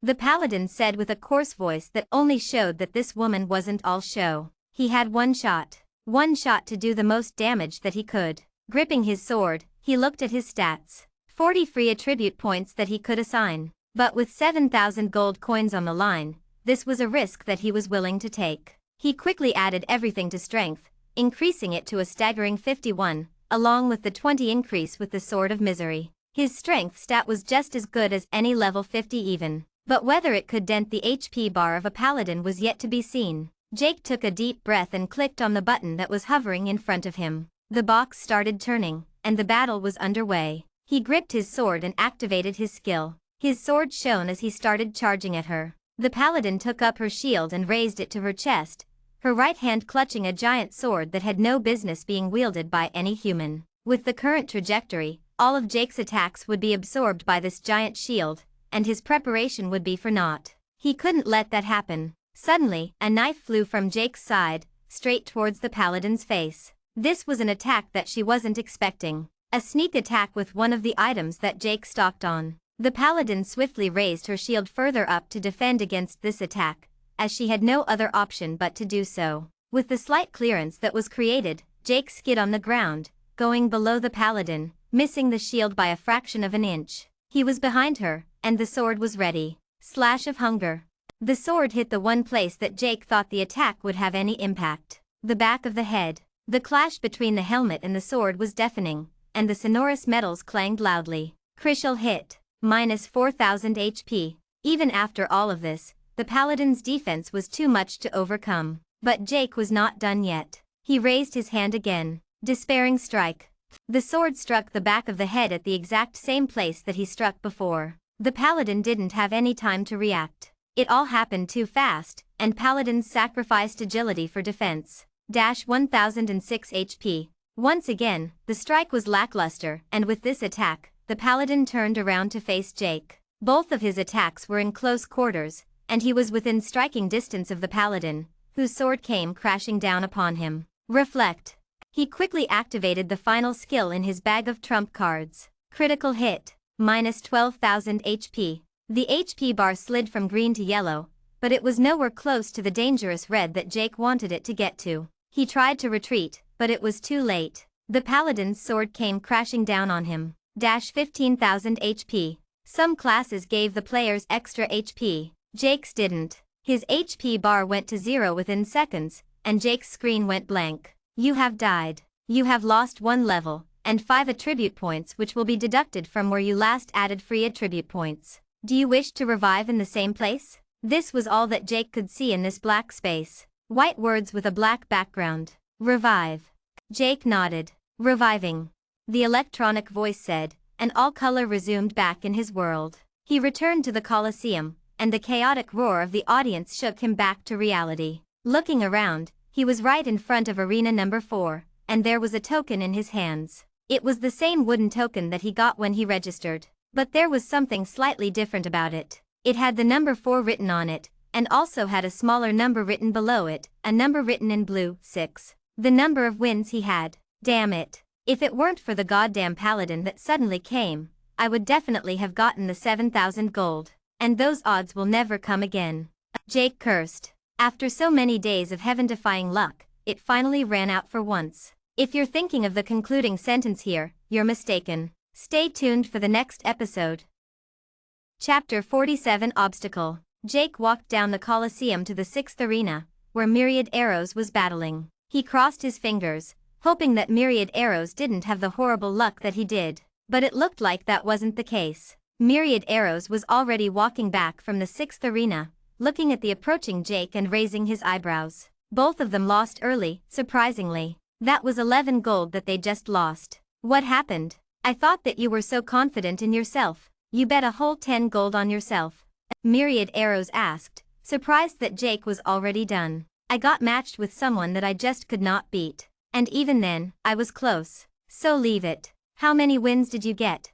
Jake asked. I got to 5 wins. Worse than I expected. But that was after using all of the epic class moves that I had. I do not know how the game expects players to beat these NPCs. They are all at levels 50 and 60. Myriad Arrows complained. We can't do anything about it though. I lost a level, but I did level up quite a bit. I am already in the 20s. This increase wouldn't have come if we were grinding in normal fields. Jake said. Myriad Arrows looked at Jake weirdly as if there was something on his face. You got to level 21? That's it? I am already at level 33. How are you leveling up so slowly? How many matches did you even win? He asked, confused. Jake smiled, but he could not say that the reason for his slow leveling speed was that he had a legendary class now, could he? If he revealed that, and this information suddenly became public, then he would be hunted down just because people would want his account. Let's just get going. We can get a little money from the wins that we did get. Keep winning, and we can level up from this wooden token to an iron one, and we don't need to pay a toll to travel to the Colosseum anymore. Jake said, shaking his head. Sure, he lost 11 gold, but that was nothing to him anymore. It was a small price to pay to try and obtain 7,000 gold, but now that he failed, it no longer mattered to him. He planned to spend a little more time here and level up just a little more. But if I can level up so much here, why do other places exist? I can just stay here for a long time and level up till level 60 or 70, right? Myriad Arrows asked. Your EXP will decrease drastically after your first few fights. That is because the level disparity has decreased. Now, you will have to fight maybe 4 or 5 times to get a single level. With the battle experience of these NPCs, even though it is better than outside, it is also harder, and you risk the chance of losing your levels as well. Jake explained as they seemed to go somewhere other than the registration desk. They walked through the small hallway between the giant arena and the outside of the Colosseum, between the giant pillars that supported this monstrosity of a building. They stopped at a quite empty desk, with a half-asleep young woman behind it. The moment she saw Jake and Myriad Arrows walk toward her, she quickly sat erect and smiled at them. Welcome, gladiators. Do you wish to collect your earnings? How much are the winnings, even? Myriad Arrows asked. I am glad you asked. The Colosseum has always supported the rights of the gladiators, and we share the proceeds of the ticket sales with the accomplishing gladiators. The gladiators who are unfortunate to leave without a win are compensated with 2 silvers. As for each successive win, they are compensated with 10 silvers. The woman said. Myriad Arrows almost coughed his guts out. Is she modeled after a spokesperson? Why the hell is she talking about rights and things like that? Myriad Arrows asked. What about if we level up to the iron token? Jake asked, disregarding Myriad Arrows' comment. For iron token holders, they are people that fans come here to see. They get 20 silvers for each win. But to become an iron token holder, you need to get to 100 wins. The woman said. 100 wins. That seems doable. We can just bring our entire guild here after they all reach level 30 or 40 and we can start grinding here, right? We can earn money while doing it. Myriad Arrows said. Maybe we will do that for a single day, but we can't focus on that. The goal isn't to just earn money. A guild needs to expand. Our goal isn't the East. It is the Western world that is controlled by the NPCs. Let us just cash in first. Go ahead. Jake smiled. Myriad Arrows nodded as he gave his wooden token to the woman. She looked at it and nodded. As she tapped the token, the 2 numbers disappeared, and she turned the token around, where the number 5 was written in a bigger font and in a green hue. This is your win count. As long as you get to 100 wins, this will turn iron. The woman said as she took out a bag of 50 silvers and handed it to Myriad Arrows. Wow, this is a lot of money. Myriad Arrows nodded. Indeed. A single day and you can earn 50 silvers. That sounds like minimum wage to me though, doesn't it? Jake chuckled as he handed his token to the woman. As the woman touched the token though, she frowned. Forgive me, but there is a problem with your token, she said. Chapter 48 Error. Jake frowned. He didn't understand what was going on. You have not lost in 6 matches, and the 7th match was against the Holy Paladin, was it not? The woman asked. Jake nodded, while Myriad Arrows just looked at Jake with his jaw dropped. Not only did Jake win more than him, but the one he lost against had an epic class. Of course there was nothing wrong with losing. Forgive us, But there seems to be a mistake. You were not supposed to be matched against the Holy Paladin. That paladin was supposed to be assigned to arena number 3. She was an iron ticket holder. You faced the wrong opponent. The woman said with a high-pitched voice, standing up. I see. So the system has something wrong with it? That makes sense. I did not understand how I lost. Jake nodded. He suddenly thought of something though. But I bet on myself, and yet I was matched against someone that was not supposed to be my opponent. I lost the chance to win a huge amount of money. Jake said, smiling. The woman was flustered, not knowing what to do. She was the perfect definition of a new worker who did not know what to do on her first day, and an angry customer had just arrived. I will go call the Coliseum manager, she said as she turned around to run somewhere without even waiting for Jake's response. Wow, looks like you can get something out of this. Myriad Arrows chuckled. If I can get a few hundred gold, it would be perfect. But the odds of me winning 6 times is around 1 to 50, but the odds for me to win 10 times was 1 to 700. The opponents that I would face in the first 6 rounds would be weaker than the next 4 rounds, I knew that much. Still, I should get like 1,000 coins cause I had a chance to win at least the 7th round.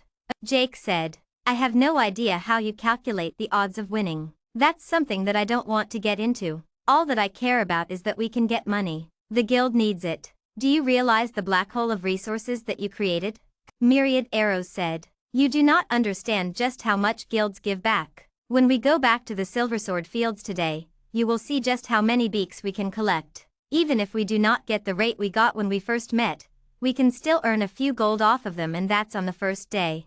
Jake smiled. He looked forward, because the woman was coming back, and this time, there was a slightly old man who was calmly walking along with her. Jake solemnly looked at that man. Sure, he was the manager of this giant place. But that was not the important part. It was that Jake could not see the level on top. And for sure, this man had a level in the triple digits and not the low hundreds. He was strong, and it was going to be important to be respectful to him. May I know what the problem is, gentlemen? The man asked smoothly. I bet that I would win 10 matches. I would have won 7,000 gold coins if that went through, and I even got to 6 wins. But I was matched against an iron token holder? I thought that the Colosseum would be devoid of these simple problems. Jake said. Forgive us, but we cannot just hand over 7,000 gold coins. There is no guarantee that you can win the 10 matches.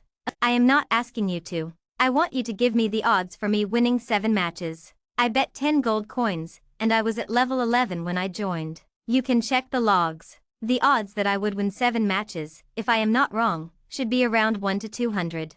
Jake said. We also cannot assume that you are guaranteed 7 wins, sir. The opponent that you could have gotten had a chance to defeat you.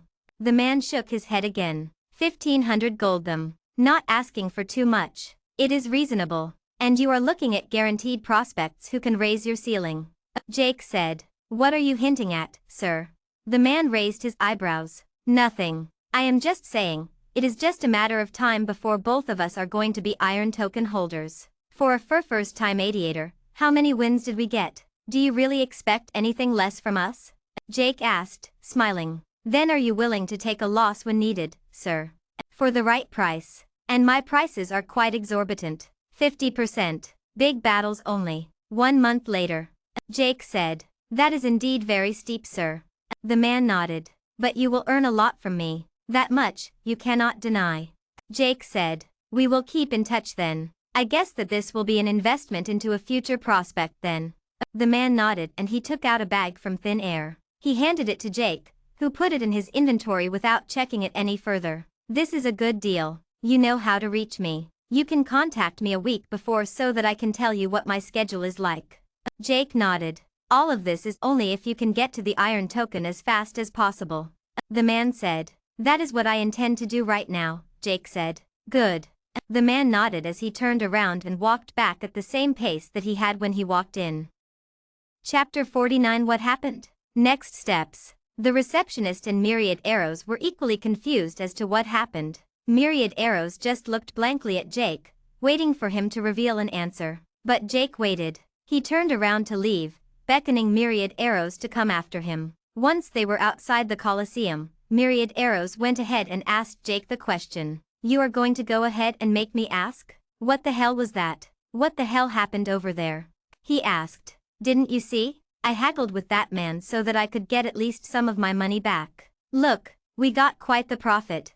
Jake smiled. What is the investment? All the big games, iron tokens. I didn't understand any of that. Myriad Arrows said. Oh, that? Well, once I upgrade to the iron token, I can finally start playing in the first 3 arenas. But those matches are on another level, and so, the Colosseum earns much more from those matches. And the betting on those matches gets to another level. Jake said. Wait, so you are basically promising to rig matches in the Colosseum's favor? If I get enough money, and I'll keep upgrading my level anyways, what is wrong with that? The Colosseum will also earn a lot of money from me, and this is just a good investment. Jake smiled. So then what are you going to do? You have a lot of money in your hands now. 6,500 gold coins. If anyone else had that kind of money, they would be so happy. You might be one of the richest people in the entire game.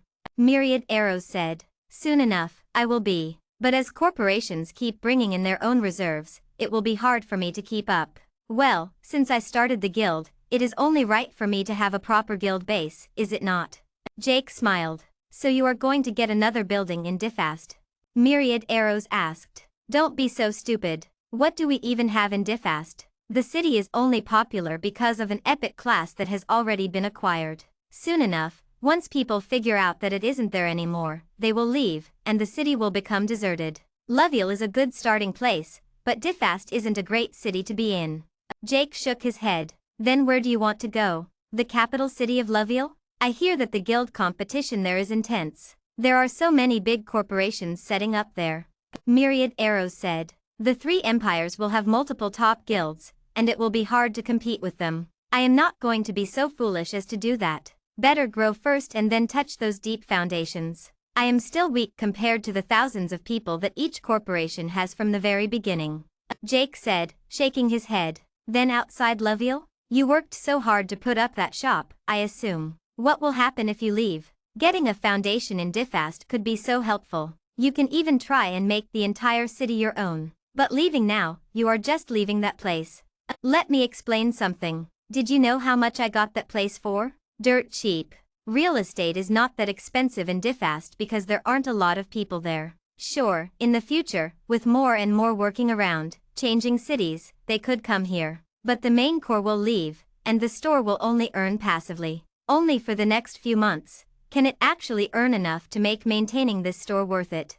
Jake said. Which kingdom are you looking at then? Where do you want to go? Myriad Arrows asked. Plans change. And we can't move to the kingdom that I have in mind just yet. The world has to start exploring so that we can find the right kingdom. There is much of Gaia that is yet to be discovered. Jake shook his head and said. Well then, what next? Let us go to the Silversword Fields and check on the new recruits? I should assume that some of them have leveled up significantly by now. Myriad Arrows asked. No. I'll just leave them a guild message telling them that I expect them to be at least at level 15 by the time I arrive, Jake said. Increasing 5 levels in one day? Not everyone has the same resource as you do. This place is a godsend, but I grinded in the Silversword Fields for a long time. 5 levels will take a day and a half at least. Myriad Arrows shook his head. And that is why I am giving them 2 days. For 2 days, we will be grinding here, trying to enter the top ranks. After this, the goal is to get our guild on the leaderboards. And for that, we need you, our star. Jake smiled. What star? It is clear that you are stronger than me. 6 wins? And when you were of a lower level than me. Myriad Arrows scoffed. But I am not an epic class. You are. In this place, you face the disadvantage of being a long-range class. The fact that you are winning at all is an accomplishment you should be proud of. Jake smiled. So then, how do we enter the Colosseum? Using our tokens.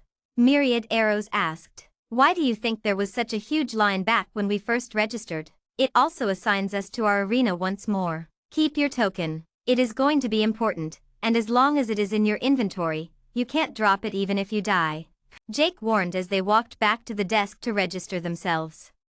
Chapter 50 Iron Tokens. 1 day passed by. Myriad Arrows and Jake were back in front of the woman, ready to redeem the earnings from their wins. There was a line this time, but it moved significantly faster, and soon, it was their turn. The woman smiled at them, and put her hands forward for their tokens. In the past day and a half, she had seen the two of them come and go way too many times. And after the incident with her manager, she knew that she had to remember this man at least, for the manager to actually give him 1,500 gold. This man had some sway. As Myriad Arrows handed over his token, the woman looked at it, and her eyes flashed with surprise. You are already at 100 wins. To think that you are so fast. You truly are a legendary duo. The woman exclaimed, surprised. As she held Myriad Arrow's token, the numbers on it disappeared, and behind the token, the numbers changed, finally becoming 100. Then, from this single engraving, a gray color spread to the rest of the token slowly, and the token eventually became an iron token. And then, the number vanished into glowing particles, and another number stood in its place. It was a 0. His number of wins reset completely. Here you go. A gold coin. Congrats on finally getting to 10 wins in a single run. The woman smiled as she handed him the shining gold coin. Behind them, numbers of players stood there, looking to redeem their coins after most of them lost in their first match. And they clearly saw that these two were players. Hearing that this man had gotten 10 consecutive wins shocked them out of their minds. Winning one match seemed impossible enough at their levels, but winning 10? That was just not in the realm of human capability. But more than the expression of shock, was one of greed. A gold coin, rarer than 100 silver, with people never trading the former for the latter. A gold coin was now worth much more than the $100 that Jake traded for a week ago. Jake then put his token forward. And surprisingly, his token was already gray in color. Jake was already an iron token holder. To think that he already entered the ranks so quickly. In fact, it was something that had never been done before, to get 100 wins in just a day. But it was different now than before. Jake was facing only NPCs here, as many players did not come here yet. And with the fact that most players were not getting past the first win, that meant that only NPCs would be matched with Jake and Myriad Arrows, who were each winning 10 times. It was an interesting battle today, I heard.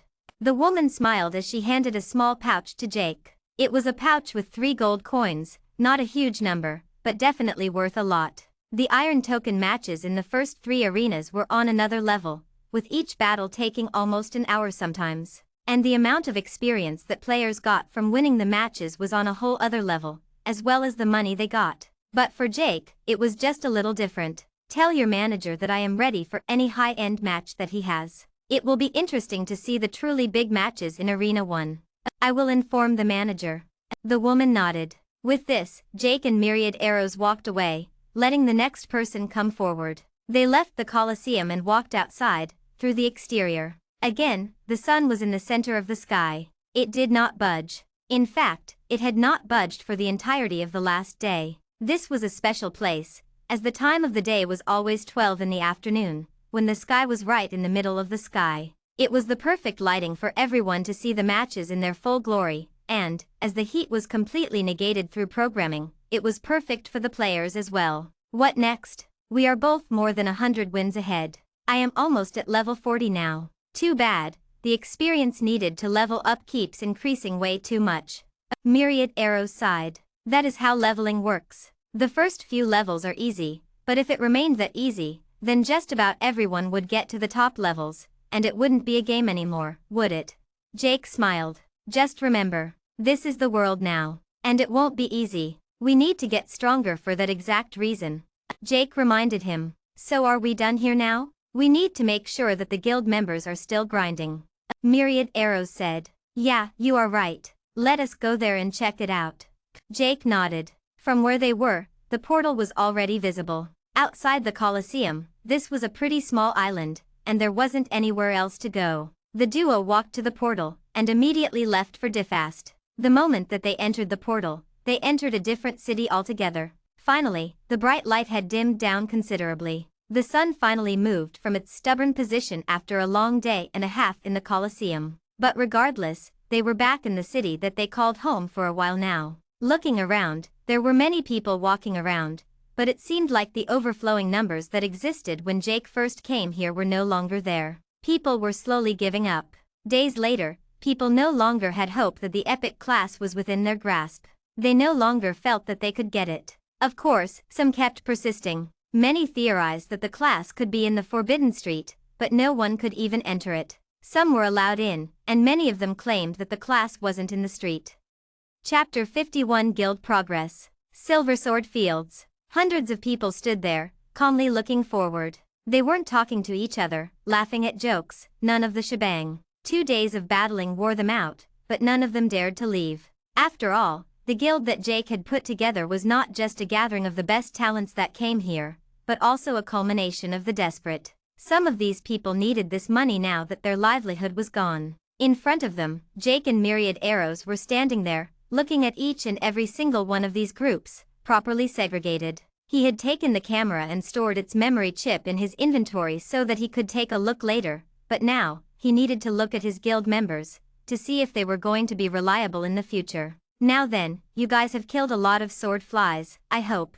How many sword beaks have you guys collected? Group by group, please come forward to report your collections, as well as any extra items that you might have gotten in the drops. Jake said as he snapped his fingers, summoning a chair and table from his inventory space. Not everyone from the groups had to go forward. Just one from each group stepped forward, and even then, that was a whole 30 people. One by one, they lined up behind the table, reporting their yields. Group 1 has gotten a total of 15,023 sword beaks, Guild Master. As for extra items, we have gotten just the one. A sword that we think is made of the sword beak. It seems to be a rare class item. The man said. A rare class item. None of these players had a rare class item yet. They went for way too much money, and if they could afford that, then they wouldn't need to rush to another city to try and become a part of this paying guild. Jake also nodded, surprised that the members were willing to part with a rare item. This was probably worth around 20 silvers on its own, a big amount for these people. Good. We will stock this in the inventory. Each member of the first group will get 2 contribution points. Each contribution point is worth 1 silver, and for now, the only place that you can redeem it is in my store. Soon, we will have a guild base with all the items that the guild has amassed. Jake said. The first group nodded, overjoyed that at least they got something out of this. Soon, it would become law that no matter how lucky guild members were on their drops, they would have to surrender them to the guild they were a part of. Even Jake had to do this in his previous life, and it was the reason for his demise. One by one, the guild members reported their stats and items that they collected.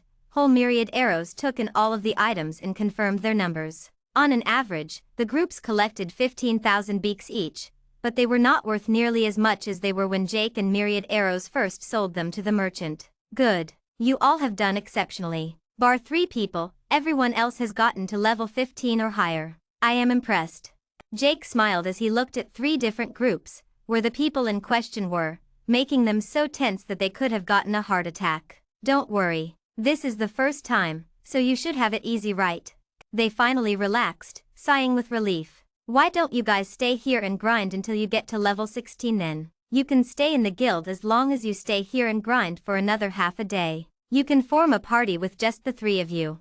Jake smiled and said. But his smile was no longer considered one of compassion. This was the devil's smile. After 2 whole days of grinding, who had the energy to grind a little more, especially when everyone was done? Now then, you are all a part of the guild. I am sure that many of you are disgruntled. 2 whole days of nothing to do, you all must be very angry. Who wants to leave? I will give you the chance to leave right now. Jake announced. His sudden words confused everyone. Was this guild master asking everyone to leave? What was this? Who would want to leave already? They looked at each other, and they all remained silent. Good, I will take that as a no from everyone. Then we should get to the good part. Every group has done a wonderful job, and now, it is time for you to reap the rewards. Please, do you think that I expect all of my precious guild members to live off a measly 100 silver a month?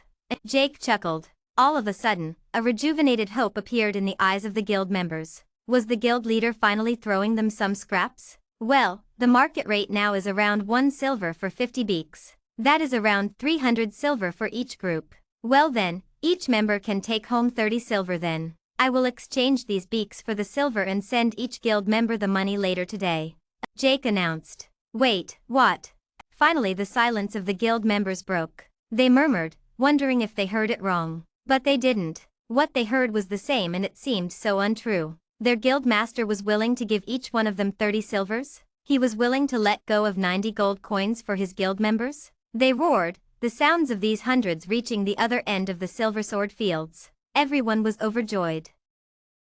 Chapter 52 Preparations. The first thing that Jake did when he exchanged the beaks for silver coins was give the money he promised by transferring 10 silvers to everyone in the guild, except for Kirch. After he fulfilled his promise, every single guild member was truly satisfied now, knowing that they were actually getting paid. What guild would pay their guild members a bonus on their very first day? It was just unheard of, but this only felt fair. They came together and did all of this on their own. They were the ones who grinded, and thus they were the ones who reaped the benefits. All over the world, forums were filled with comparisons, and every single player was now jealous of this guild. They had a better quality of players, and the guild master was also willing to share his wealth with the guild members. Where could a better deal be found? And now, with every one of his guild members in a slightly better state than before, Jake went about reviewing the footage, trying to identify the right guild leader for each group. He needed to find 33 outstanding players, the guild elders, and 30 group captains. Each one of them had to be better than the rest. In this grinding session, all of the auxiliary classes, like the blacksmiths and the enchanters, were not here, as they were in the forges and the workshops that Jake had prepared for them. This guy looks good, Jake noted down as he played the footage back at normal speed. To review a whole day, it was obvious that he was going to lapse it multiple times its original speed. At his side was a notepad with 20 other names already scrawled on it. He was already satisfied with the quality of the members that he got. He could see many good seeds, and if they grew properly, they would be the pillars upon which the guild would rest. After another hour, all of the captains and elders were announced, and he was now ready to bring together the guild once more. But he stopped. It was a long day for him, fighting in the Colosseum for a full 2 days straight, as well as taking care of the guild work. The guild members would definitely not be any different. They also grinded, and they were not used to staying in the game as much as Jake was. It was physically and mentally draining for new timers. Sure, Jake's current body was not the same as his previous life, but his mind was fortified with memories. He knew that he had to stay in the game longer to survive, and he already had the experiences of grinding a whole week just so that he could stay in the guild. But the others needed time to adjust to this. He sent a message to the entire guild. It is time to rest. Everyone should take this time and sleep. Log in after 8 hours and we shall gather in this location. Jake also sent them a location in the outskirts of Diffast. All the guild members immediately opened this message. They could not afford to miss a single message from the guild that was promising their livelihood. And seeing that they had to log out, they were confused. Everywhere, people were pushing to extract just a little more playtime from their members. Why was the guild telling them to sleep? But as exhausted as they were, this message was a godsend. Jake saw the names on his monitor slowly gray out one by one, as the players started logging out. Rubbing his hands, he looked at Myriad Arrows, who was next to him, calmly sitting on a chair, to the side. They were on the 3rd floor of the store, which became the de facto office of Jake and the guild right now. You want me to log out as well? I think that I can go on a little further. Myriad Arrows asked. No, you need the rest as well. The last few days, I have seen you active for all of them. You were grinding elsewhere, if I am not wrong. Just take the rest when you can. Tomorrow, we will finally start working together as a guild. Jake said. Really? What are we going to do? Myriad Arrow's eyes sparkled with curiosity. You are the same as every other guild member. You will find out tomorrow. So unfair. To think that the guild co-leader is also kept in the dark. Myriad Arrows smiled as he jokingly said. Don't act like a child. You know that you are privy to more things than everything else. Jake sighed and said. But this is so interesting. Could it be something on the level of the Colosseum? Is there another part of the game that you know about that no one else knows about? Just log out and rest. I will follow soon enough. Jake said. Fine. Myriad Arrows rolled his eyes as he moved his right hand in front of his body, logging out of the game. His body froze, and then disappeared from the floor, leaving Jake all alone. He looked at his chats and scrolled down. We need you tomorrow. I am going to have you debut for the guild now. He typed out. Already? Are you sure you want to act so soon? The guild is ready, and it is better for us to stand out. It will be a good experience for the members as well, and the loot and experience is always higher if we are underleveled. Jake typed. Whatever you say. A contract is a contract. When and where do you want me to be? Jake sent a location and the time. I'll be there then. Better rest for the big day, the opposing party responded quickly, and the chat grayed as that person logged out. Is everything ready? He typed out. A few moments of silence later, someone entered the chat. Yes, boss. Everything you asked for. It took quite a while. Good. You also deserve some rest. Tell everyone that they can pack up for the night. Until tomorrow. Jake replied as he closed every window and looked up at the ceiling, slouching back on his chair. Took almost a week of preparation. This better be worth it.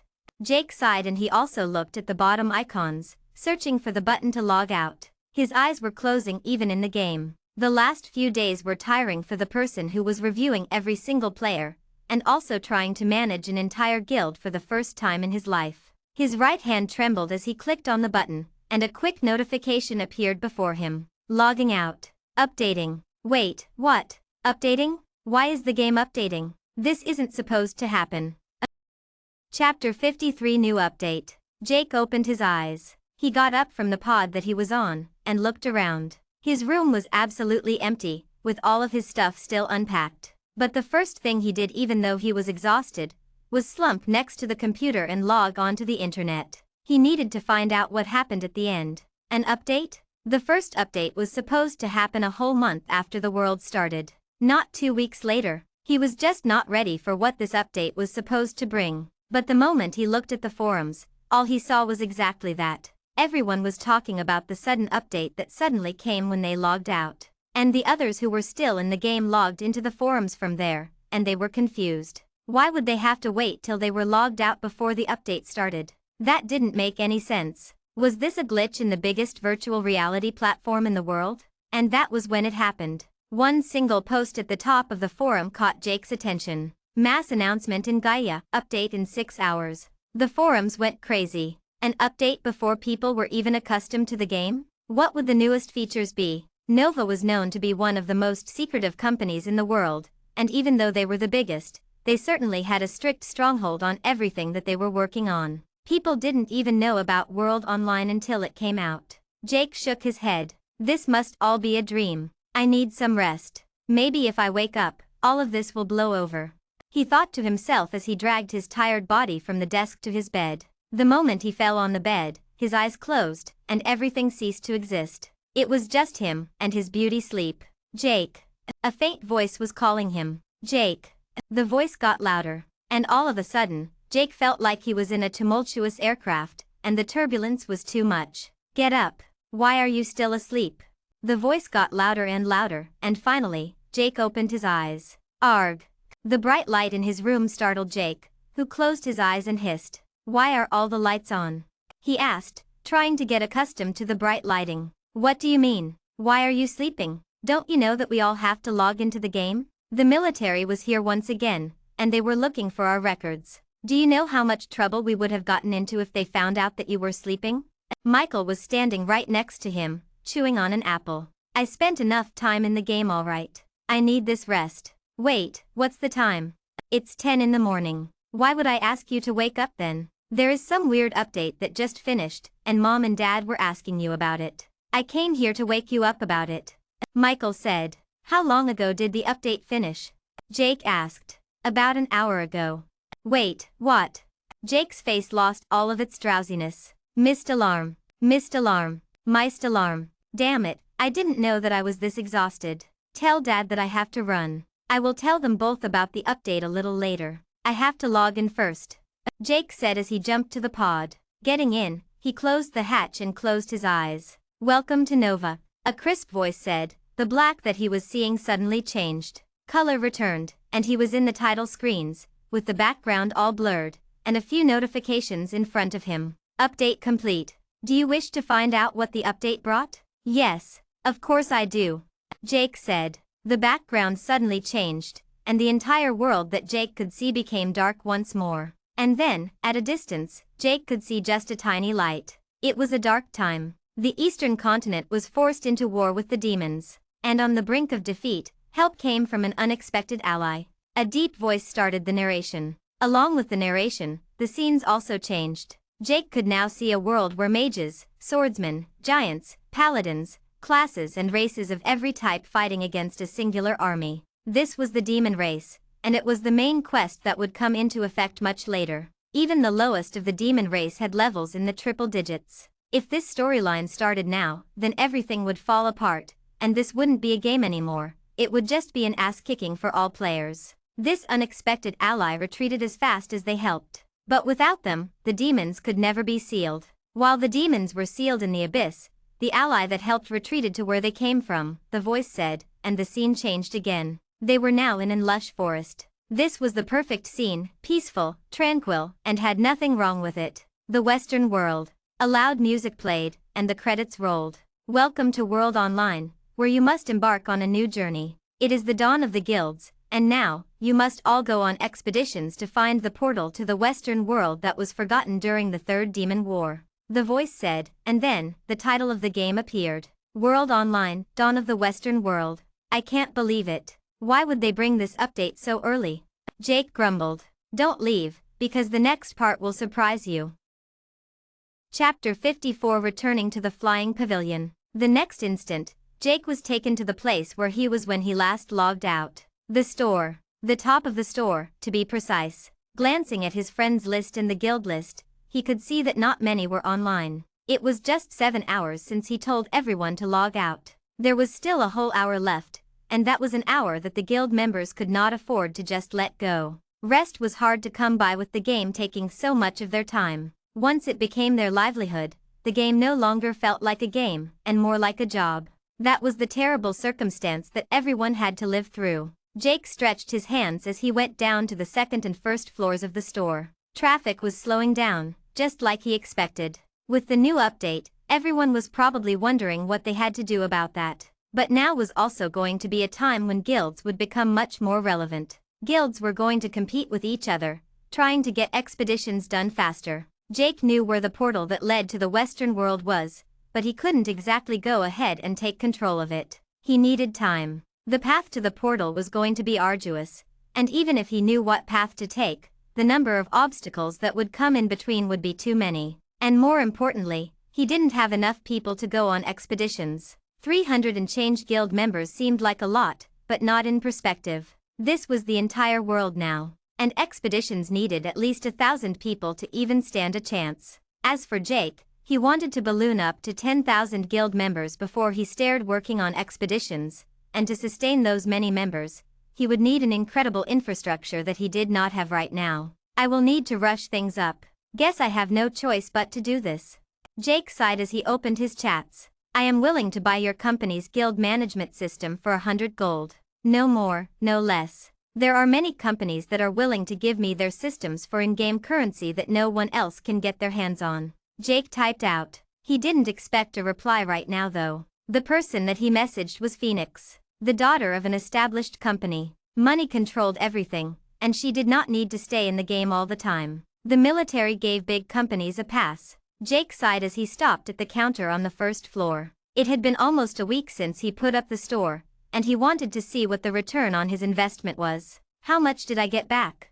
Jake asked. How much were sales? Keep in mind that not only did the building cost him around 1,500 gold, hiring all those blacksmith NPCs that numbered in the hundreds were costing him the same amount in gold a month. That meant that he needed at least 1,000 a month to keep the store afloat, and also earn some profit from it. 8,069 gold coins, sir. This week has been better than most.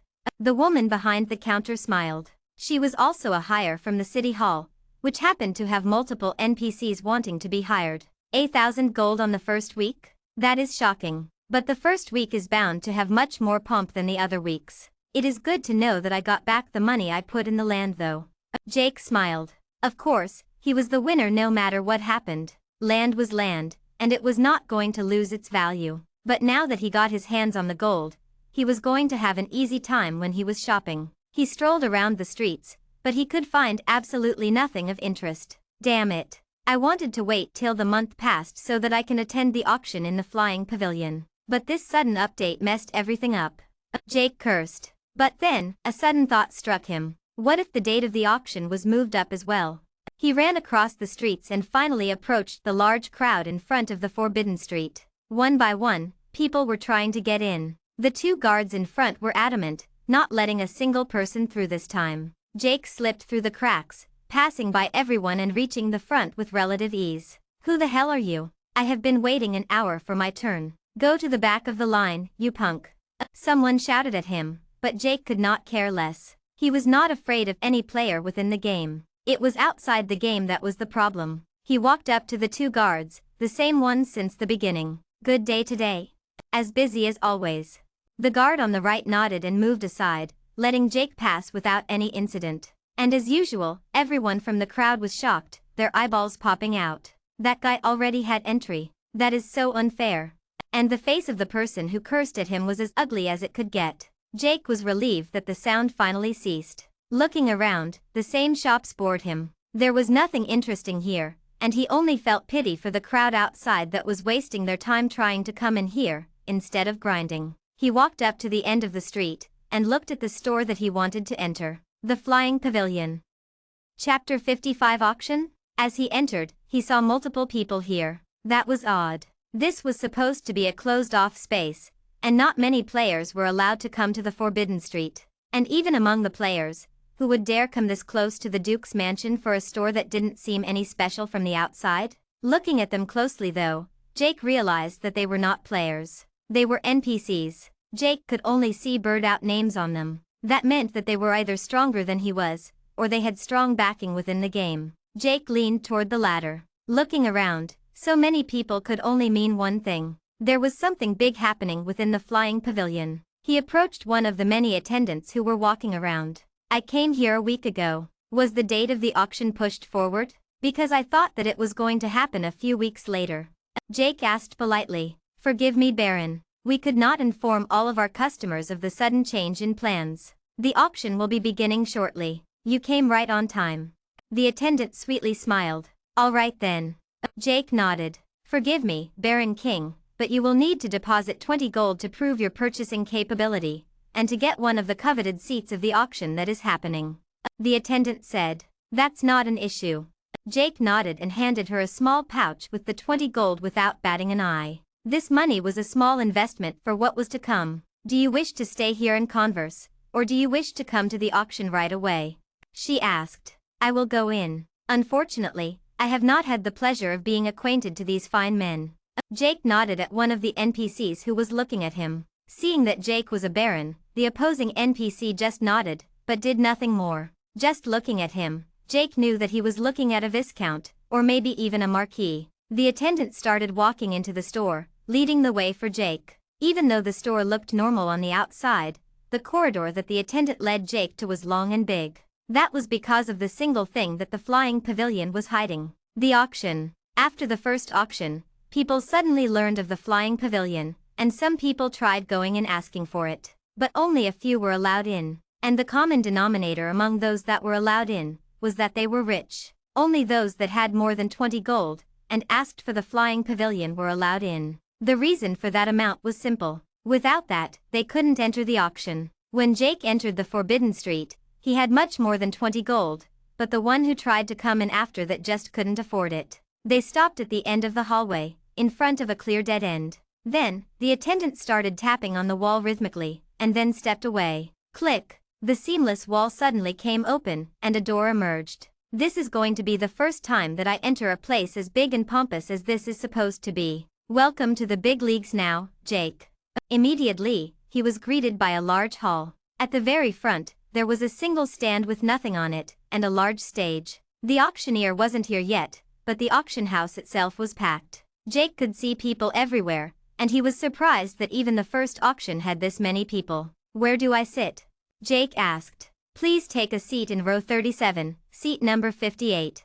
The attendant said as she turned around and went back to the main store. Looking around like he was in a movie theater, he went up the rows to find his seat, and looked at the two to his side. One was a lady with a mask on, as some people here preferred the privacy. The other was a plump man who had no problem showing off his face, or the food that he was gorging. Jake took a seat and quickly opened his chat. There was 50 minutes left till the guild was going to convene, and it would look terrible for the guild master to show up late on the very second day. He typed out a message for everyone in the guild. As the update had come up suddenly, "I will be taking some time exploring the update and the options of the guild. The guild shall convene an hour after planned. All those who have already logged in can explore the update and any new features that come with it," he said tactfully. He did not want to explain the fact that he was in an auction. That would raise too many questions than it would answer. And then, he looked forward. The entire auction house was lit up, but it was segregated. At the very front were probably the merchants,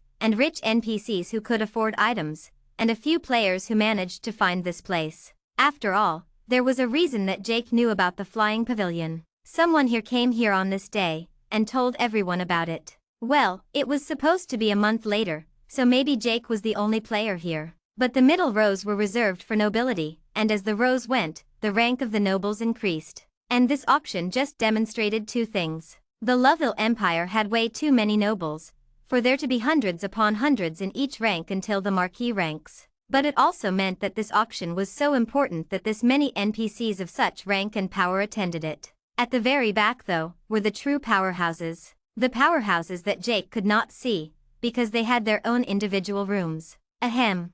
A sound took Jake's attention back to the stage. The auctioneer had arrived. Chapter 56. The auction starts. The chatter died down, and everyone's attention was focused on the stage. On the stage, a provocative woman stood. Her jade-like skin was revealed in all the right places, capturing the attention of everyone sitting there. Next to Jake, the plump man started breathing heavily, and Jake didn't have to turn to know that this man was salivating heavily for the woman. He shook his head and looked more closely. The lighting on the stand where the items would be placed was too high. With this, anything placed on the spotlight would just look much better than it was. And the beautiful woman was also a trick that auctions used, distracting the players and the other participants with the beautiful woman while they ignored obvious defects in the items presented. But Jake had to admit that the auctioneer that they brought in this time was stunning, and she attracted more eyes than she should have. The Flying Pavilion is glad that many of you have come here on such short notice. But as the advent of a new world is nearing us, the masters above have thought it imperative that we must equip our finest warriors with the best items. The auctioneer said. Bullshit. What finest warriors? Not a single player is here. The front-line warriors are nowhere to be seen, and the only buyers are the ones controlling the strings. What a farce. Jake thought to himself. He empathized with the players, because he too was once in that place. He understood the rage of players when their guild leaders stole their merits and their hard-earned loot. The first item that we shall bring out shall be a good one. This is a valuable material for blacksmiths, and it is quite rare. We believe that this is the biggest piece of the material that has ever been found.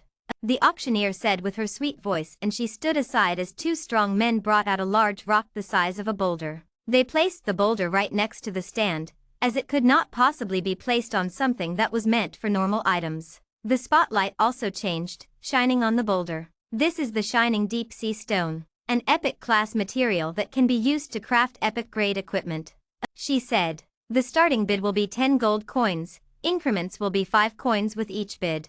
That was a steep price, when one could get a rudimentary epic item for that much. But Jake knew that it would be worth it. For that money, this material could be used to make multiple items, and using it in rare items would only increase the chance of success. But using this epic class material on a rare item would be stupid. Jake looked to his right, and saw a paddle that corresponded to his seat on his armrest. Taking it, he raised his paddle. Why not be the first bid of the auction? 10 gold coins, to the baron in the 37th row.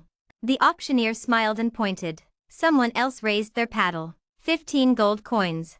Jake raised his paddle again. 20 gold coins. But the competition from behind him seemed stiff. 25 gold coins. Jake sighed and put his paddle down. It would have been worth it if he got it at 20 gold coins, but any more than that and he wouldn't have been able to make a profit. And he didn't even have blacksmiths that could reliably make epic items. He was just hoping that having the material would help. Ah, there is an auction every month or so. I can snag something then. Jake consoled himself as the bids grew. More people were interested in this item, apparently, because someone from the private rooms behind also entered the competition. Sold to the gentleman in room number 7 for 75 gold coins. The woman smiled as she struck her mallet on the table that she had in front of her. The men who were next to the boulder carried it back to where they got it from, and soon, a pretty woman, as glamorous as the auctioneer came in, with a tray in her hands. Sure, she was eye candy, but everyone here didn't get to their position by mere hereditary means. On the tray was a small necklace. It was unassuming, but the purple glow that it gave off told everyone that it was an epic item. Good. Finally, they are bringing the good stuff out. That was quick though. Jake rubbed his hands as he scrutinized the item. As a player, he was allowed to see the item and the stats that it would bring. See Queen's Necklace. Epic class item. Type, support. +2 luck, +4 defense, +2 attack. Special skill, when the item holder is in water, all the above added stats will triple. It truly was an epic item. Any user with that item would be simply invincible in water if he had the same level as the opposing side. What happened? Did the flying pavilion raid a Sea King temple or what? Jake jokingly thought to himself. The first two items were both from the sea after all. The starting bid for this item will be 20 gold coins, with 10 coin increments.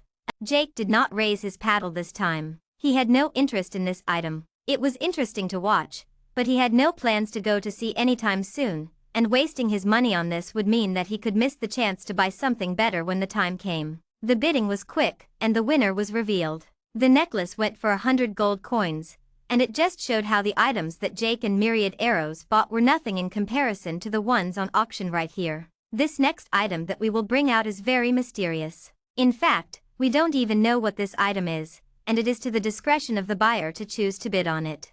The auctioneer said as she snapped her fingers to bring out the next item. A man brought a single rusty pole and placed it on the stand, and this time, the lighting dimmed a little, trying not to highlight the rust. Jake took a look at it and pondered. The flying pavilion would only put it here if this pole was either indestructible, or it gave a few stats. If it did none of that, then it would be a rusty pole that no one would want. Jake looked at it, and his feature as a player activated. Unknown item. Please buy and scan for more information. Jake was curious now. The starting bid is 1 gold coin, due to the effect of the item not being known. We found it along with the 2 prior items, so it might be an interesting item as well.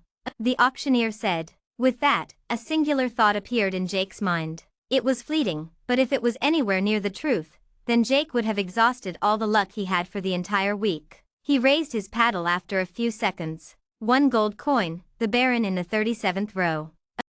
Chapter 57. A rusty pole. Everyone stayed silent. They were not stupid. A gold coin was still a gold coin. Why would they waste it on something that had absolutely no use? The first count passed, and then the second. Sold to the Baron. The auctioneer nodded, and the item was taken away. Jake would only get this after the auction was over, or after he was done bidding. But why would he end it here? He would keep staying in the auction until the bidding surpassed his capacity. After a certain point, the bids could even reach a few hundreds of thousands of gold coins. That was not money that Jake had at the moment, although he could get it in the future. On to the next item then.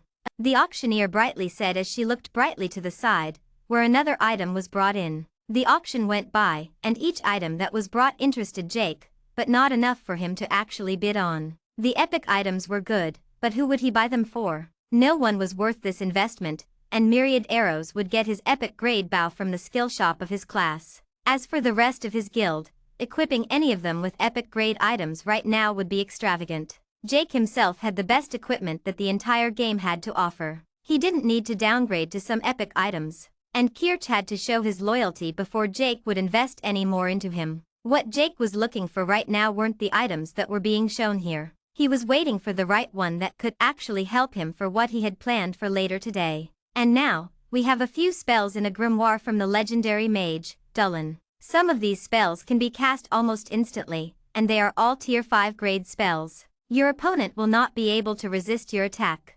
The woman on the stage smiled as she held an old-looking book in her hand, bending forward to take the eyes elsewhere. The starting bid will be 100 gold coins, each increment being 20 coins.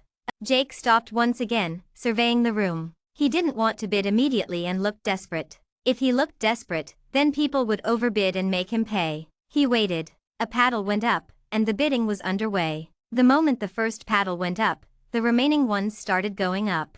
This was an item that had significant interest. Even the woman to Jake's left bidded on it, taking the bid to 240 coins. Jake decided that he would step in at this point, raising his paddle. 260 coins. Do I see 280? 208 to the Viscount on the left. The price skyrocketed. What was initially just 100 gold coins rose to a price of 400 in mere minutes. This is the problem with auctions. In a store, I can decrease the price and shave off the exorbitant rates by a few coins. The auction bloody manipulates the price. Jake cursed as he raised his paddle again. But Jake did not stop. The grimoire could help him so much. He could use it later, and it was even tier 5 magic. Mages were ranked based on tiers, and every 30 levels was considered a tier. That meant that this magic could do significant damage to even level 150 NPCs. As for anyone below level 100, they were goners without a doubt. If he had this in his hands, he would not have to fear anything when he went on the expeditions with the guild. The entire guild could band together and fight a large monster that was maybe in the high levels, but no player or guild could match someone in level 100. That would need time. But with this item that probably only Jake could afford to buy, he was now capable of doing that. But the bidding was not over yet. Jake raised his paddle, raising the price to the exact amount of 500 coins. The bidding has gone spectacularly, guests, but as the price is now 500 gold coins, the increments will now be 50 gold coins each. The auctioneer said. The other person who was contesting hesitated. This was the Viscount who had bid at the very beginning, and was still in the game. Adding 50 gold coins was something to consider. Barons and Viscounts weren't rich, and they didn't have lands. Only marquises were given lands upon reaching nobility. Gritting his teeth, the Viscount raised his paddle. Jake was surprised. Why the hell is an NPC trying to get a grimoire this badly? What would he gain from it? But the price is getting out of hand. It's this or nothing. Jake thought as he raised his paddle. The price was now 600, a whole 6 times what it was originally. If the Viscount raised it, then Jake would have to drop it. He needed to save his money. A guild cost a lot of money, after all. Please show me some face, Baron. This is an item that I need a lot. The Viscount said, breaking the silence of the room, and rose his paddle. Jake smiled as he looked up at the Viscount. I will show you some face, Viscount. The grimoire is yours. Jake said as he put down his paddle, signaling his willingness to retreat. Going once. Going twice. Sold. The mallet went down, and the Viscount finally revealed a smile. Thank you for this. I will remember it. The Viscount smiled and looked at Jake. At least I got something out of this. Jake shrugged. Chapter 58 The Big Items. With only a rusty pole to show that he came to the auction, the moment that the first round of items were through, Jake rubbed his hands. He could not leave here empty-handed. He had to try and find something good out of this. And it was more than likely that he would find a good item to use in the second half of the auction. This is a wonderful auction, with every item going for sale. But now, the items that we will see here are all vetted by the professionals at the Flying Pavilion, and we will show absolutely no compromise in any way or form. These are the best of the best.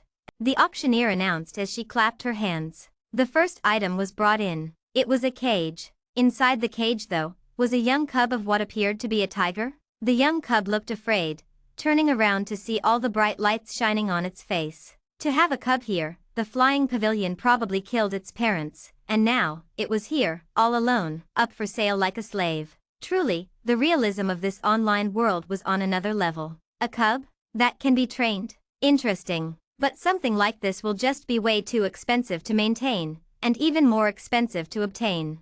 Jake shook his head. This is the cub of the Flaming Wheel Tiger. Once it matures, it will easily enter tier 5 without a doubt. Now then, this was a cub that the Flying Pavilion lost a lot of men acquiring, so it is priceless, but for this auction, the starting price shall be 1,000 gold coins, increments of 100 gold coins each.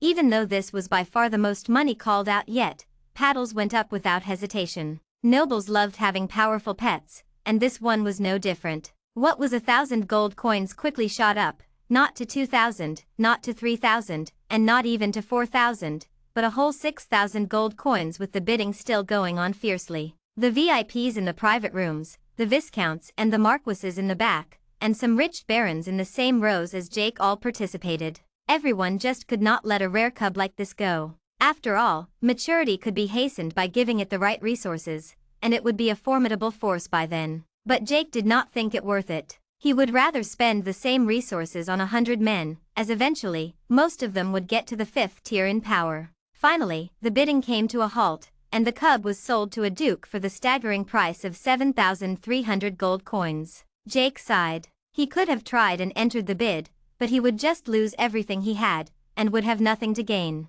With just 6,000 to spare in his wallet, he couldn't afford to splurge it all on something that wouldn't even help him as much as a spellbook would. He waited. This cub was also an indicator that from now on, only good items were going to come out of those doors. The cage was taken away, and another item quickly replaced it on the stand. This was another necklace. With a cross this time, it had a purple glow, showing that it was an epic item. He looked at it, and realized that this was similar to the ring of luck that he had stored in the safe at his store. Knowing that he was going to the Colosseum, where he could potentially die, Jake had no intention of losing the only ring of luck that he could get his hands on. And here was an item that was just like that. The ring of luck was a special item that didn't have a rank, but this epic item did. It was probably not as effective as the ring of luck, but if they could be stacked, then Jake could only imagine the loot that he would get in the future. Rubbing his hands together, he waited for the starting call. This is the necklace of a priest in the temple of the god of luck.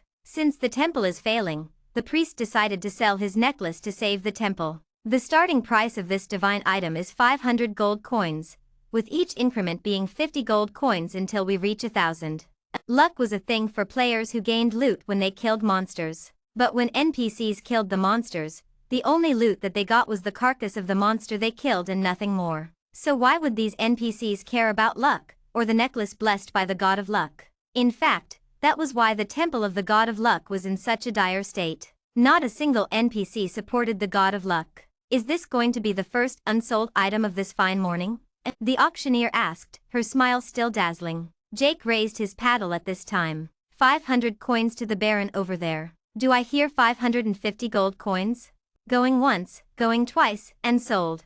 Once again, the item that Jake bought had absolutely no suitors, because no one believed that it would be worth anything. Spending a whole 500 on an item made Jake's heart ache, but it was all going to be worth it if the stats on this item were true. Priest's necklace. Epic grade. Plus 20 luck. Special effect, increases the quality of loot dropped by a monster. Chapter 59, bonus chapter, leaving. Jake got up now. He had spent enough for the day, and if he stayed any longer, then he would just be tempted to buy more. Better leave now and miss out on whatever came next rather than stay and not buy, only lamenting later, or even worse, buy and lament on buying later, because he would not have any money left. As he got up, the people next to him were confused. Why would someone who was so aggressive in bidding leave before the biggest items even came out? But Jake knew at least one thing. The biggest item was not within his grasp. He could not afford an item like that even in the slightest. The place for him to move was spacious, and he could easily leave his row without disturbing any of those already seated. He found his way to the exit, where an attendant was waiting for him. Baron King, do you wish to complete your purchases? If you do not have the money on your person right now, then the deposit will be taken, and you will be banned from our establishment until the money is paid back with interest. The attendant said with a monotone voice. Jake smiled and nodded, and the two left the huge hall to the corridor that was outside, and the door closed behind them. Back in proper lighting, Jake felt a little more comfortable. Where are the items? I want to see them before paying for them. Jake said. They are this way, Baron. The attendant nodded as she led the way to another room. It was down the hallway, and this room was significantly smaller than the hall that they were in before, which was obvious. How many of those halls could fit in a store of this size? There were others in the room, some like Jake, paying for their items, while others were attendants. Here are the two items that you have purchased, Baron King. The attendant brought the two items. One was the rusty pole that no one was willing to bid on, and the other, well, it was a necklace that no one was willing to bid on. Both of his purchases were just things that no one was willing to bid on. It looked like Jake just bid on some things so that he didn't have to go home empty-handed. 501 gold coins, right? Here. Jake took out a pouch with that exact number of coins, which was an extraordinary feature of the game, and handed it to the attendant, taking possession of the two items. The first thing that he did was equip the necklace. The moment he did, he felt just a little luckier, but that was probably just him imagining things. This had better make my luck enough for this thing to be worth something. Jake murmured as he took a look at the rusty pole. This rusty pole was found in the depths of the sea, Baron. It is indestructible, and although it doesn't strengthen the owner, it is a wonderful addition to your collection. The attendant smiled. That is not what I'd hoped it to be, Jake said as he perused the pole. He then scanned it with the most basic appraisal feature that everyone had. Error. Please take it to a cleric to know more. Damn it. I bought it, and I still don't have the info yet. But if this really is something good, then I can't go to a player by any chance. I need to go to the temple and find out by begging some NPCs. He looked at the time. It had been 2 hours since the update concluded. He spent a whole hour in the auction house, and it just went by like a snap. But he still had an hour left, because he delayed the time of the aggregation. Just about enough time to go to the temple and back. Jake thought as he nodded to the attendant and headed on out. 1 minute, Baron. The attendant called out. Is there anything else that I need to do? Jake asked, raising his eyebrow. He paid, and did everything. There was no reason to stop him. Please, take this. It is a card for you, a valuable customer. You have proven your purchasing capability, and you will now be a priority member of the silver rank. The attendant said, smiling for the first time in their conversation. Really? That's awesome. Jake nodded. But I have to hurry, he said as he ran out the door, pocketing the card and the rusty pole in his hands. He was surprised that he was made a priority member though. Being a priority member meant that when the time came, and the auctions were happening every month, even when the seats were almost filled, he would always have one, unless a gold or platinum ranked card holder swooped in. He rushed through the forbidden streets and skidded to a halt in front of the 2 guards. They moved aside, allowing him to pass onto the regular street, and he entered the crowd that was still in front of the forbidden street. Ah, the crowd. Hopefully it will decrease a little when people realize what it is that they need to enter this place. Well, I ain't gonna be that guy. Jake chuckled as he ran through the questions and players. After all, what good would it do Jake if he told everyone the secret to how he entered the forbidden street? If they knew, then more and more people would enter the auction. That was more competition for him in the future. Sure, next month, people might know. But it would be a few months before this information would become fully public, now that the first auction was over. With the first auction now, there was probably not a single other player who knew about it, except for Myriad Arrows. Now, the temple. Where the hell is that? Chapter 60 The Temple of Light. Jake dashed through the streets and eventually stopped in front of what seemed like a church. There was a cross out in the front, and a large crowd of NPCs were going in and out. Jake also went in, and the inside wasn't as shabby as the outside looked. Light filled the temple, and the first thing that Jake saw was a statue. A statue of a large, heroic-looking man who had a sword in his hands, and that sword felt blinding. The god of light, holding a sword. Kinda stupid, Jake thought to himself as he looked around. There were countless priests and priestesses walking around, but none of them could help him right now. He had to go to the priestess in the very front for that. This woman looked divine. Wearing the clothing of a nun still couldn't suppress her glorious beauty, and her resplendent face. When Jake approached her, she smiled at him gently. What do you want, young warrior? Do you wish to become stronger? The test to become stronger is one that is hard to take.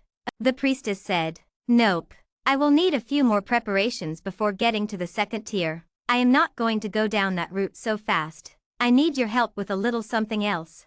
Jake asked as he took out his rusty pole. That is an interesting item that you have in your hands, young warrior. The priestess nodded. I hope that you can unlock its secrets for me. To do that, the god of light needs an offering. The church seems to have a few cracks. How much do you want? 1 gold coin. That expensive? Jake's eyebrow went up. It usually took a few silvers at best to appraise an artifact, but to think that it would take a gold coin for this one. The god of light will need to send his power for me to unseal this artifact. What you have brought me is nothing short of a miraculous feat, the priestess said. Fine, you money-grubbing god worshippers.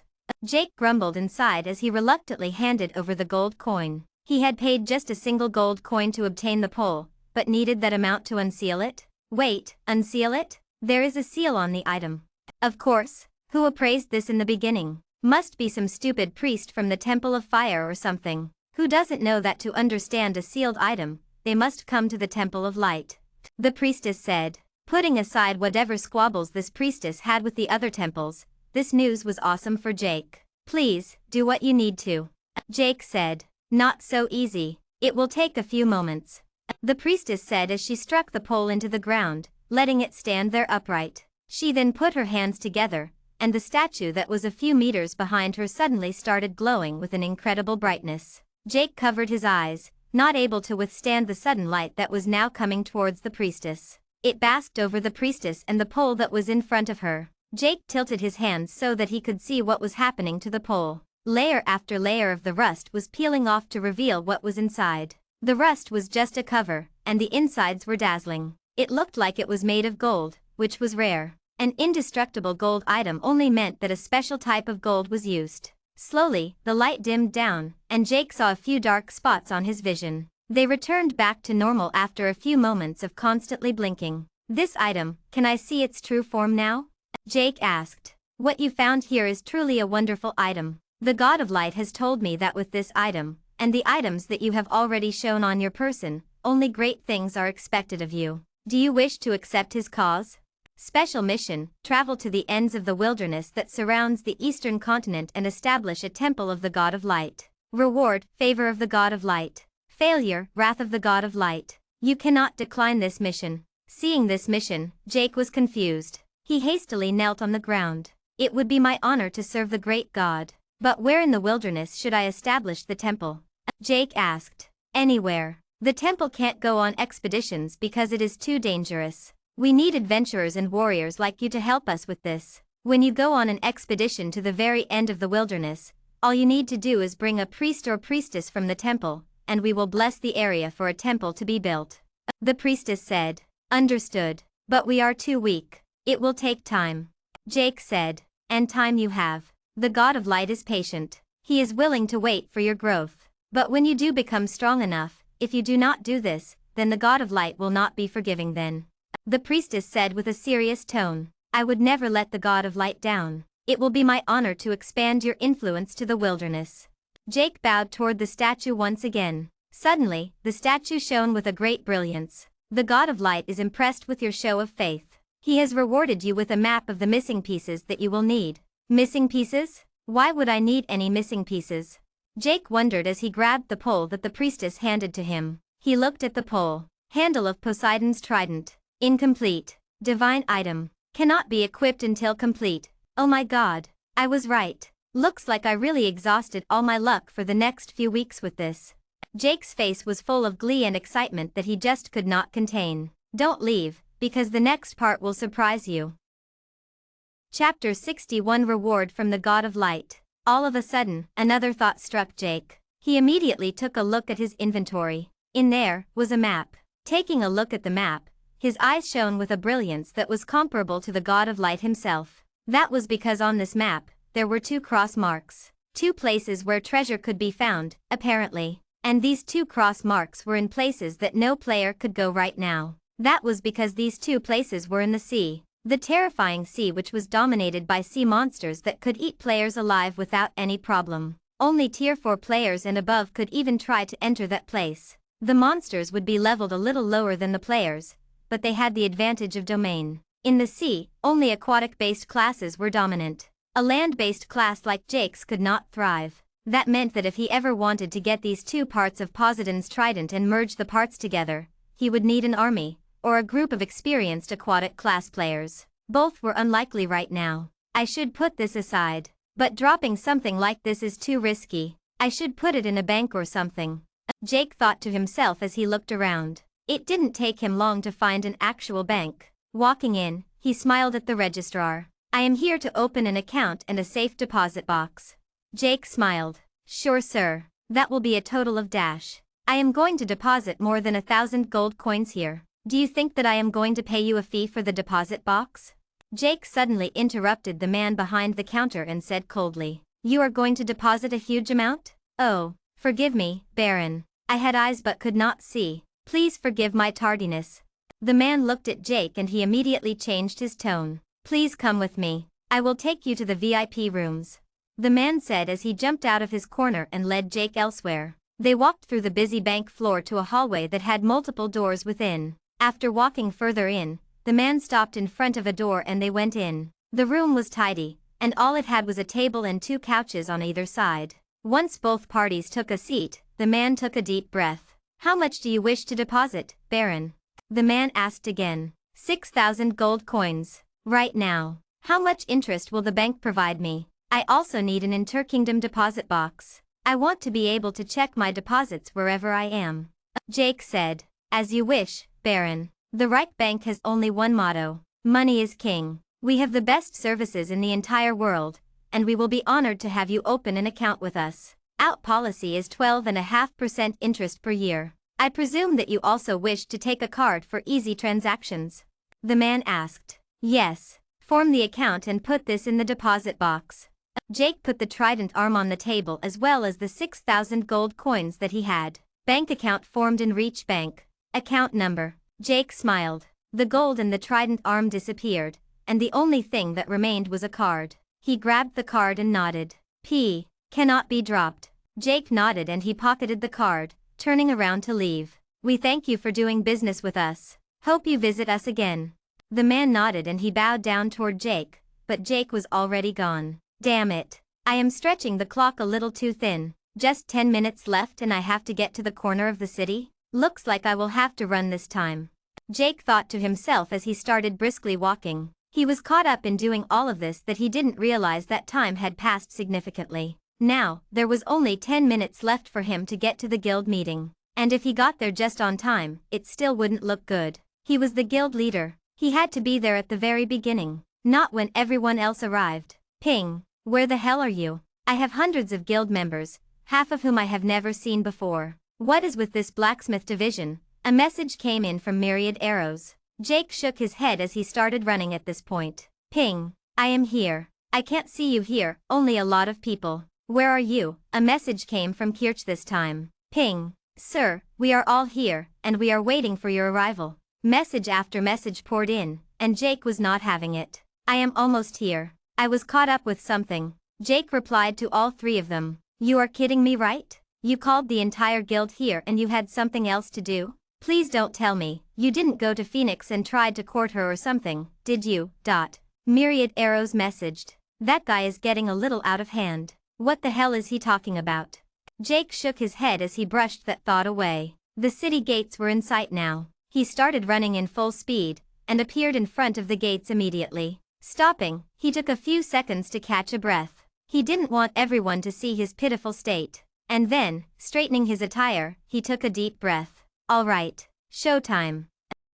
Chapter 62 The Guild Gathering. Jake walked forward, and the huge crowd of 500-odd people stood there, staring at him. He walked in front of everyone and smiled. Today is the first time that the entire guild has gathered together. I am sure that most of you are confused regarding the blacksmith division. Jake said with a loud voice, silencing everyone there. There were a few nods from the left side where all the players from the grinding session a day ago stood. They glanced at the buff people to their left and looked at them with contempt. Which warrior wouldn't have contempt toward an auxiliary profession? Alright. This division is the blacksmith division, led by Infinite Pines. And I suggest that all of you guys understand that you are going to rely on them. For one, you should understand that all of you are now going to be outfitted by this very blacksmith division that you rolled your eyes at. What you heard is right. All of you are getting new equipment to replace your normal items. Every single person will have a set of rare grade equipment. Now then, Infinite Pines will take over. Jake said, and Infinite Pines, the ferocious-looking man that he was, regardless of how he felt inside, took the stage. We have around 150 people in our division. Form lines in front of the blacksmiths, and we will be giving you the equipment that best suits you. And no, you are not going to be allowed to choose your equipment.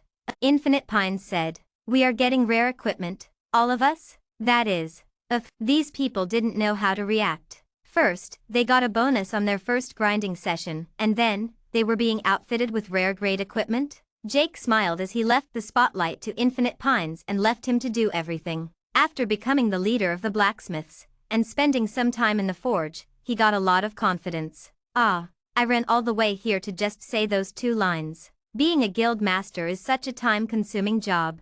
Jake grumbled. He looked around and found Myriad Arrows in one corner, and Kirch in the other. Thinking for a moment, he approached Kirch. Why are you standing still? Don't you want to go get some equipment? All of the guild members are allowed to get this, including you.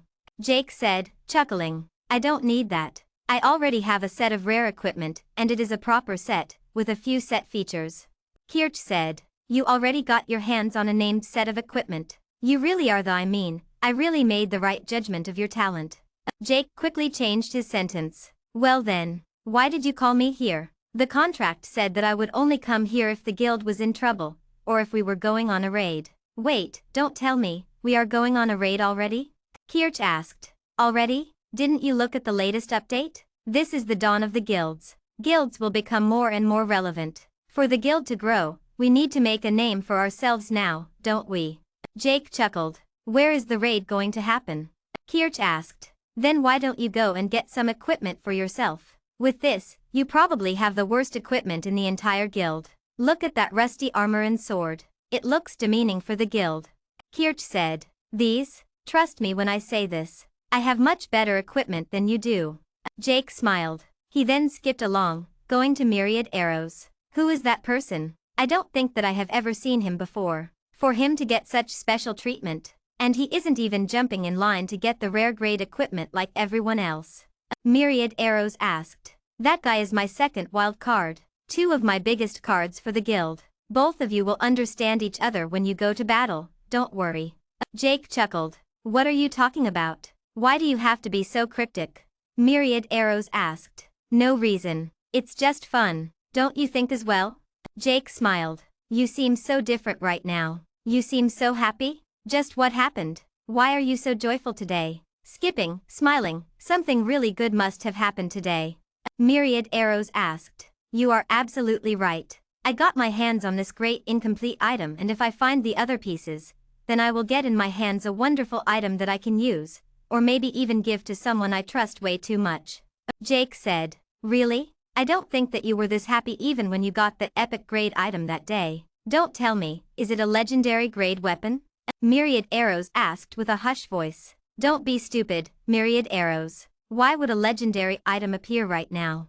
Jake shook his head. And he wasn't wrong. Poseidon's trident wasn't a legendary item. It was a divine one, a weapon of the gods that was a different type of item than a legendary one. But even Jake didn't know enough to know the true differences. He only knew that they were different in some way. The fact that divine items existed wasn't even known to the public yet, and it would be revealed a few months later, when a raid location would open because of the expeditions. Looks like the blacksmiths are super efficient. Days of just managing their time to make us as much equipment as possible must have honed them. Look at that. They are already done. Jake smiled and left Myriad Arrows' side before he could ask any more questions. Chapter 63 Getting Ready, First Raid. Rubbing his hands, Jake nodded at Infinite Pines. Is everything done? He asked. As you wished, everyone has been outfitted. Infinite Pines nodded. Good.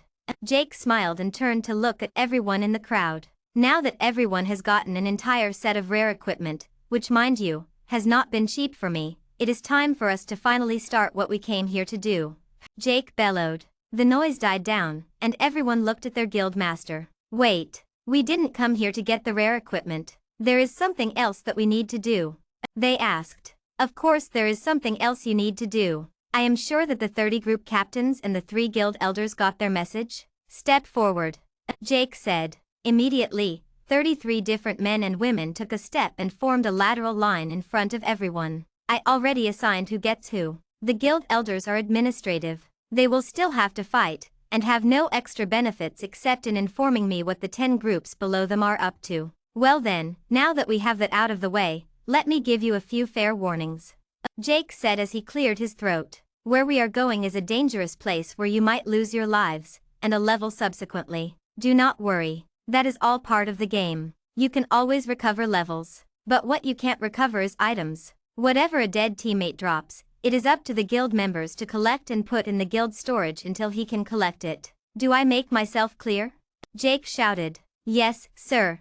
Now then, on to the more important stuff. The raid. As you are aware, the new update means that the guild will have to go on expeditions to explore unknown lands. The danger levels are great, and the rewards are greater. Jake started. Listening to him, everyone rubbed their hands with excitement. Who didn't want to be a part of the guild that would try and find the mysterious portal? But do you really think that we can go to the unknown lands and find that portal with this paltry group of people? We are still weak. None of us are above level 50, and none of us have completed a tier 2 upgrade mission. Going to the unknown lands is a suicide mission until we grow stronger. And grinding is the worst possible way to do that. We need to go on raids. And the raid that we are going is the perfect fit for us. Jake crushed everyone's hopes and dreams and poured a bucket of cold water over all of them, waking them up. Check your inbox. All of you must have received a location, am I right? Jake asked, shouting. Everyone nodded as they looked at the point on the map. But then, someone noticed something a little different. He raised his hands. Isn't this in a kingdom other than Loviel? How are we going to go there? Good point. How do you think we are going to go there? The portal in the city. Don't worry. It is about 10 silvers per person. Do you not think that I accounted for this? Why do you think that guilds take most of the loot? Because we invest it back into you people. Now then, let us get going. Jake said, but inside, his heart was bleeding. 10 silver per person, and there were 300 people. And coming back would take another 60 gold coins. This guild was burning a hole in his pocket. They started walking back into the city, and myriad arrows caught up to Jake. Are you serious? Mass teleportation for everyone? Are you made of money? He asked. Don't worry too much. Yesterday's bonus is a single-time thing. Until the guild breaks even and starts growing, I am not going to hand more money out. This raid should get me the money that I put in and a lot more if I am not wrong. Jake said. How much money could you possibly get from a raid? Myriad Arrows asked. You see, there are two things that you can get from a raid like the one that we are doing. The main one is the first clear reward. We are probably the only guild that is trying this out so quickly. And which other guild has outfitted their members with such good equipment? Jake asked. What is the first clear reward? And you still haven't told me where we are going. Myriad Arrows asked. Oh right. That. Don't worry. It isn't something too interesting. This is a pretty boring raid, and I just hope that with this raid, our guild's teamwork will improve a little. Jake said. What is the first clear reward? And the second reward? You have to answer at least a few questions. Myriad Arrows grumbled. Yes. Jake nodded. The first clear reward will give us a little karma each, and both of us will get a little more than everyone else. As for the second reward, it is the loot that we get from battling the monsters again and again. We can run the raid again, so we can get more and more loot. Jake said. What loot can we possibly get? Myriad Arrows rolled his eyes. There are 3 rare named sets, and 1 epic named set. We can forget about the epic named set, that's for sure, since the drop rates are a little too low. But we can try and get those completed sets. Jake said. Rare named sets? Even I don't have one. Myriad Arrows' eyes sparkled. You don't need one. I mean, the effects are awesome, but getting all epic items are much better. Trust me. Jake sighed. Not everyone is rich like you. Chapter 64 Through the Portal. Jake stopped in front of the portal and selected the destination, as well as the number of people that he was paying for. One by one, his guild members went through the portal in front of him. The line went in quickly, and under the watchful eyes of half the city, the guild disappeared into the portal. Jake looked at the audience and smiled. He then took out a big poster from his inventory. The Bright Horizon. Second round of recruitment will open soon. This is the one guild where we will actually invest in all of your growth. He beamed as he passed through the portal himself, leaving a dumbfounded audience. The place that Jake came to was weird. It had nothing but a single building in ruin. The building had one dark entrance, with no one able to see what was inside. Why is everyone just standing here like this? Don't tell me, you are scared already? Get into the groups that you are a part of.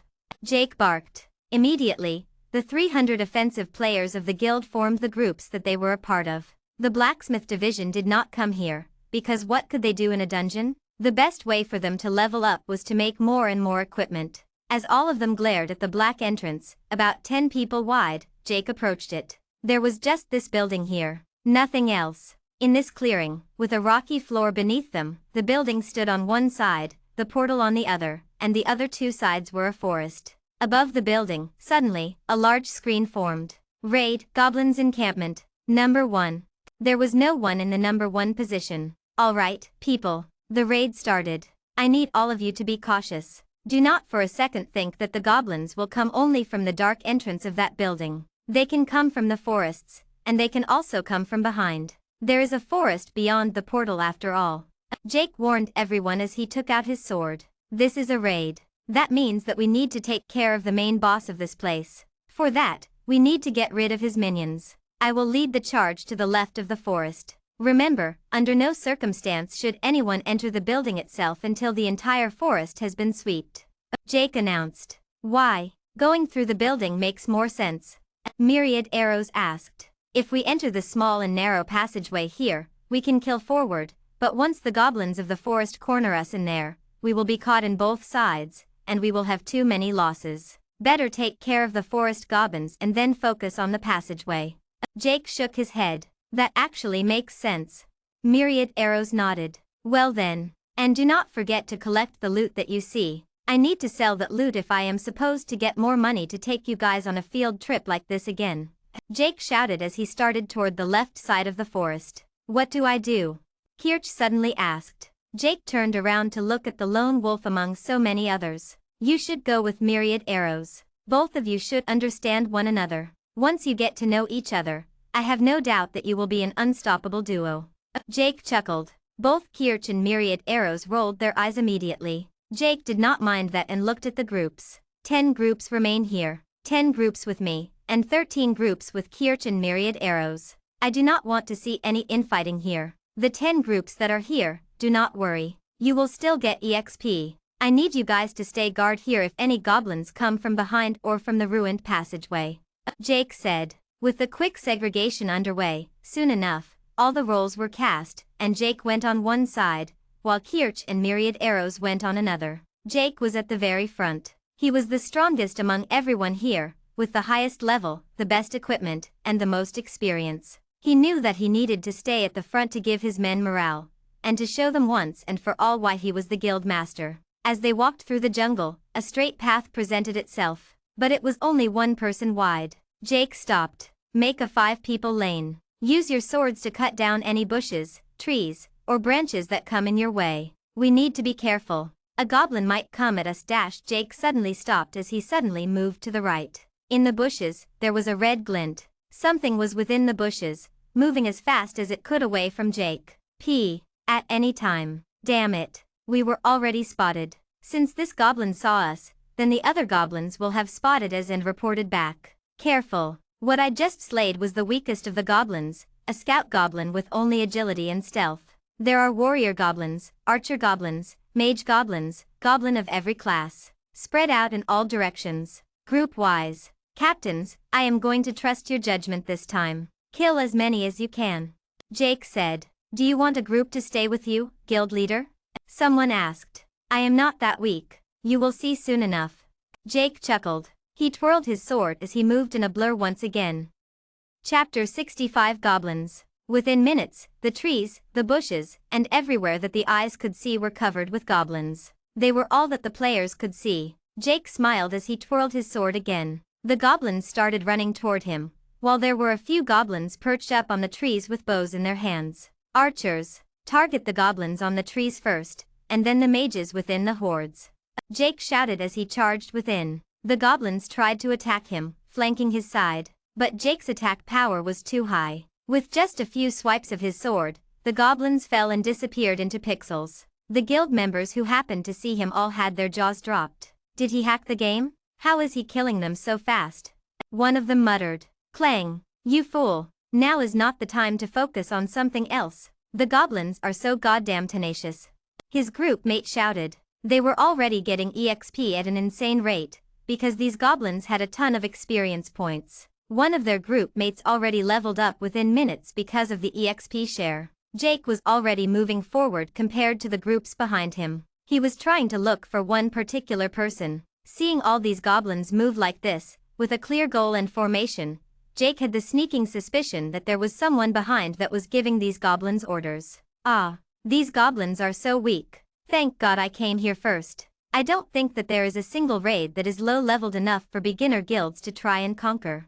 Jake thought to himself as another goblin fell to his sword. Although the number of goblins here outnumbered Bright Horizon at least 10-1, the groups were effective enough that there wasn't a single casualty yet. Many of the archers focused on dropping the goblins up top first, so that there wouldn't be any sneak attacks. And at Jake's level, the amount of HP he was getting back per second was enough to negate the first few hits he took from the archers. He wasn't godly enough to actually be able to deflect all the arrows that came at him. That would need an insane amount of practice and skill. After 30 minutes, the cleanup became much easier. With most of the guild members leveling up and assigning their stat points, they were able to take care of the goblins with ease. It became much easier to kill these green hunks. They also understood the same monotone attack patterns. But when they looked around, they couldn't see their guild leader. Don't tell me, did he die as he walked in on his own?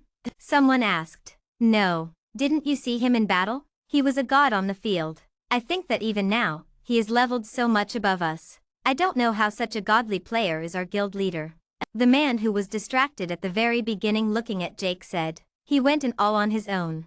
Another asked as his sword slashed forward. The number of goblins had decreased way too much, and now, they were the larger force. It's too bad. To think that a few of us died in this fight. A guild member shook his head. I guess that's just how it is. At least he got a lot of EXP. I mean, we are up, what 4, 5 levels. I don't think that I have ever been up these many levels at once. The raid is just overpowered, man. Let us collect all of the loot first. All of this rare equipment, it should all be worth something.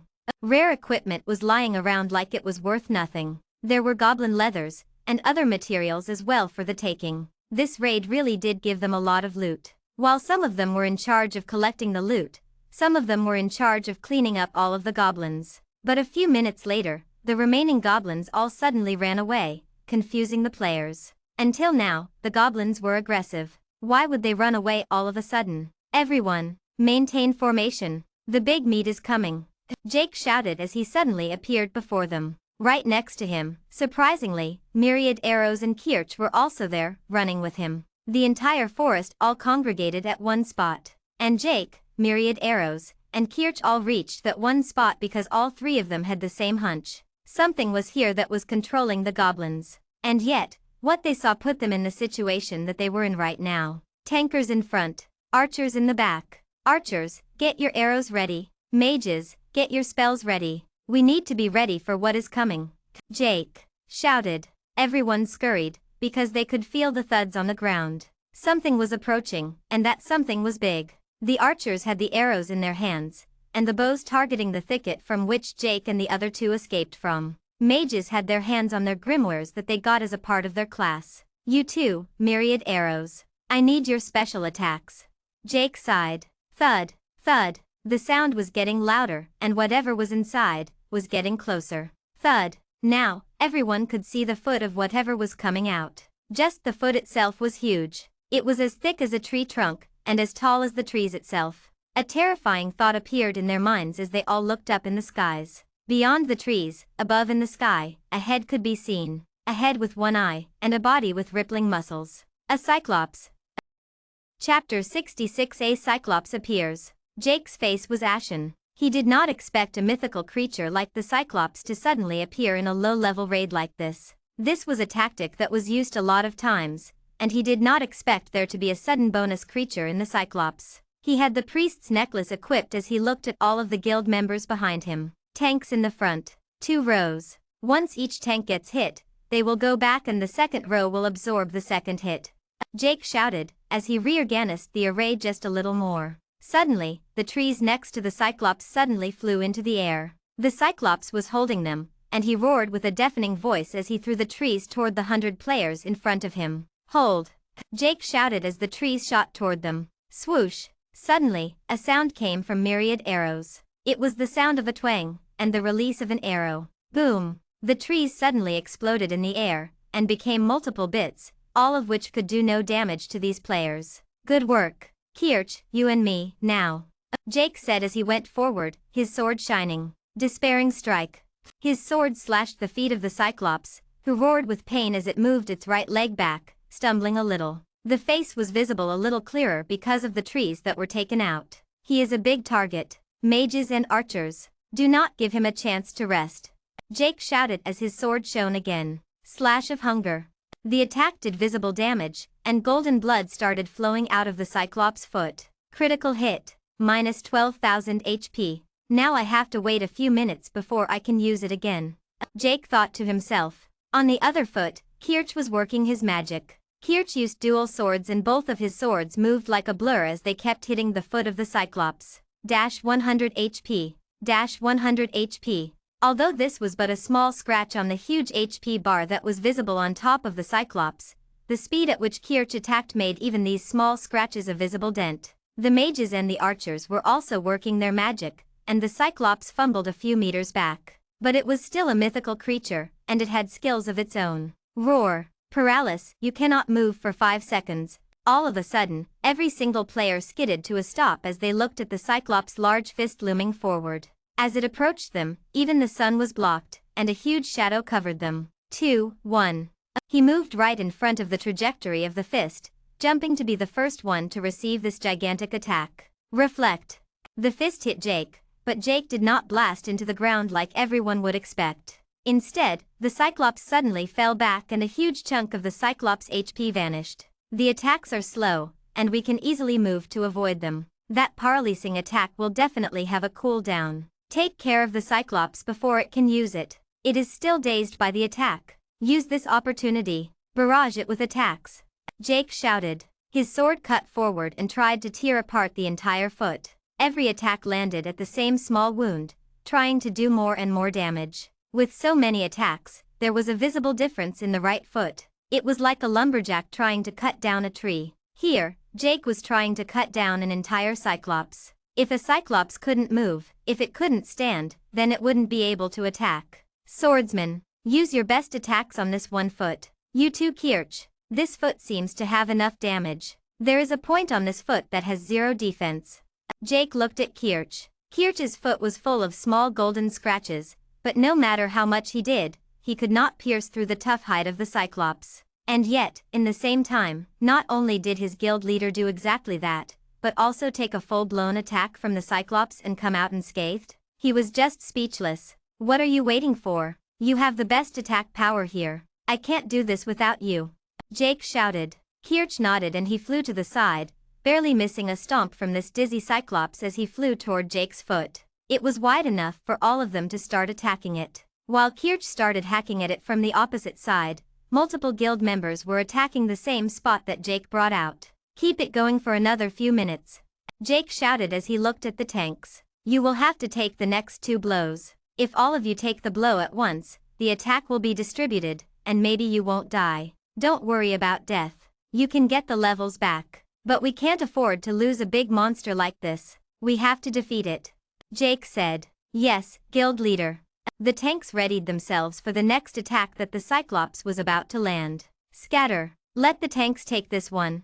Jake shouted. All the warriors, Jake and Kirch included, jumped sideways, some falling on trees, and some on bushes. The Cyclops' right foot raised as it kicked forward. That single kick was strong enough to decimate all of the warriors in one blow, that was for sure. But because they were not there, the kick went forward to the tanks, who all stood there, taking in the 10 feet wide foot straight to their shields. Critical hit. Critical hit. Their HP bars all slid into the reds as they fell back. But miraculously, all of them were alive. Mages who have healing spells, use them right now. The second row of tanks, step forward. Jake shouted as he moved as quick as he could. The foot that the Cyclops had raised was the foot that they were attacking till now. And with that attack, the Cyclops also did some damage to itself. The foot was half dangling, with the cuts going deep into the foot. A few more attacks, and the Cyclops wouldn't have a right foot to stand on. Don't leave, because the next part will surprise you. Chapter 67 Loot. Incoming. The tanks shuffled as they absorbed the blow, and were immediately pushed back. The first round of tanks returned to the front line, but they didn't have all their HP. The occupation of a healer wasn't that popular, so the guild didn't have many of them. And now, with this one attack, they would die for sure. As for the project of cutting down the leg, it was almost over. Jake's sword shone as he struck down once again. Despairing strike. But there was only so many times that he could use the same attack. He couldn't use an attack like that endlessly. Luckily for Jake though, he wasn't planning to. His eyes monitored the timer in his status. It was down to the last seconds, and the Cyclops was getting ready for another attack. If this attack went through, then their first line of defense would collapse, and so would morale. He needed to do something now. All of the attacking members used their best attacks, and from the other side, Kirch had done some damage. But they would need one final attack to completely cut off this leg. The Cyclops was regenerating some of the damage that they were doing, so they needed to do this fast. Ping! Jake's sword quivered as he dashed forward. Move, Kirch, he said as his sword shone with a greater brilliance than usual. Slash of hunger. The sword sliced forward. He started in front of the leg, and ended behind it. His sword halfway in the sheath. The path that the sword took clearly visible to everyone. Click. The sword went into the sheath, and all of a sudden, golden blood splurted everywhere. It was like time stopped until Jake completely sheathed the sword. Roar. The Cyclops roared, but it was a roar of pain, not of anger. The Cyclops' attack stopped halfway as it fumbled, not able to gain balance. Its right foot was completely taken out, and it started falling forward. Move. Do not let it fall on you. You will die without a doubt. Jake shouted, warning his guild members. And remember, do not take the final blow. Let me take the final blow. With the experience share, all of us will get the same experience even without the final blow, but if I take the final blow, the loot will be better. I have an item that makes the loot better. Jake warned everyone. Too bad, the ring of luck is in the store. I should have kept it on my person. Jake cursed at himself as he looked at the Cyclops, which now fell on the ground. Thud. Critical hit. Minus 18,000 HP. The HP bar was now in the yellow zone, and the Cyclops was now rendered immobile. Sure, it was trying to get up, and it still had one leg, but would the players let it do that? One by one, attacks barraged the Cyclops, and none of the guild members had any fear left in their eyes. The HP bar was decreasing significantly now, as the defense of the Cyclops was slowly decreasing to none. Each attack was dealing significant damage, and the HP bar of the mythical beast was going down inch by inch. The moment it slid to red, everyone stopped, and they looked at Jake. Don't worry guys. I am not taking away an achievement or something. I just want to get the best loot out of this beast. I mean, all of us tried so hard to defeat this thing, we want the best loot out of it, don't we? Jake smiled as he stopped. The beast was getting up. It is recovering. We can't let it get up. Its attacks are too devastating. Someone shouted, but Jake raised his hand. Don't worry, I got this. He smiled as the Cyclops raised its fist and threw it at Jake for one final attack. Reflect.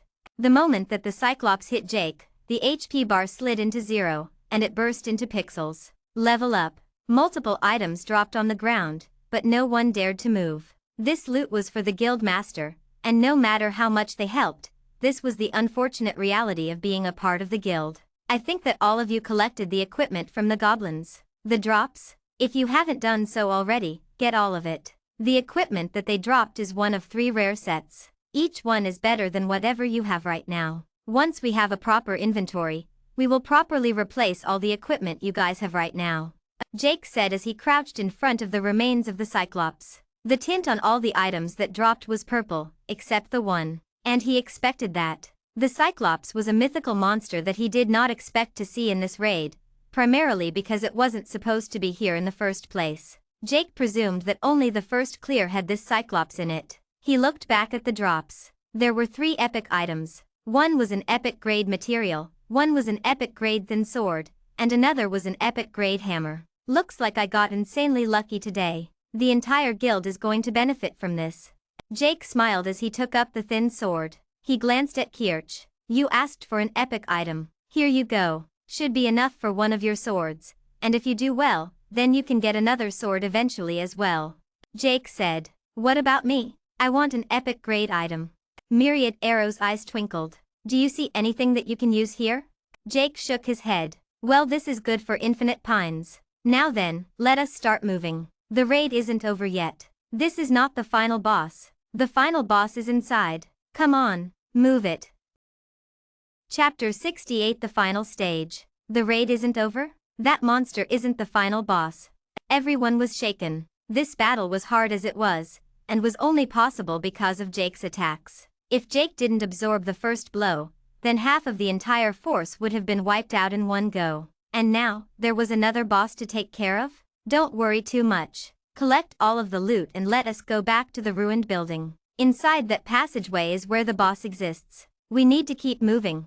Jake shouted. The guild members nodded and they looked around, completely draining the entire forest of the remains of the goblins. Once they were done, they had laid bare any trace of a goblin's presence in this forest. Now then, I need all of you to be alert, but do not worry. It is not going to take a lot of effort. The Cyclops here is a harder kill than the goblin boss. I can guarantee that.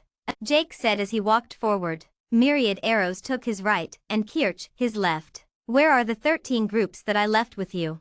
Jake asked. They should be in the other side, taking care of the goblins there. They must have cleared the area and came back to the center, right in front of the forest. But I don't think we took care of the back of the forest. Only the sides were cleared. Myriad Arrows said. The back should have attacked by now. Let us go and see what the 10 groups did to defend. Jake said calmly. You are so sure that they attacked our groups? How do you know about goblins so much? I mean, They as a species haven't revealed themselves in the game until now.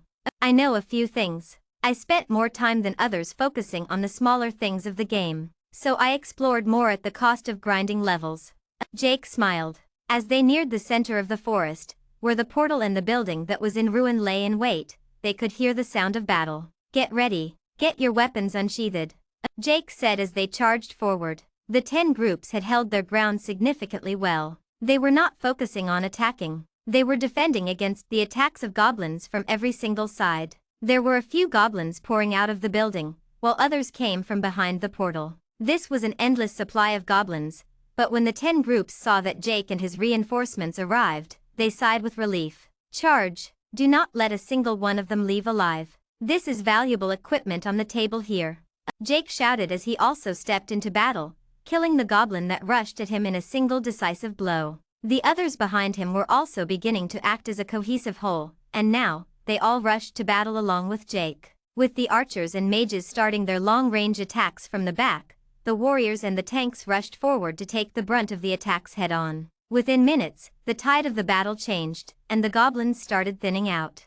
The endless numbers seemed much more manageable now, and because there were goblins dying now, there was a difference in the field. From the other side of the battlefield, the 13 groups that were initially behind had arrived. They looked at the battlefield, and went in from their side as well, supporting the right flank. With the addition of another third of the total force, the goblins didn't stand a chance. Soon, their numbers dwindled, but even then, the goblins put up a resistance, which was a stark contrast to the previous battle, when the goblins suddenly retreated. Myriad Arrows looked at this and understood what Jake meant when he said that the goblins would have definitely attacked the groups here. The goblins were the most ferocious and aggressive creatures that he had ever seen. They attacked whoever they saw, and they seemed to have no intelligence whatsoever. Once the goblins were completely obliterated, the guild members quickly took all of the loot and assembled in an array, looking at the dark entrance to the building that was in ruins. Jake stepped up in front of everyone and looked at the guild. The battle with the Cyclops,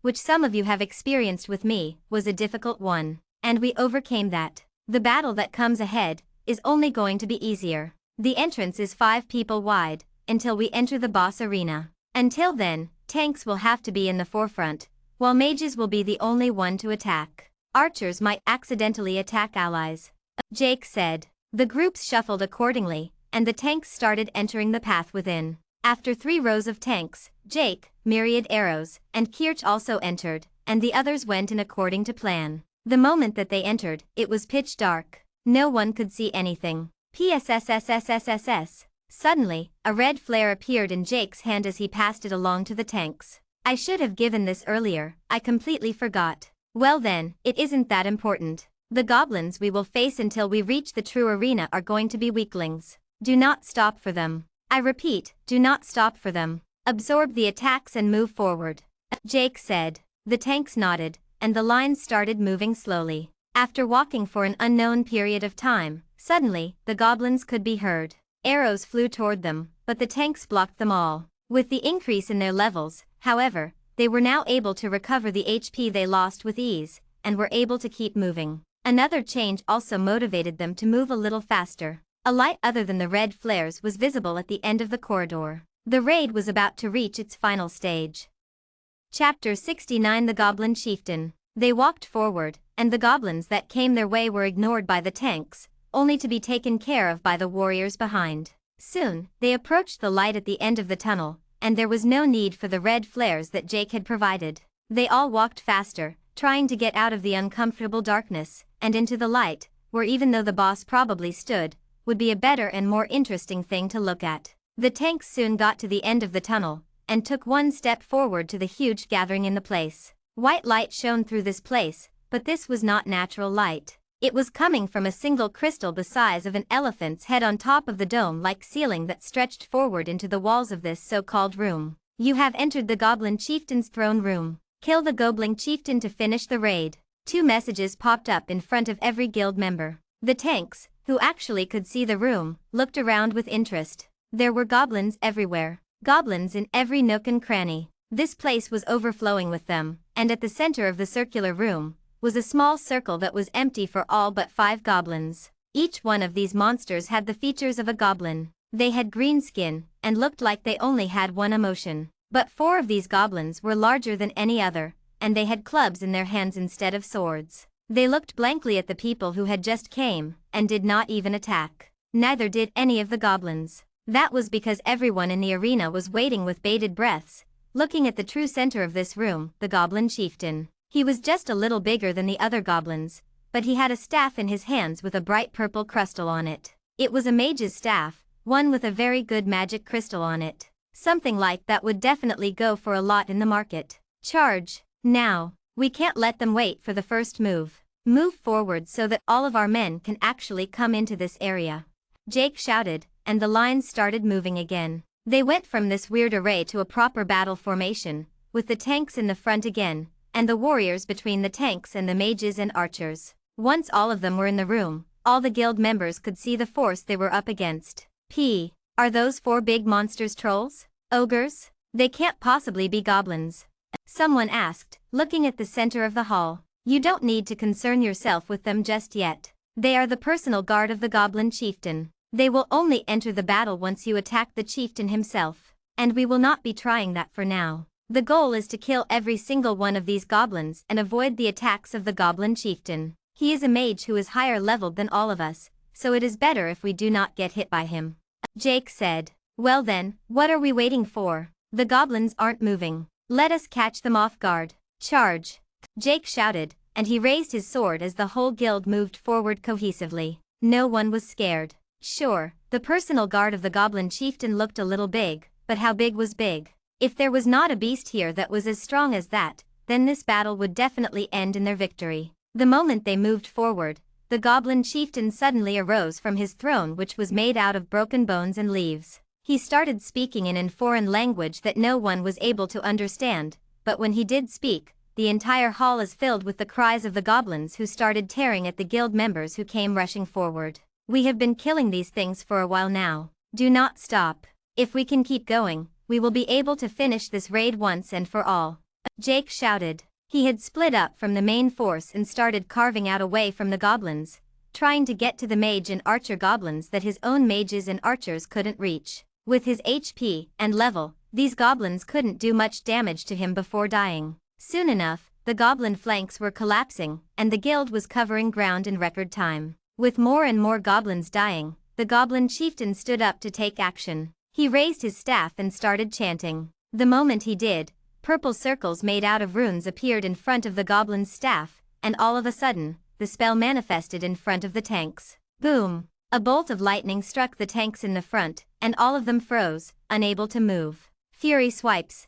At that moment, Kirch suddenly flew to the front lines and used a move that would be his trademark for years to come. His dual swords, one with a blue hue, and one with a purple hue, slashed the goblins as he cut through the goblins that were trying to get to the paralyzed tanks. Boom! Myriad arrows were exploding in the middle of the goblin army, doing more damage than anyone else, even though he was just an archer. These 2 of them stole the show the moment that they needed to.